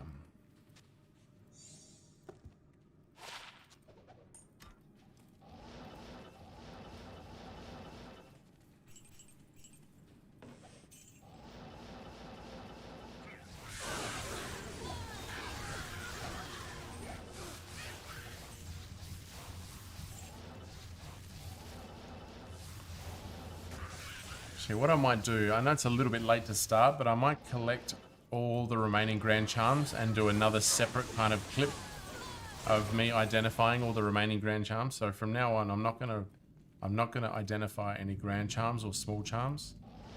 I'm gonna collect them, and we're gonna do a separate reveal of all of those. One advice from me, don't bother too much and try not to compare. Each kid is different. One sleeps like a little angel. Mine woke up at 11 times a night for 2 years. Nothing helped, but since a couple months is better.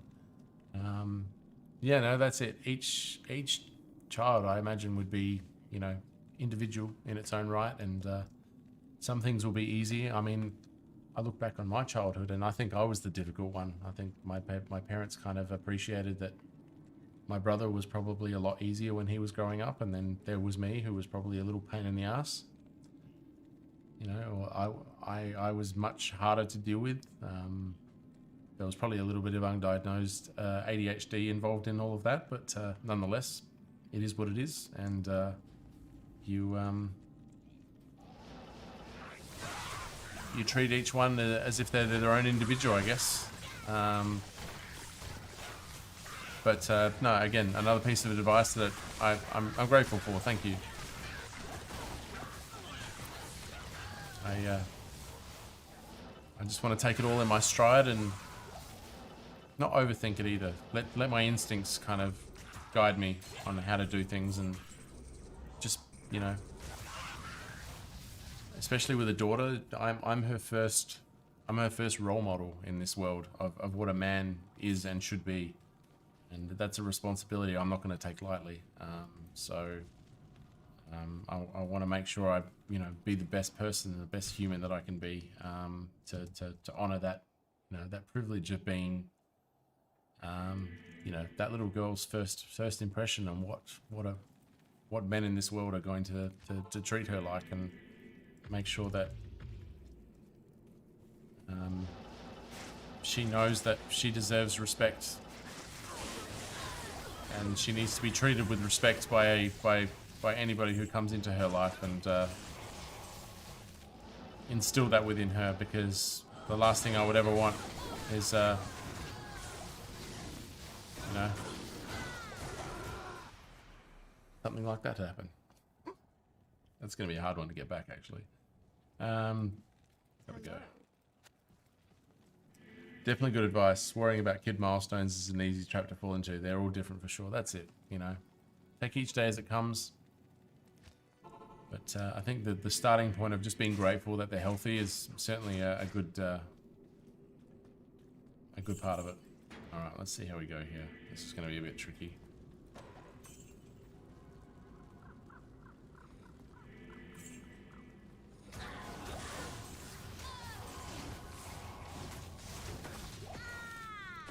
Bugger. Oh, I think they're mostly dead now. Greetings.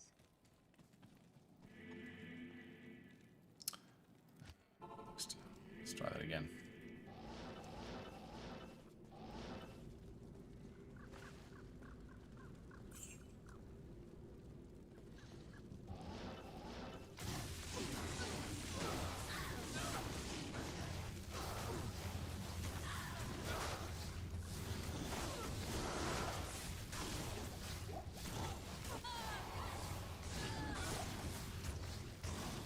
Easy as.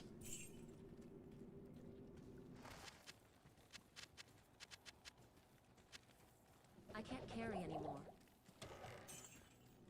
I can't carry anymore. No, that's it. Just take each day as it comes, and just make sure that she stays healthy and has a good impression of the world and appreciates the world around her. That's what I want the most. I just wanted her to be fascinated by this world. Just like I am.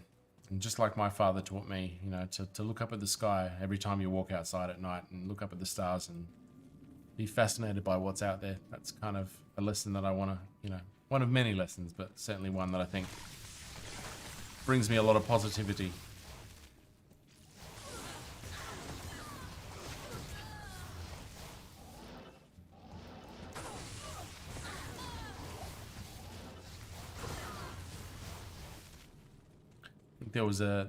There's a quote from a I think it's Oliver Sacks book called Gratefulness or something. It's a famous book, and there's a quote on the back of the book that I fell in love with. And maybe this being my last run, I'll quickly read it to you as a way to end the stream. And I think it's a really good. It's a really good omen for appreciating life.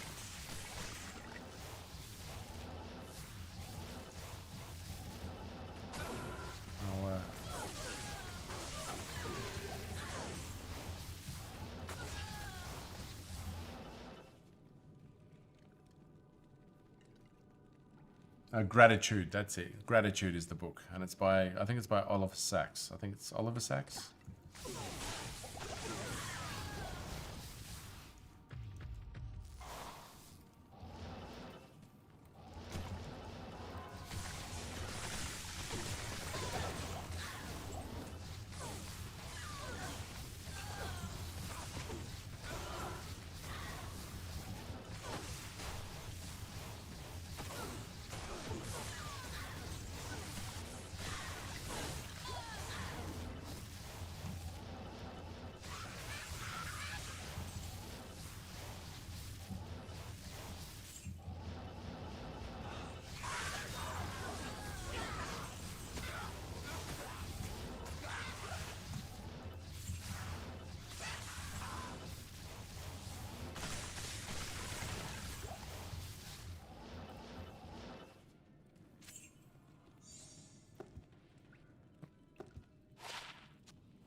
Well, we did finish with a bit of a dry spell tonight, but the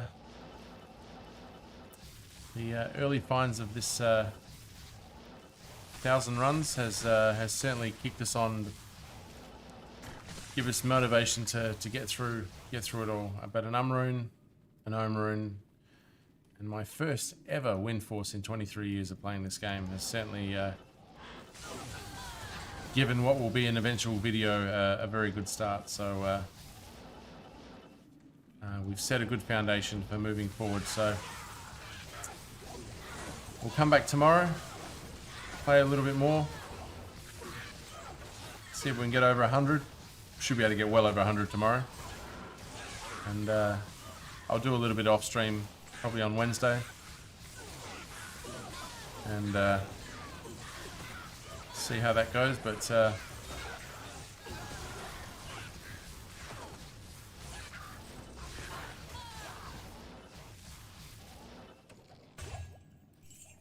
it'll hopefully be a good set of runs. We'll hopefully find some great items over the next 940 remaining runs. But just 1 second. There's one thing I wanted to quickly show you. Just hang on.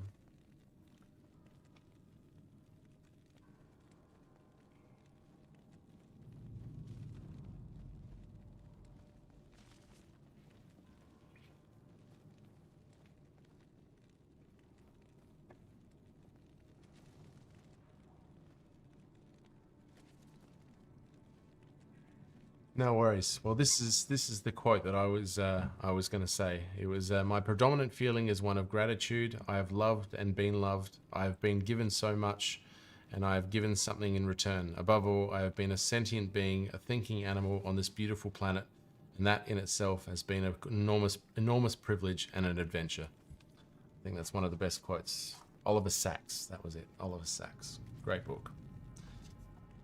And hopefully something I can instill in my soon-to-be daughter. But thank you so much for joining me on tonight, guys and gals.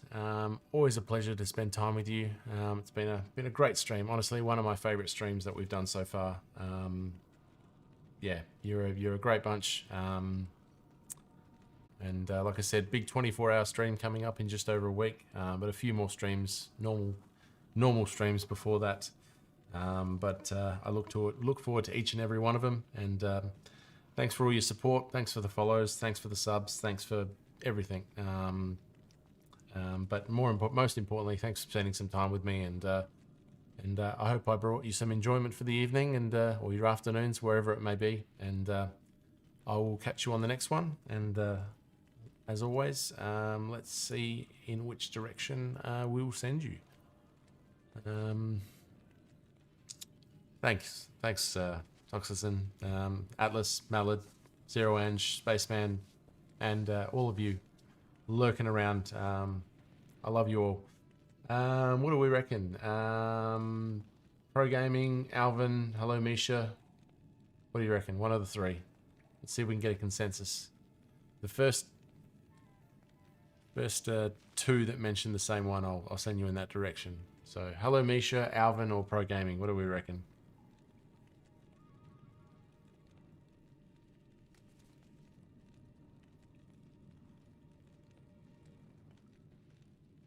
Alvin's got the least. Yeah, I reckon Alvin. He's doing the big project right now.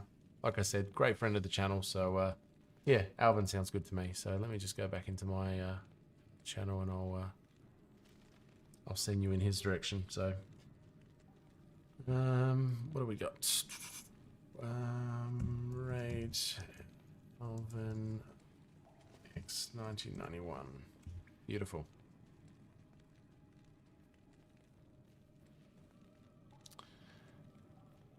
Excellent.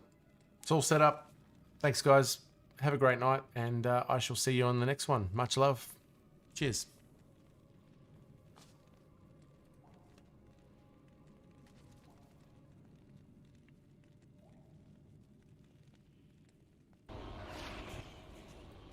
Nothing great.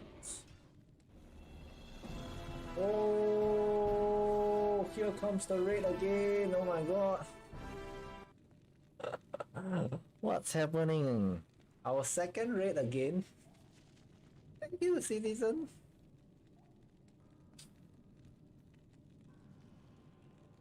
How's your stream?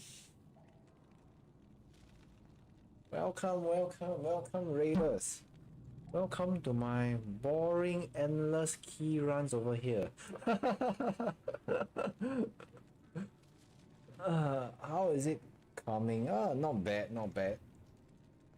100 more runs. I'm actually doing 1,000 key runs every stream. We're about there. Today is day 6, so every 2 days I'm switching up a